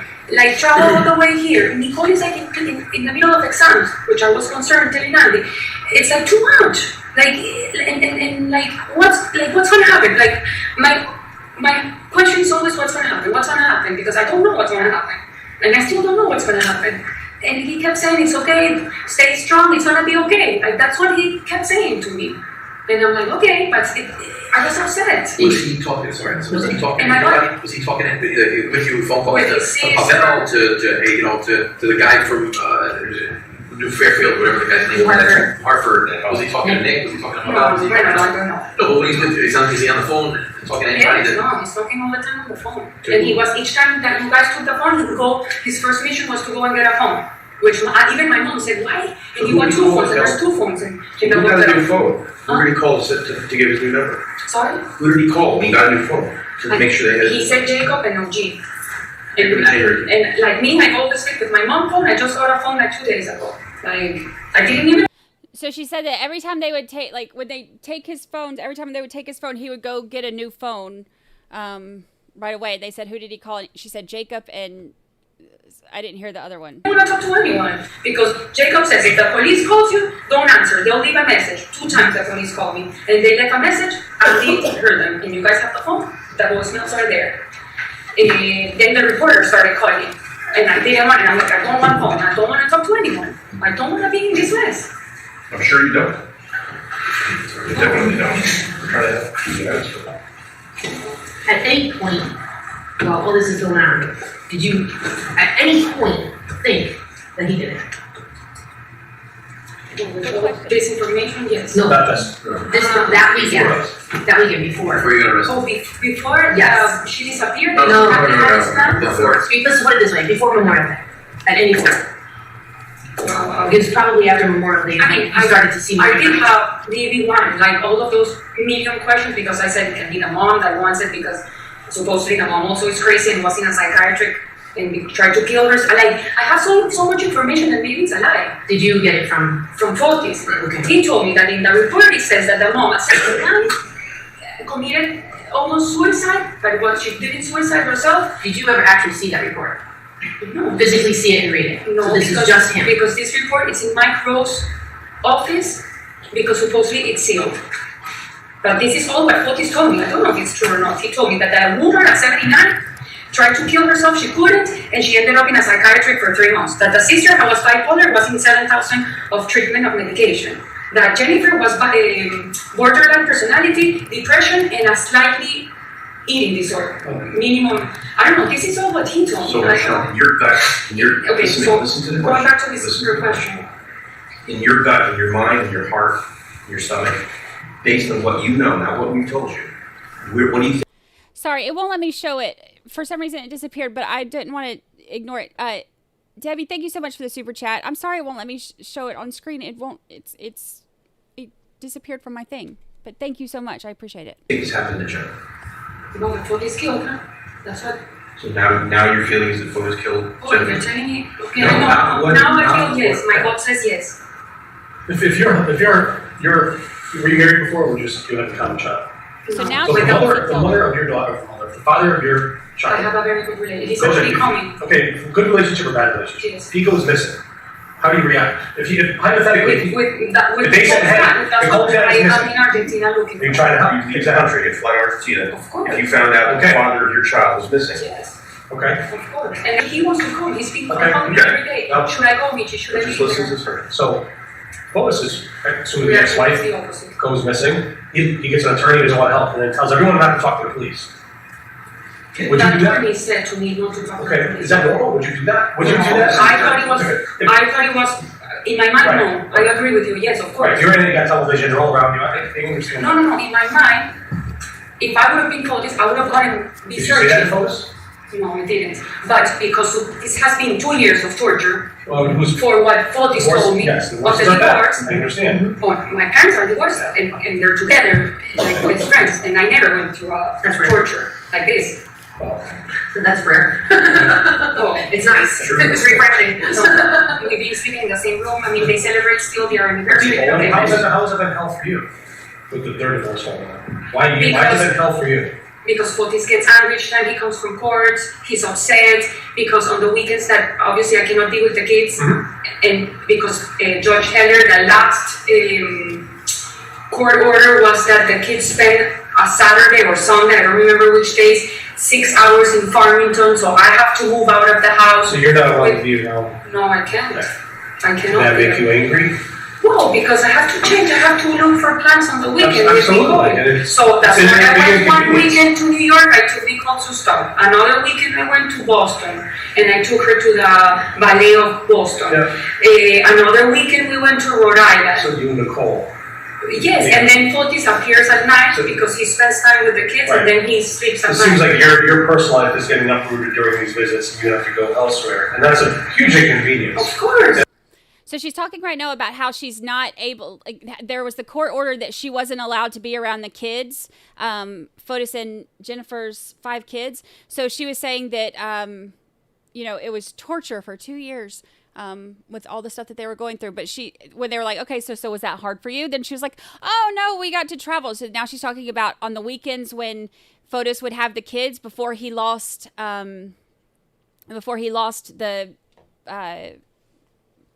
the joint custody where he's had to go into the supervised visits only. Before that happened, she's saying, her and her daughter Nicole would like leave town. They would go do different things to get out of the house, and she wasn't allowed to be around them. But we also know, according to the court documents, that he did just basically ignore those court documents multiple times and told the kids to lie and say that Michelle wasn't there. I'm sure it causes tension. My day-by-day life. And I'm sure it causes tension between Fotis and me. Look, I'm divorced. All of it. I'm divorced. I have a common child, and it's a big inconvenience. But I'm just looking for nothing for you, but maybe that's a motivator for Fotis to get rid of Jennifer, make his life easier, his relationship easier. He get the kids. Well, he can remove that whole side. Yeah, and how can I like the I'm not blaming you. I'm just saying he loves you, and it's causing tension. God, no, but goddamn, what does he say about her? He's saying that he wants I mean, obviously he gets angry, right? So what does he say about Jennifer? The effing swear words. Yes, I never thought she was gonna do this to me. I never saw this side of her. I sometimes I hope she disappears. And I've said that about my last situation. Yeah, like that in my head doesn't work because with me and Gaston, Nicole's dad, we travel together, we do vacations together. And that's the way it should be. That's wonderful co-parenting. Right. Gaston has even stayed for Jefferson 2 times with Fotis and us. And we've been in Miami, the 4 of us together. With Nicole, Gaston, Fotis, and me. That's wonderful co-parenting. Like, in my mind, that's why Fotis is like what? For Nicole. I really like Gaston. He's a super nice guy. I mean, and if I have to choose another father, I choose him 100 million times. I'm not going to change. And that's the normal thing to say. That's normal. Yeah, I love him. I love him as a person and a father of my daughter. So. But Fotis didn't feel that way about Jennifer. No, she. You said that he said he wanted her to go away. Or disappear. Yeah, but I said some jest. You say things in jest. No one thinks it's really going to happen. Yeah, how many times I say, I want to kill myself. I could jump in work and I could say, thank God Johnny's not here. He's gone. Like, I wish, we get mad at each other. In Spanish, there's a saying, and I say it all the time to my daughter, but don't arrest me for it. I say, I'm going to kill you. Yeah, that's what I was saying before. Yeah, I have 4 kids, I know. Right. And she goes, and so she laughs because okay, how are you going to kill me? I'm like, I'm going to kill you with a lot of kisses. Like, I play, I make a joke. But, I mean, yes, sometimes I say it. And yes, and Fotis. Thinking about something is one thing. It's when you I know, I'm not going to do it. I'm going to kill no one. Okay. So, are you, maybe tomorrow you could take these guys and show them with the moto? Just, we'll have to do some coordinating through the water company and all that stuff. Yeah. But if there's no water company. Well, it's a reservoir property, so I'm not sure. Technically, you guys own that property? No, so I figured some type of regional water figure. So we got to make sure we're going to go on there the right way. It's the DMV, something like that. Yeah, she thinks it's the Department of Environment. Yeah, you think DE. So we'll just set that out on our end. What's the other one, the what, Ancon? So in the company, We'll figure that out. But the bottom line is that you'd be willing to go with some people to show us where you're talking about. The only thing that through the woods, we're gonna have to do it walking. It's gonna take us probably like 2 hours. That's fine. Are the paths wide enough for a vehicle or for a truck? For the gravel, yes. The gravel is easy. Part of it's gravel under the power lines. Well, it's like under the power lines, but it kind of have like another Have you ever been to those little gators, like those little mini vehicle, 4-wheel drive vehicles? Yes. Or ATVs? That fits. Not in the woods, no, because there's a lot of roads. I think it should be walked. Yeah. But take it slowly. Go through you. I'll call you. Right. But Andy, you're coming with me, so. No. So we're moving. We're ready. I have to be in court first thing tomorrow morning, so if this is gonna happen. It probably takes some more time. Yeah, I mean, we're pulling resources in the water department. What if we go with two guys that knows motor and we go behind them? Well, we'll just, in a perfect world, yes, but We'll figure the logistics out. So when do you want to do this? When? As soon as we can. tomorrow, Saturday. Tomorrow's Saturday. No, tomorrow's Friday. Right. Yeah, no. Tomorrow, Saturday, Sunday, whatever. Alright. Saturday I can't. Tomorrow I'm in court first thing in the morning, which I could try to, get done quickly. Yeah. Which court?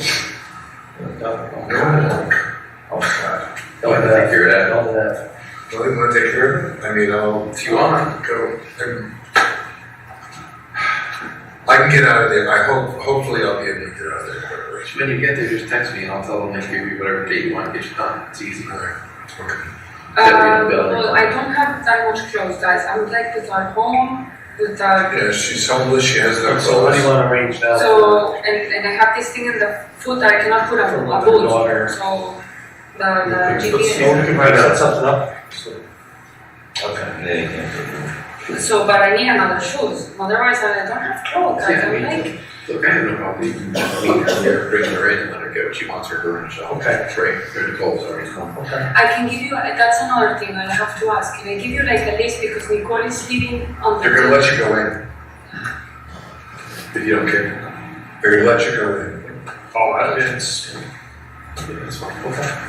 Is this? Can I take Nicole or it's like a mess? Like everything's It's like. probably better not to take her, but in case, talk to her about what she wants and see if look, say, if I can go and get you whatever you want, what would you get? And then No, if and you I get it know all for the her, ski if equipment. you get it for is her, then you almost surprise her, covered. that way we'll try and get it done for you. But I'd rather her not. Because if she goes and there is something, it's not going to be a good sight. Is the house like a mess, like upside down? I don't think so. It's pretty neat. They understand what they're saying. If there's something in there that is a surprise and it's terrible, you don't want it. Okay, no, I'll go wherever it takes me. When The most important is take her ski equipment out of there because she's going to Argentina and she's training and competing. Listen, they just told you that you can go in and get it. Yeah. Okay? So you're. So I can plan ahead for those guys out there. I mean, what time frame would you be looking at? I just gotta make some calls. Yeah, but it's something. My only responsibility now is take Nicole to school. But I think you have the schedule. She has school tomorrow. I don't know. I don't think I have. Can I ask my mom? Yeah. Well, if she has school, she starts at 8, so again, same 6:40, well, We'll have time after we finish to call and Yeah, get in touch. yeah, well, we have guys there, I just want to give them, we'll figure it out, give them the time when they're showing up, they're in, talk to the state's attorney, this is good, they'll just escort her through whatever, get whatever she needs to get.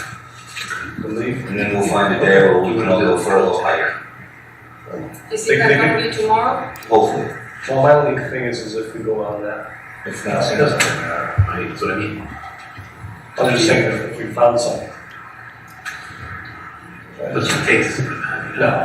But this part we can do in a car, because we're not going to walk all this. This is going to take forever.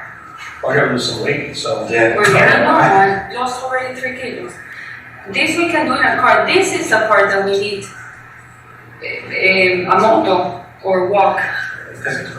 Because this is in between the trees, there's a log.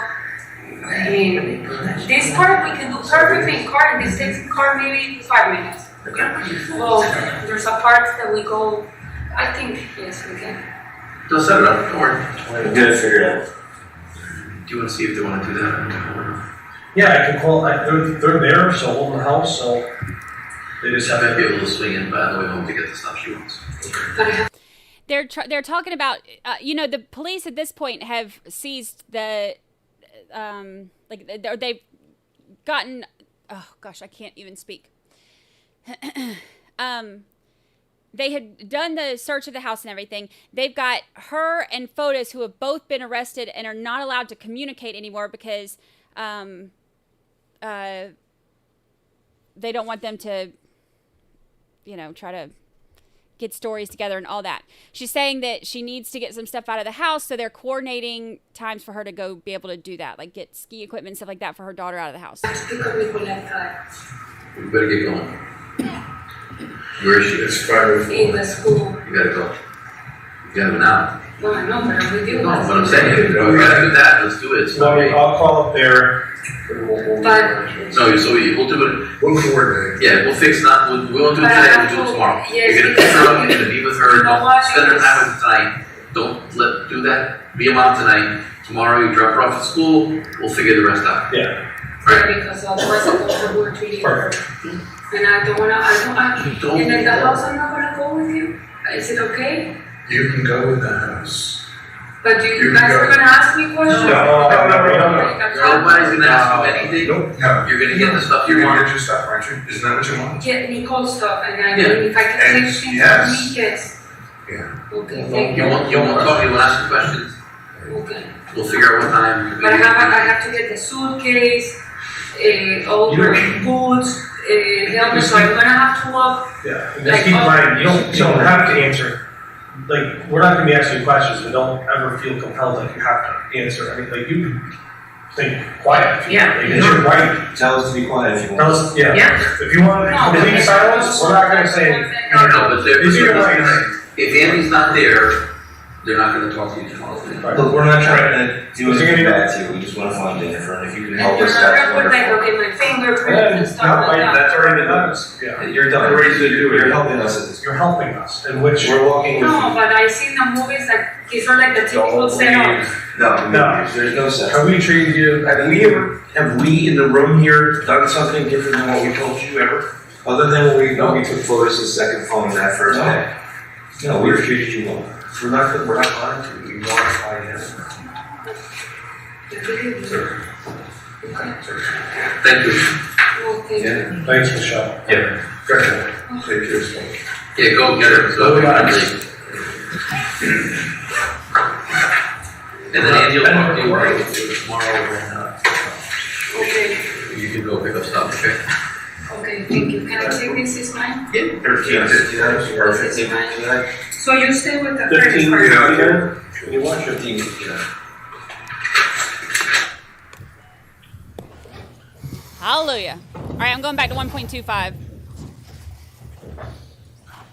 Since we're not having to listen to Detective Kimball, during the course of the interview, the defendant indicated to you that she and Mr. Dulos went to Starbucks on May 24, 2019. Do you recall that? Yes. And were efforts made to investigate that and corroborate that? Yes. And were you able to review surveillance footage from Starbucks from May 24, 2019? Yes. And were the defendant and Mr. Dulos present in Starbucks? Yes, they were. Would that have been before or after the trash was dumped? That would have been after. During the course of this interview, Pavel Gugliani's Toyota Tacoma was discussed. Do you recall that? Yes. Did the defendant ever indicate during this interview, June 6th, that that Toyota Tacoma was at 80 Mountain on May 24, 2019? No, she did not. Did you have occasion to interview the defendant again? Yes. What date? August 13, 2019. And between June 6, 2019 and August 13, 2019, did the investigation into the disappearance of Jennifer Dulos continue? Yes, it did. And did you learn additional information? Yes, we did. Did you have an opportunity to review surveillance footage and Fotis Dulos' phone? Yes. Did you have an opportunity to receive additional DNA information? Yes. She was asked to participate in another interview, is that right? Yes. I have nothing further at this time, Judge. Thank you. This is a natural break. We will resume at 3:30. Please do not discuss the case. a natural break. All right. Getting close to the end of the day, y'all. Counsel stipulate, please. Yes, Judge. Yes. Thank you. And you have concluded your direct examination, Attorney McGinnis. I have, Judge. Attorney Schoen.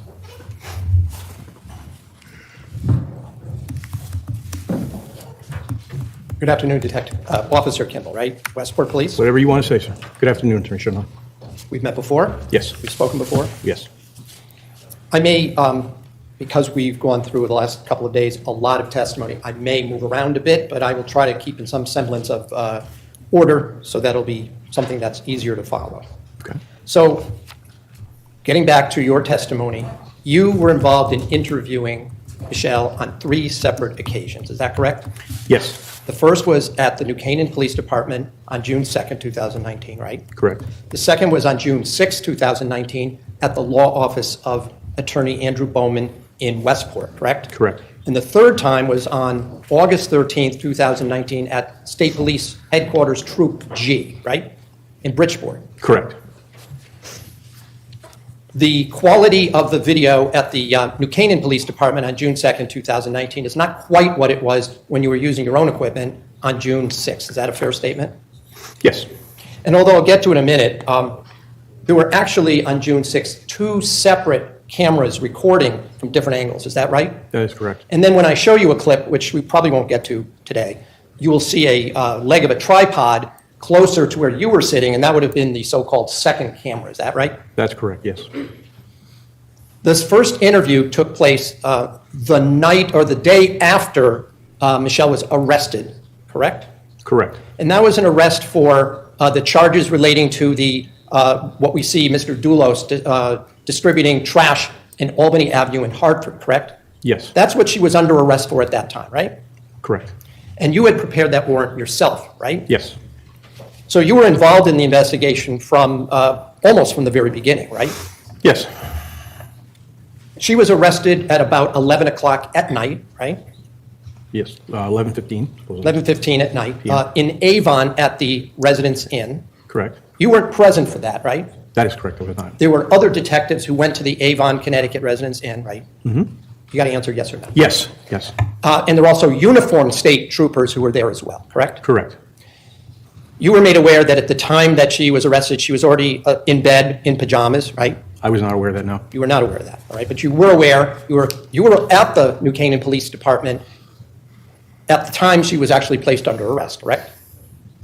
I don't know if I was at New Canaan at matter if she was 11:15 in p.m. I was pajamas. there when she arrived on the 2nd. All right, so that was maybe my next question. You were en route there at some point and got there before she was transported from Avon down to New Canaan, right? Before she arrived in New Canaan, yes. And just so that I'm clear, when you had applied for this warrant, you were at that time only accusing her of assisting Mr. Dulos with what happened in Hartford, right? The charges. The charges were related to. Right. And you didn't make the decision to have her brought from Avon down to New Canaan, did you? You didn't make that decision, did you? No, no, it's not. And it's many miles from Avon, Connecticut down to New Canaan, isn't it? Yes. It's at least an hour and a half to maybe 2 hours, right? I don't know the approximate travel time, especially at night. And she arrived at the New Canaan Police Station, however, sometime certainly after midnight, maybe closer to 1 a.m. Is that the best of your recollection? That's my recollection is she arrived at 12:50 a.m. That's when I first saw her. And I think your testimony was she had made arrangements then with her attorney to meet with you later on that day, right? Because it's early in the morning now, maybe 1 or 2 in the morning, and she made arrangements when her lawyer could be there, right? When she first arrived, she hadn't made those arrangements, but they were made subsequently. Yeah. That's what I mean. Okay, I just want to make sure I'm answering your questions. Right. That's all. She called her attorney, right? You have to answer yes or no. Yes. And the time that was set up was the time we see on the screen, about 2 o'clock in the afternoon when it starts, right? Yes.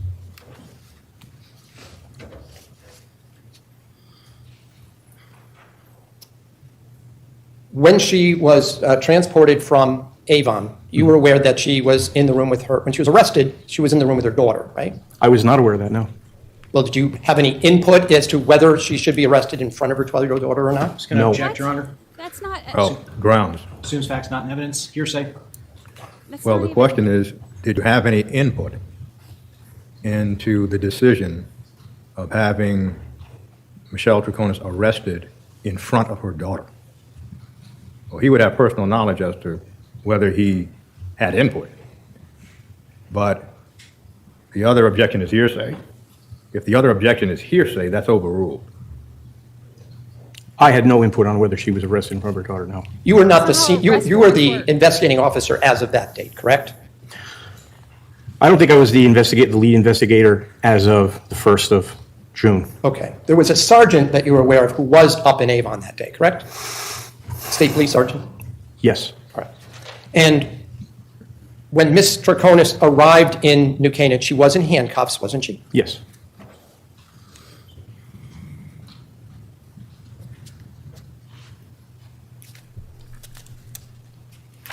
And you were made aware, and you were aware that she was brought to New Canaan because that's where the state's attorney, Colangelo, had said she should be brought, correct? Correct. Now, you've interviewed many people over the years as a police officer, correct? Yes. And you've actually received training in interrogation techniques, haven't you? In an interview and interrogation technique. And you've seen how people react when they're afraid, right? Yes. You've seen how sometimes people might be afraid, but they act calm, right? Yes. They sometimes are nervous, right? I would expect them to be nervous at times, yeah. Well, especially if it's a situation they're not used to, right? That's a natural result, yeah. Unknown situations for a lot of people if they suddenly find themselves in police custody. Well, what is the question? All right. Thank you. People react differently in your experience when they find themselves in police custody. Isn't that a fair statement? Yes. Once the interview started with Mr. Bowman present, right? Did you ever meet Attorney Bowman before? Not before that day, no, sir. Had you had any of the other officers in New Canaan who were there met him before? I don't know. Were you aware that he had been a lawyer for approximately 50 years? No, I was not. You didn't know that? No. Because I was going to ask, did you know that we were probably in high school younger when he was already practicing law? But you don't know the answer to that, right? That's correct. Okay. Come on. At the beginning of the recorded interview, we see you reading a form that had what we are commonly known as the Miranda rights, correct? The notice and waiver of rights, correct. You say, first you did the notice, right? Correct. And then there's a part that you refer to as the waiver, correct? Correct. Now, we've learned since then that that form that she signed has disappeared or is not located, correct? That is correct. But in any event, the whole time, we can see her at least signing some piece of paper, is that right? Yes. And her lawyer was there when that was being done. Yes, he was. You were not offering Ms. Troconis any kind of promises at that point, right? No. You didn't offer immunity. No. You didn't offer some kind of proffer agreement, meaning where whatever she says would not be used against her? I don't have the authority to do that, so no. Well, if nobody gave you that authority in any event, right? Correct. You were in consult with Mr. Colangelo that evening, were you not? Yes. In that afternoon, correct? Yes. And this was a weekend, right? The Yes, second? Saturday the 1st, correct. And at no time during the interview did Ms. Troconis say that she did not want to continue talking with you, did she? No. She kept going, right? That is, she kept talking to you, right? This is the 232? Yes. Yeah. Yes, she did. Yeah, and until that interview completed and concluded that Saturday about 2.5 hours later, right? Yes. She told you on that first occasion that she had had nothing to eat since a slice of pizza before her arrest, right? She didn't tell me that. I was unaware of that. She said that while I was out of the room. She said it to Detective Clabby. Yes. All right, so let's be clear. You were there, Detective Clabby was there, right? I was not in the room, but I was in the building. All right. Did Detective Clabby mention to you that she had had nothing to eat since before her arrest on the evening of June 1st? He did not know. You were also aware, because I think Detective Clabby says it in that first interview, that the night before that, she had been taken up to Litchfield for fingerprinting and things like that, right? Yes. You remember Detective Clabby saying the part about Dulos was glaring at her, sort of boring a hole through her. You remember he said that to her? Yes. Now you were, and I think he said, that is, Detective Clabby said that during that time, Michelle had her head between her knees and wasn't even seeing what Dulos was doing, right? Yes. Is that why the two of you at that point expressed concern for her safety? Part of it, yes. As part of your technique in investigation, let me just be clear, in your training, Are you allowed to feign concern if you wish? You know what I mean by that? I do. Yes, thank you. Yes. Are you allowed to lie to people who are being interrogated if they're adults? Presented deception, yes. And I think yesterday, when you were asked a similar question by Mr. McGinnis, you said I think you used the term ruse. Is that correct? Ruse? A ruse. You can create a ruse, like a fake scenario. Ruse, I don't remember a saying ruse. that, but You don't remember that? I don't remember saying that. Do you remember Mr. McGinnis asked you about, and I'll get to a more specific place, but he asked about whether you told Michelle something that wasn't true, but the goal would be to use some kind of a false statement to try and elicit a response. A ruse, not a ruse. He has no idea what you're talking about. Yes. And you're allowed to do that, right? I mean, there's nothing, nobody's told you can't do that, right? No.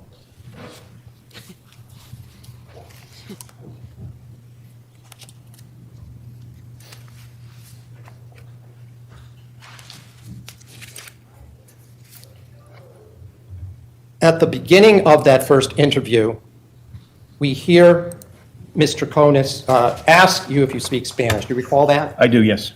And you had mentioned that the rights were available in Spanish. Is that right? That is correct. Including the waiver of rights, correct? Yes, correct. But even though you don't have it, you had her sign the English version, correct? She indicated she spoke English. Well, my question is the side that you had her sign the English version or the Spanish version? The side she signed was English. Okay. And she did say she spoke English, right? She did. And you agree, though, there were certain words she didn't know at various points, as we just observed? Yes. And she also told you that, also right at the beginning, that there are some things she doesn't understand, right? Yes. And in fact, we see a few times where she can't come up with the word in English. She said things like, how do you say, or what's it called, things like that, right? Yes. But you were able to have a conversation with her, though, correct? Yes. In English. In English. Bam! And I think at one point, didn't she say that she was in shock? Didn't she tell you that? Yes. And from your experience, even educated people can be in shock, right? Absolutely, yes. Educated people can be scared. Yes. And educated people can be under stress. Yes. And educated people can be confused. Yes. And educated people can be criminals. At the time you were questioning Mr. Troconis on June 2nd, you had a lot of information that she did not have, right? About the case. Objection vague. All right, about the case. Objection vague. Well, the question is somewhat. I'll withdraw it, Judge. Thank you. All right. You had already been, by June 2nd, you had been to the Wells Lane house in New Canaan, right? Yes. You had consulted with the other New Canaan police officers who had been on the scene, right? Yes. There had already been some collection of evidence and photographs taken by evidentiary service personnel, correct? Yes. And that also had included photography and videos by the state police evidentiary services unit of the Western District Major Crime Squad, correct? Yes. And you were part of that unit. When I say the unit, I mean the Western District. squad. Correct, yes. And by June 2nd, you also had obtained a number of videos from surveillance cameras, right? A number, yes, some. And you had Mr. Dulos' cell phone, correct? Yes. It had been, in fact, seized from him when he went down to the New Canaan Police Department on May 25th. That is the next day, right? Correct. And you were aware, just because all these names would be, that Mr. Pietranker was with Mr. Dulos at the New Canaan Police Department on that May 25th, right? Yes. And then we've heard some other names like Jane, Mr. Riccio, by then, but as of June 2nd. As of June 2nd. I don't know. All right. You had heard the name Mike Rose mentioned multiple times in these videos. You were aware that attorney Mike Rose was the guardian for the children in the divorce case, right? Withdrawn. I think that's a mistake. Yeah, that's me. Yes, that's a mistake. That Mike Rose was, in fact, one of Mr. Dulos' divorce lawyers, correct? I knew he was an attorney. I didn't know what type. But you knew he was representing Mr. Dulos at that point, right? I didn't know he was representing Mr. Dulos. I knew he had been in touch with Mike Rose, who was an attorney. You had also interviewed a number of people connected to the Farber family, correct? Yes.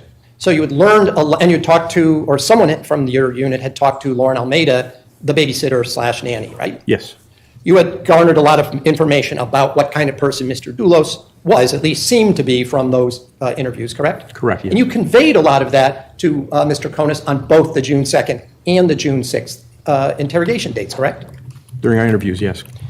Now, when you said things such as that Dulos was a liar, he was a manipulator, he used people, were those just techniques to ruse, or were those things that those other individuals had actually said to you, and therefore you were sharing information that you had actually garnered? Those were things that we had heard about Mr. Dulos, so that was actual information we were sharing. You had learned that he at least appeared to be successful, right? Yes, yes. Living in a 15,000 square foot home, right? 10,000, yes. But if you look online, it says 15,000 if you include the office and the lower left, finished lower Just level. looked online, but that's all right. We'll, whatever you say. All right. In any event, Large house. At the time, you'd never been to that house, correct? That's correct, yes. At some point, did you go to that house? Yes. So you know it's pretty massive, right? Yes. So I've already asked other people, so I don't need to go through with you, but you agreed it has something like 8 bedrooms? Yeah, yes. 6 or more baths? Sounds right, yes. All tiled, chandeliers, the whole works, right? Oh my gosh, he's a realtor now too. You brought up at one point in this, I'm just going to jump quickly to the second interview about the kind of finances, how Michelle's finances sort of interacted, if you will, with Fotis Dulos' finances. Do you remember those questions? Yes. And in fact, Michelle said that except for a household credit card for buying food and stuff, she paid for her daughter in her own way, except maybe for certain plane tickets when they went on vacation. Isn't that what she said? Groceries and gas, I believe, is what she said she paid with that ticket, that credit card, but yes. And you either confirmed that or found nothing to dispute that, right? Correct. Now, I want to ask you about something that was said at one point on June 2nd after the rights were read, and I'm going to ask Bob, if you go to minute 11, I think we have the monitors on, please. This is of the June 2nd.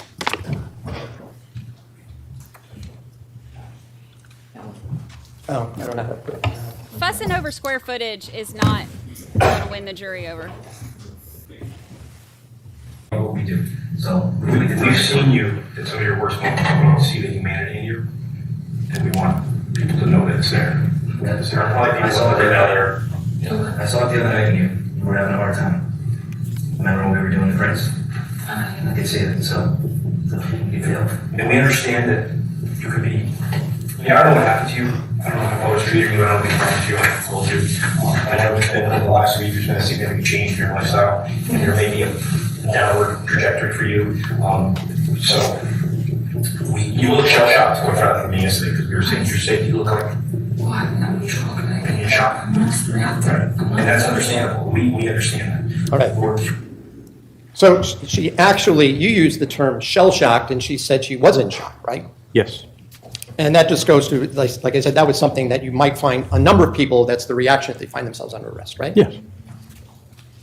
And you'd agree that for many people, being arrested is a shocking experience. Yes.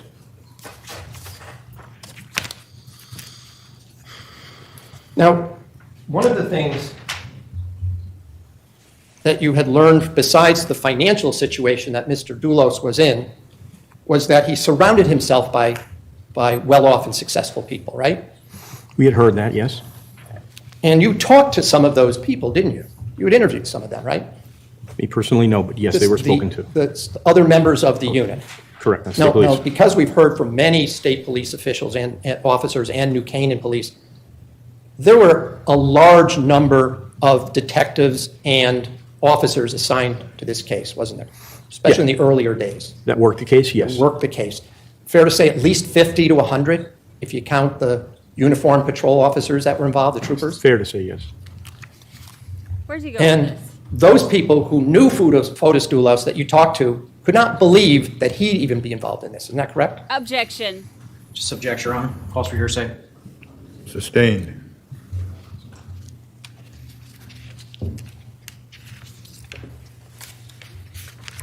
You can't say 50 to 100 officers After couldn't the, believe he would do this.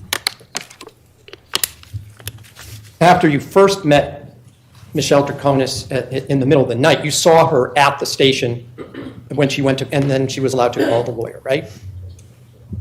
Yes, yes. Then you said you went home because you were tired and needed some rest, right? Yes. But Michelle Troconis couldn't go home, could she? No, she was in custody. She was in custody, and she was, at that point at least, denied bail, right? Yes. Objection, Your Honor, mischaracterizes. Well, because the court knows the legal procedure, the Just tell him question sit down, Judge. Tell him sit down. denied bail is a mischaracterization. All right, I'll rephrase. She was not allowed to post bail, was she? Until arraignment, no. That's how that works when you get arrested. Look, okay, time out here. Him saying you got to go home that night because you were tired, but she didn't. That's what happens when you get arrested. They're not like, hey, I'm going to arrest you. Wait, are you tired? Go on home. We'll talk. You know what? You go on home. We'll talk about it another day. I'm sorry. I didn't mean to bug you. You just head on out. We'll just handle this later. That's not how it works when you get arrested. That's not how it works. Yes, he got to go home because he's tired. He's the officer working. She's the one who got arrested for breaking the law. It's not the same thing. Oh, this guy.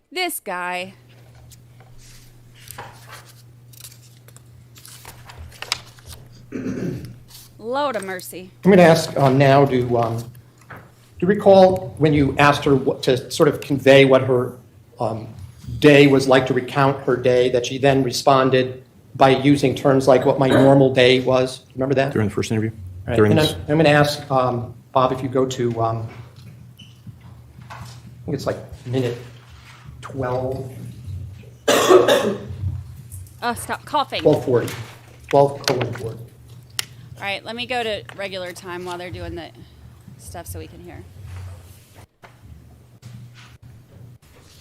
Every day, on Thursdays, because Nicole goes to school on Thursdays, she gets in at 9 instead of 8.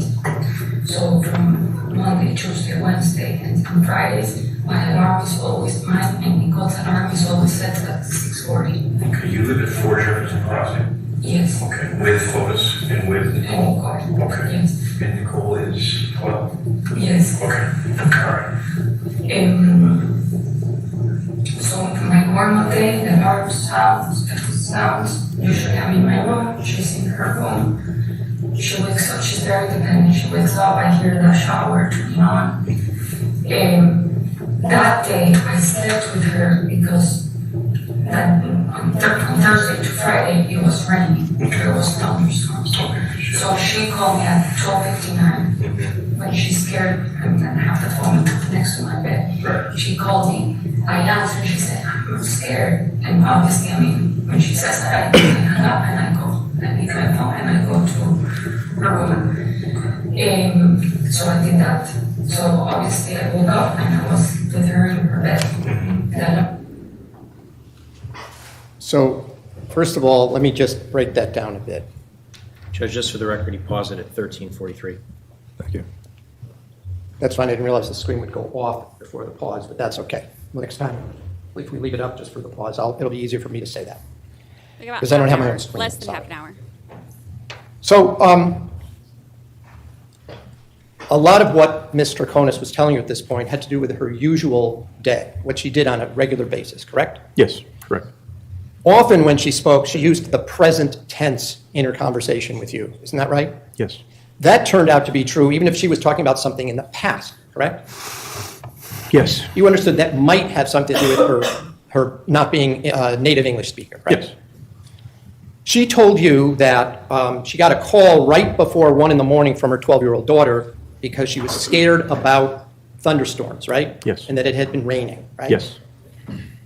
You said in answers to Mr. McGinnis's questions yesterday that you checked on some app like Weather Underground or something, that there were no storms in that area. Isn't that right? I checked on Weather Underground and timeanddate.com, and there was minimal precipitation. Not none, but only less than half an inch. And that was at Brainerd Airport, isn't that right? That was at Brainerd Airport, correct. Right. I'm going to offer Defense Exhibit K. This is what you Sure. Yeah. I have no objection to K. And defense K admitted as a full exhibit. So he's talking. Just have a moment to use my. So he's bringing up the thunderstorms, which have no relevance, but okay. Let's focus on. All right. Yeah. Would you call up the map, please, that's on there? Now, do you recognize this from the Weather Service being from the early morning hours of May 24th, 2019 at 12:56 a.m.? Could you zoom in a little on the center, please? Judge, if I may, I just want to indicate, is Attorney Schomer indicating this came from one of these sites, or is he indicating it came from Weather US, which is what it shows? Yes, from weather.us. Thank you. All right. Do you recognize the area of blue and aqua in the center of the screen? Yes, I do. And what's the time indicated on this image? It's cut off on my screen. It's down at the bottom. If you look behind you, Oh, I think okay. you might be able to read it. 12:56 a.m. on May 24th, 2019. All right. So is it at least conceivable, Officer Kimball, that the sources that you looked at were not actually looking at the Farmington, West Hartford area at that moment? Yes, it's conceivable. Okay. Didn't that say Central?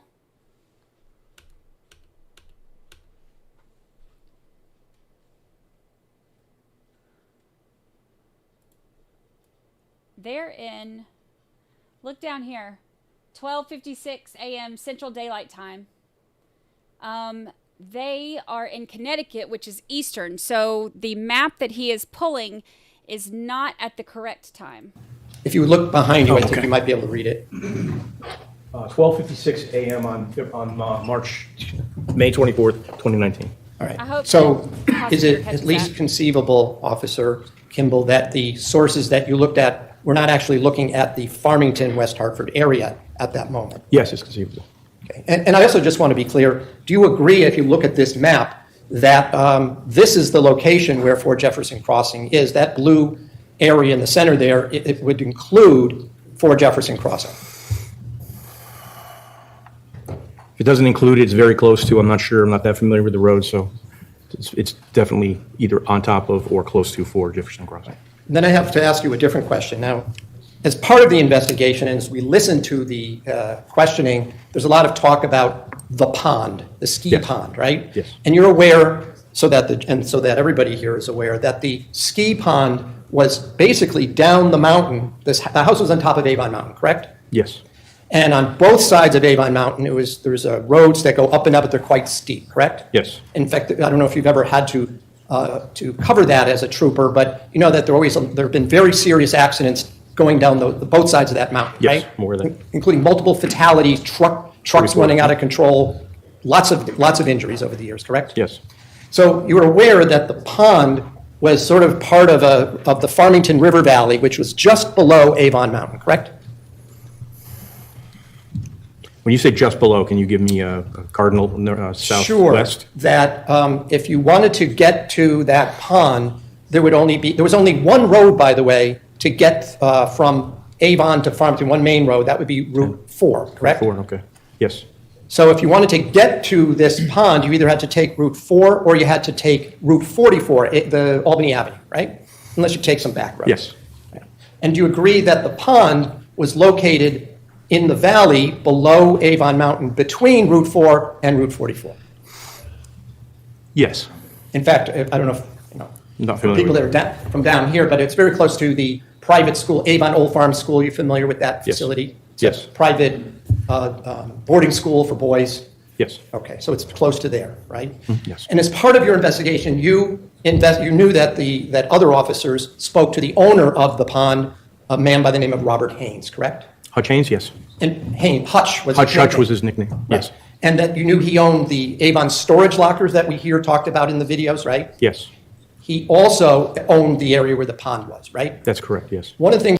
Okay, Hutch Haynes, remember, he's the one that when Fotis and Michelle went to that barbecue a few days after Jennifer went missing, Hutch is the one who said that the breaking news was coming over the phones and said that they had found evidence in trash cans that were related to Jennifer's disappearance that now were giving police the impression that it was murders instead. And he said that he saw Fotis and Michelle like watching on the phone, watching the news update come, and then Fotis looked up at Michelle and they kind of like made eye contact, and then Fotis walked off to make a phone call of what he assumed was his attorney. He's the one who owns that pond. And the storage thing. He's the one he's talking about right now, trying to help y'all connect the dots. Things that was collected from Mr. Haynes was the surveillance cameras from the area, from his storage locker area and the pond area, correct? Yes. Did you ever review those videos? I did not personally know. All right, I'm going to ask that in the same exhibit, if we could play the video at, move it forward to about 12:45 a.m.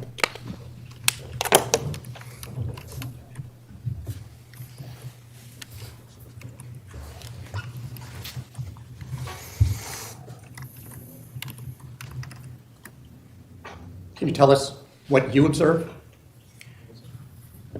It appears to be rain falling. Severely heavy rain? Yeah, yes. Hi, Shelby. And if we could just move it forward 3 or 4 minutes so we don't have to watch this exciting video. Just 3 minutes, just maybe before 1 though. Go back a little bit further, please, right there. So at 12:54, it's still raining quite hard, is that right? Rain, I don't see any lightning, but yes, I do see rain. All right. Thank you. Mr. Schumer, can you just indicate for the record what you played? Yes, that is a section of the surveillance video from the Avon storage locker units on Old Farms Road in Avon, Connecticut. And which exhibit number is that, please? Oh, a letter. The same exhibit. Thank you. Okay. Thank you. When you said to Michelle, point blank, we checked it, there were no storms that night, were you trying to deceive her by saying that? I believe I said there was very little precipitation, but no, it was not an attempt at deception. It was a bona fide belief of mine at the time. But she was telling you that there was a storm and her daughter called her and she went up to her daughter's room, right? Yes. You're telling her that you didn't believe her when she told you that, right? I told her that there was little to no precipitation. Yes. In hindsight, was that accurate? Not according to the video I just saw. So as far as you know now, she was telling you the truth, right? As far as I know, yes.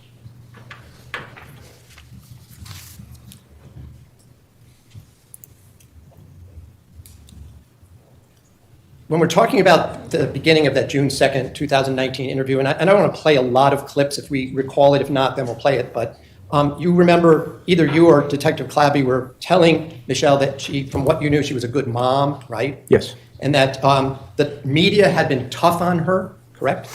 Yes. Would you agree that there was a lot of tabloid media with pictures of Michelle Troconis even before she was arrested? I don't pay much attention to the media, but I'm aware that there was some coverage of it, yes. It included her daughter, too, didn't it? I don't Pictures know. of her daughter. Objection, Your Honor. Foundation. Well, the question really is, do you know whether it included pictures of her daughter? Yeah. No, I do not.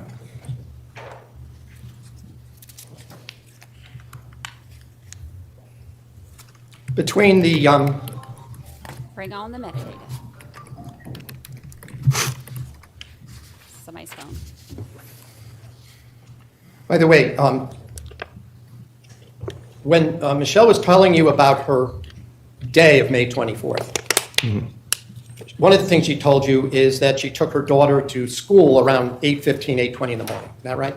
I think she left 7:30, 7:35. But you confirmed the fact that she arrived at the school and brought her daughter there, right? Yes. Her daughter's school was maybe 15, 20 minutes away from Fort Jefferson Crossing, approximately? Approximately, yes. And that was something you were able to confirm? Yes. She also told you that she had returned a purse to Mr. Haynes that his wife had left at her house, right? Yes. At the Dulos house. Yes. She told you that they were over for dinner that previous night, May 23rd, correct? Yes. And that's when Miss Haynes Erin Haynes forgot her purse, right? Yes. She told she got a text. She got a text from Aaron Haynes saying, I left my purse there, right? Yes. And I believe we heard Michelle say she would bring it because it was on her way to the Stop and Shop, right? Yes. You confirmed the fact that she did that, correct? Subject calls for hearsay, Judge. Well, the question is, essentially, did you confirm that Michelle Troconis did a certain, or engaged in a certain activity? Did you verify that, if the court understands the question? Yes. Overruled. I personally did not. I am unsure as to whether someone else specifically verified the Aaron Haynes, but we know that she went to Stop and Shop. Okay, and you confirmed that you actually verified that you obtained videos from the Stop and Shop store showing her going in, right? Yes, yes. And shopping and paying for items at the cash register, right? Yes. It's fair to say that you checked out almost every angle you could in your investigation into the disappearance of Jennifer Dulos, whatever was available, right? Yes.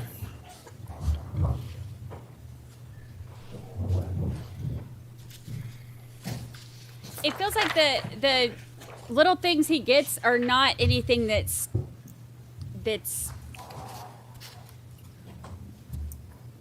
matters. It's some of the stuff he's just pointing out, like, oh, here's one time she told the truth. You saw her at the Stop and Shop, right? Yeah, we've said that. Yep. What do y'all think? I haven't seen it be very effective, in my opinion, yet. Tell me what y'all think. Yes. And Michelle Troconis, as you indicated, 4 days later, is that right? Yes. And there, she was still staying, she said she was still staying at the Avon Residence Inn, right? Yes. And that's because she had been not allowed back into her house, right? That's correct. In fact, at the end of the second interview, you hear her ask, she needs clothes, she doesn't even have a pair of shoes that she can change into, right? Yes. Her daughter doesn't have any clothes for school, right? Yes. And she was asking permission to be able to go get some clothes for herself and her daughter, right? Yes. And I believe it was this, we can't see him, but the state's attorney, Richard Colangelo, was in the room at that time, wasn't he? Yes. He's the one who said he gave the permission to do that. Is that right? Yes. I'm not sure you were asked that specific question, but there was a man with glasses halfway through the June 6th interview who walked in. Was that Richard Colangelo himself? Yes. And he sat off screen to the left of the camera, is that right? Somewhere off to the left, yes, I'm not sure. And we hear a female voice as well, but we don't see. That would be Officer Allison Peters, who was a detective at that time as well with the state police. Yes. You did not speak with Michelle Troconis in between June 2nd and June 6th, did you? I did not. I did not know. You continued to conduct investigations during that time? Yes. Continued to gather additional information? Yes. Sent additional items to the state lab to be examined, is that right? Yes. Talk to more people? Yes. In the interim, the house for Jefferson Crossing was being searched, is that right? Just object, Your Honor. Vague. Well, between June 2nd and June 6th was the house being searched and the property being searched. There was a search which was conducted on at least one of those days. There were also dogs that were brought onto the canines to search the property as well, right? Yes. Those were not in conjunction with the evidentiary services unit, right? It's a different day, right? Can you ask that a different way? I'm not sure I understand. On June 3rd, the evidentiary services unit of the Western District Major Crime Squad was at Fort Jefferson Crossing, right? Yes. They were there all day. Yes. On a different day, before June 6th, there were police dogs of the state police searching the property as well, right? The canine unit searched. I'm unaware of exactly what day the canine, but the canine unit is separate from our van. It was, however, done while the house remained under police control, correct? Yes, correct. Now, you were aware that, as she indicated in the video, that Michelle was staying at the hotel, right? Yes. She talks about her mom as well, right? Yes. Was her mom there when you were interviewing her on June 6th? Was she out in the hallway? Her mother is seated in the hallway, yes. At one point when the door opens, we see a woman sitting in a waiting area. Was that Miss Troconis' mom? I believe it was, yes. Were you introduced to her as the mom? I don't remember being so. Okay. But there was a another woman, a woman a little bit older than Michelle Troconis sitting in the waiting area. Well navigated, yes.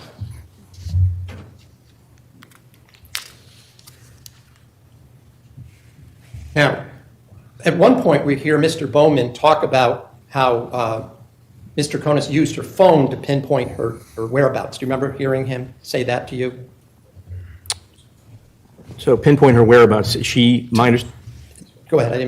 My understanding was she referenced her phone to determine what she was doing around the general time of a phone call or of a text. Okay. So well, that's whereabouts as far as like physical whereabouts? Oh, no, time frames. Okay.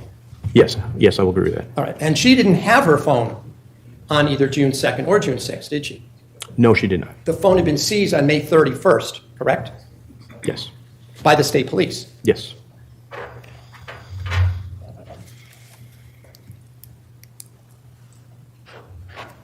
All of her phone evidence is suppressed, though. It's not allowed to come in. Dang it. By the way, I just want to, before I move away from May 31st, to your knowledge, the first encounter that Michelle Troconis had with the state police was on that evening of May 31st, correct? To my knowledge, yes. And Detective Clabby was in Litchfield when Ms. Troconis was escorted up there, correct? Yes. She was not under arrest at that point, right? Correct. That was on the evening of May 31st, right? Yes. Ms. Troconis was up there because that's where the state police decided that they would do her fingerprints, right? Correct. They would take a DNA swab from her cheek, right? Correct. And they'd also take, I think you referred to it as full body photographs. Is that right? Yes. And that means she was required to take off all her clothes except for her thong underwear. Is that right? Oh, Lord. And perhaps her brassiere, I'm not sure. But everything else Down to underwear, yes. Right. And then a female police officer was brought in to take those pictures, right? Okay, was it really necessary for him to put thong underwear on the record? He could have just said her skivvies, her underbritches, her underwear. He didn't have to say her thong. Correct, yes. And I mean, I get it. Like, you know, she like was exposed in her thong underbritches, but now thong underwear is on the record.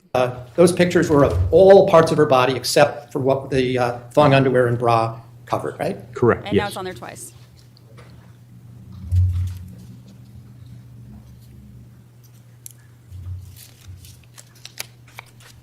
He also, the way that he's questioning, like about how, you know, she didn't get to go home, but you did. And like, you know, you had to take full body pictures of her. Well, not he did, but you know what I mean? Like the police had to take full body pictures of her. Like they brought in the female and all that, you know, with all that. This is an arrest. This is, you know, so it's not, I think he's possibly, like just a theory, maybe he's trying to like, you know, make it sound to the jury like, you know, look how she was mistreated, you know, she's not really criminal, and like they were treating her like this, you know, maybe trying to garner some sympathy for her from the jury.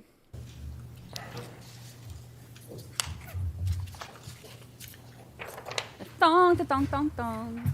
Like when the beat goes, maybe make your booty go. Did y'all see Cisco perform that recently? He don't age. On that first interview on June 2nd, there was a fair amount of discussion about the cars and the location where those cars were parked. Is that right? Yes. By the way, on that, you were shown yesterday and today the written documents, exhibits 74 and 75, and I just want to go over that with you for a minute. You did not have those documents on June 2nd, 2019, did you? Correct, that's correct. They were found in the house by the evidentiary services team and the van team, whatever their crime van team? Crime van. Okay, on June 3rd, right? Yes. On June 2nd, Michelle told you that she was listening in on a phone call when Jacob Pietranker was telling Fotis Dulos that he needed to create a timeline. Is that right? For Wednesday the 22nd. Yes. Right. Well, we'll get to that. I understand that it was then Mr. Dulos who, according to the video, told Michelle she also had to do one for Friday. That's what the video shows, right? Correct. But we're talking now about Wednesday, And that, according to the testimony and the video, was the first time that Michelle Troconis even found out that Fotis had been at his wife's home that Wednesday, the 22nd, right? Yes. In fact, she indicated she was a little annoyed about that he hid that from her. Yes. The document that you did have for, and I just want this clarified now, of the timeline was a photocopy that Michelle identified as being her document, right? Yes. The original, which you held up, which had the purple line on it, she said that was not her handwriting, correct? That's correct. She also told you that she did not prepare that document, correct? That's correct. She thought it looked like Fotis Dulos' handwriting. Right? Yes. But she hadn't seen it before. Yes, that's correct. There's also, I need some clarification. She told you that Fotis made a photocopy of her written timelines, correct? Honestly, don't remember who she said made the copy. Well, we can get to it, but if I show you I'd have to play it. I have a transcript. But if I indicate to you that she did say that it was Fotis made the photocopy, that doesn't conflict with what you believe? Is that right? Yes, correct. Okay, fair enough. It's not important enough to me to look for it right now and take up time. So, in any event, after Michelle was taken up to Litchfield on May 31st, now it was in the evening, she was told she couldn't go home, right? Correct. That was still true, I think we just got to, was still true through June 6th, correct? Correct. Until Mr. Colangio said the next day he gave permission she can get some things out of it. Correct.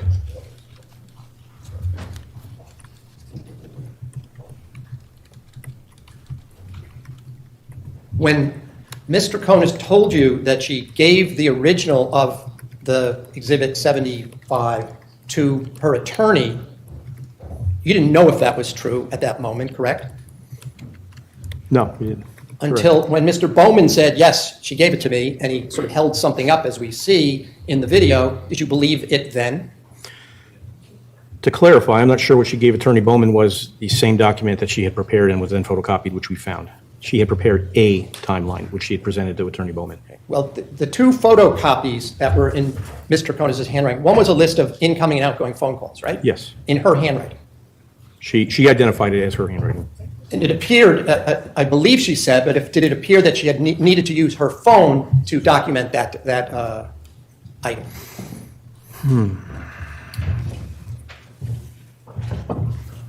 Yes. At the time, did you know who was with her when she wrote it? I'm sorry, can we get a time frame? I'm confused by the question. At the time. Do you know when she was writing that document, who was with her when she wrote it? I don't know when she wrote it, so I don't know who was with her at that time. At one point, just so that we're clear, she did say in the video, in the second video, that Fotis told her to write down everything, correct? Yes.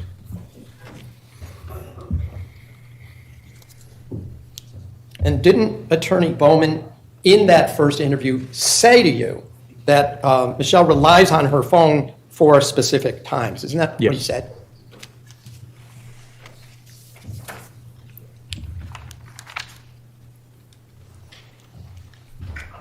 By the way, if you knew a document was being prepared for a lawyer, you wouldn't take that document, would you? No. I was going to object, Your Honor. Relevance. Sustained.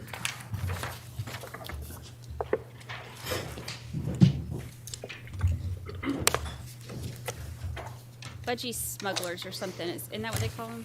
Budgie smugglers? Now, Mr. Bowman indicated to you, if you recall yesterday, that, I think he said that, I want you to understand this is not rehearsed. Any attorney would go over everything together. It's common for attorneys to go over everything in detail. Do you remember that being said yesterday? Yes. But you don't disagree with that statement, do you? I was going to object, Your Honor. Relevance as to whether he disagrees. Well, as far as relevance, the question is, do you disagree with the statement that essentially a competent attorney would try to review with his client a chronology? Well, really the objection really is foundation. Well, the court is going to sustain the objection. By the way, could Michelle have stopped answering questions at any time? Yes. Could her lawyer, if the lawyer had said, we're stopping, we're not going any further, would you have then stopped asking questions? Yes. That never happened, did it? Correct. And she never asked to stop, did she? Correct. Even after, did Detective Clabby mention that at one point she said she felt dizzy? Which interview are we talking? In the first interview. First interview. I don't remember that occasion.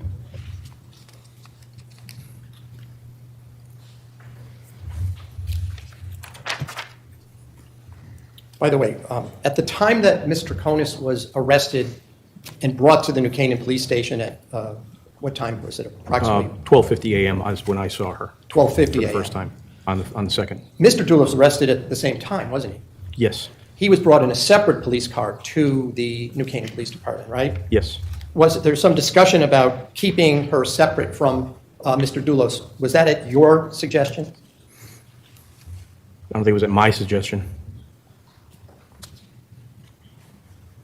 When you told Ms. Troconis that Fotis Dulos had not cooperated with the New Canaan Police Department, she seemed surprised, didn't she?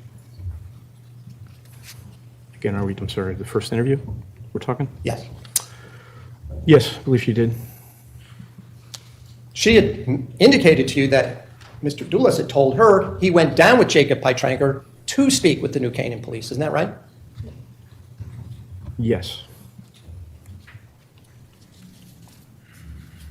Were you at the New Canaan Police Station on May 25th when Mr. Dulos came in with his lawyer? Yes, I was. But you were not downstairs in the foyer when Mr. Dulos and Mr. Pytranker came in, right? That's correct. So you were not a witness to whatever the interaction was with the New Canaan police officers that were there, right? Trooper Chris Allegro and Officer Tom Patton, but I was not a witness, no. Okay.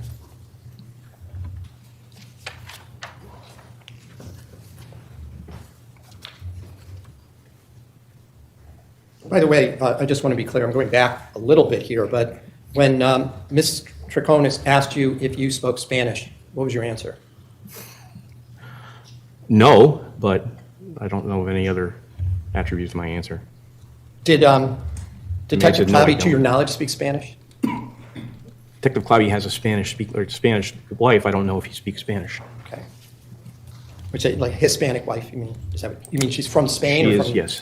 From Spain? My apologies, yes. Okay. And I'd also note, and I don't know if the jury knows it, but there were times when she answered in Spanish words. She would say, sí, bueno, pero, right? Yes. Do you know what any of those words mean? Bueno is well. At least that's what it was translated to me. Sí, I believe, is yes. How about pero? Pero? I don't know pero.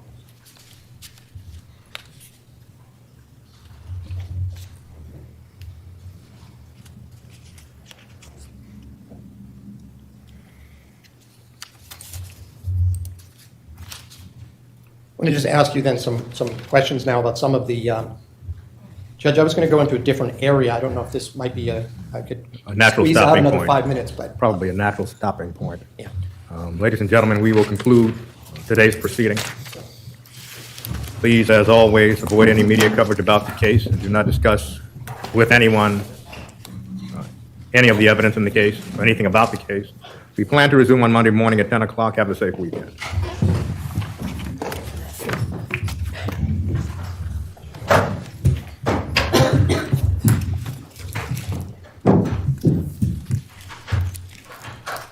All rise. This honorable Superior Court now stands adjourned until Monday at 10 a.m.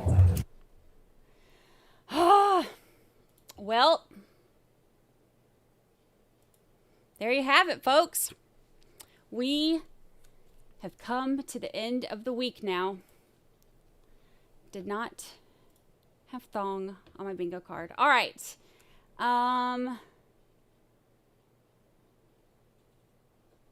So this was a productive week. We finally I'm not, but I've heard that term on TV and had to Google it, and now I remember it. This week we moved along a lot more in the evidentiary department. We're finally getting to some of the stuff that's not just so tedious and time consuming. Obviously, the 2 interviews that we've heard the last 2 days were tedious and time consuming, but not like in the way that's like we had to go through a whole bunch of stuff that, you know, doesn't make sense. We actually got to hear really interesting stuff too. And we got to start hearing some of the lies. Some of the lies. Went down. Where did Marie Moss post stats yet? Did I miss it? I don't want to miss it. Let's see. Let's see. It's Friday.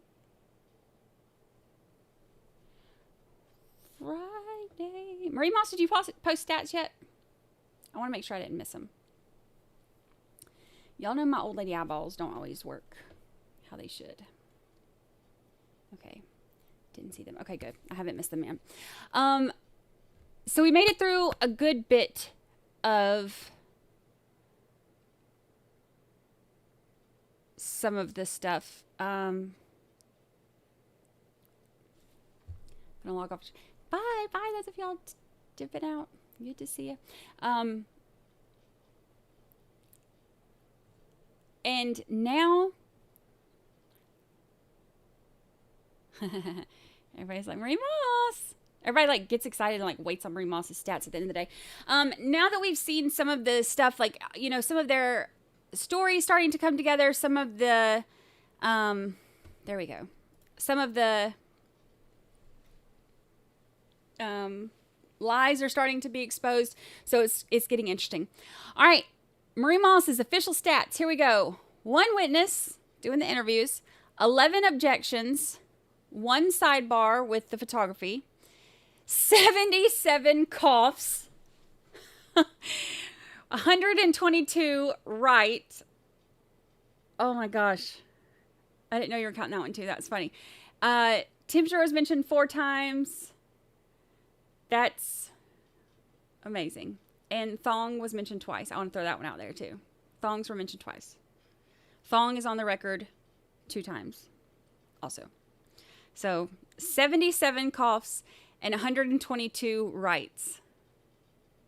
That's pretty funny. Pretty funny. Oh, Marie Moss, thank you. Our official 13th juror statistician. You're the best. You're the best.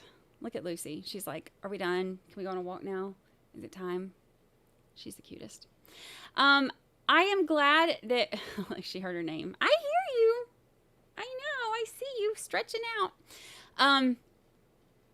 It was a good week. We got to finally progress. It is day 11 in this trial, and we are finally just now progressing to the point where, you know, it's starting to kind of come together.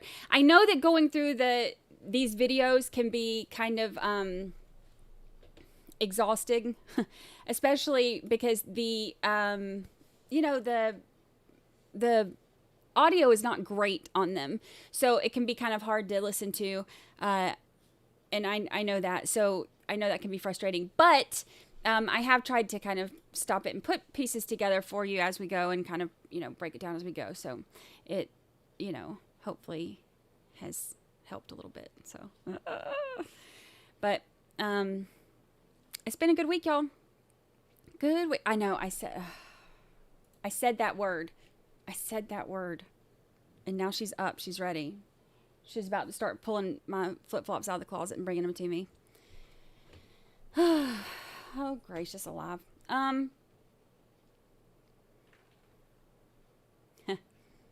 Freaky Friday up in here. Oh, I know. Yeah, all that thong talk got everybody going. Off the rails. Off the rails. Chat went off the rails. Justice Obsessed has puzzle pieces. Puzzle pieces. Puzzle pieces. Oh, Rashy. Oh, Rashy. I appreciate each of y'all hanging out this week. I am loving the speed trialing. We're making it through each day in 4 or 5 hours instead of 1 million each day. And I appreciate y'all sticking it out, even though I'm having to start later for a few weeks. So it's actually worked out good. So I've enjoyed this week. Monday, we will have day 12. Day 12. Do we need a pencil fund next week? Oh, look, Marie Moss we're going to send her a lifetime supply of pencils, pre-sharpened. They did also say brassiere. He was at least respectful about it, brassiere. Not the attorney's like, thong? She's up there in her thong. And he's like, yes, in a brassiere. So that was actually kind of funny because it was like, it's kind of like, when you have to hear your dad say something about like underbritches and you just don't want to hear it. That's how that felt. It's awkward, but that's okay. I appreciate y'all so much. I've had a great week with y'all. This has been a wonderful week. You are all fantastic. I appreciate everything. Thank you for hanging out. Monday, we will do day 12, and it should be about the same time. We will be starting about noon Eastern, and see what's on the schedule. We're getting closer and closer to Pavel testifying and all of that stuff. So, I hear you. Do you hear her whining? I said the WALK word, and now she's like, get it together. Get it together. Okay, I hear you. You're not in charge. You're 6 pounds. I'm in charge. She's in charge. I just don't want her to know that. Anywho. All right. Everybody have an awesome, awesome weekend. Take lots of pictures. Do lots of fun things. If you're not in our Facebook group, then join our Facebook group. We have a great little group. We don't have the Discord anymore. Look, I am not a big Discord person. I'm just not. And we hardly ever used it. As the Gavel Drops has a lot more activity in there. They do a lot more. I'm just not a big Discord person. So it was just one more thing to have to keep up with. But we do have the Facebook group, and like a lot of our mods and members, actually I think all of our mods and members now are, well, not all of our members, but mods anyway, are in as the Gavel Drops. So if y'all are wanting to see any of us during, like, for Discord stuff, we are there. But we also have the Facebook group, and any of your fun pictures and stuff that you take over the weekend, post them in the Facebook group, and we'll take a look at some of them Monday when we get some spare time. Show me the fun and exciting things that you did that made you happy over the weekend. So, all right, y'all. I appreciate everything. I will see y'all Monday around noon. Mods, you are amazing and fantastic. Couldn't do this without you. I appreciate each of you so much. And members and lurkers and all of y'all. Replay crew, shout out to the replay crew. We love you too. Put a comment. Let me know you're in the replay crew so we can celebrate you as well. For the rest of you, I will see you Monday at noon.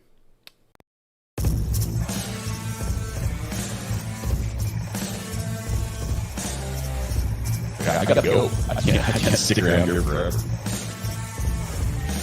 was wonderful. Everybody behaved. Everybody's always so nice to me. Just love your channel. And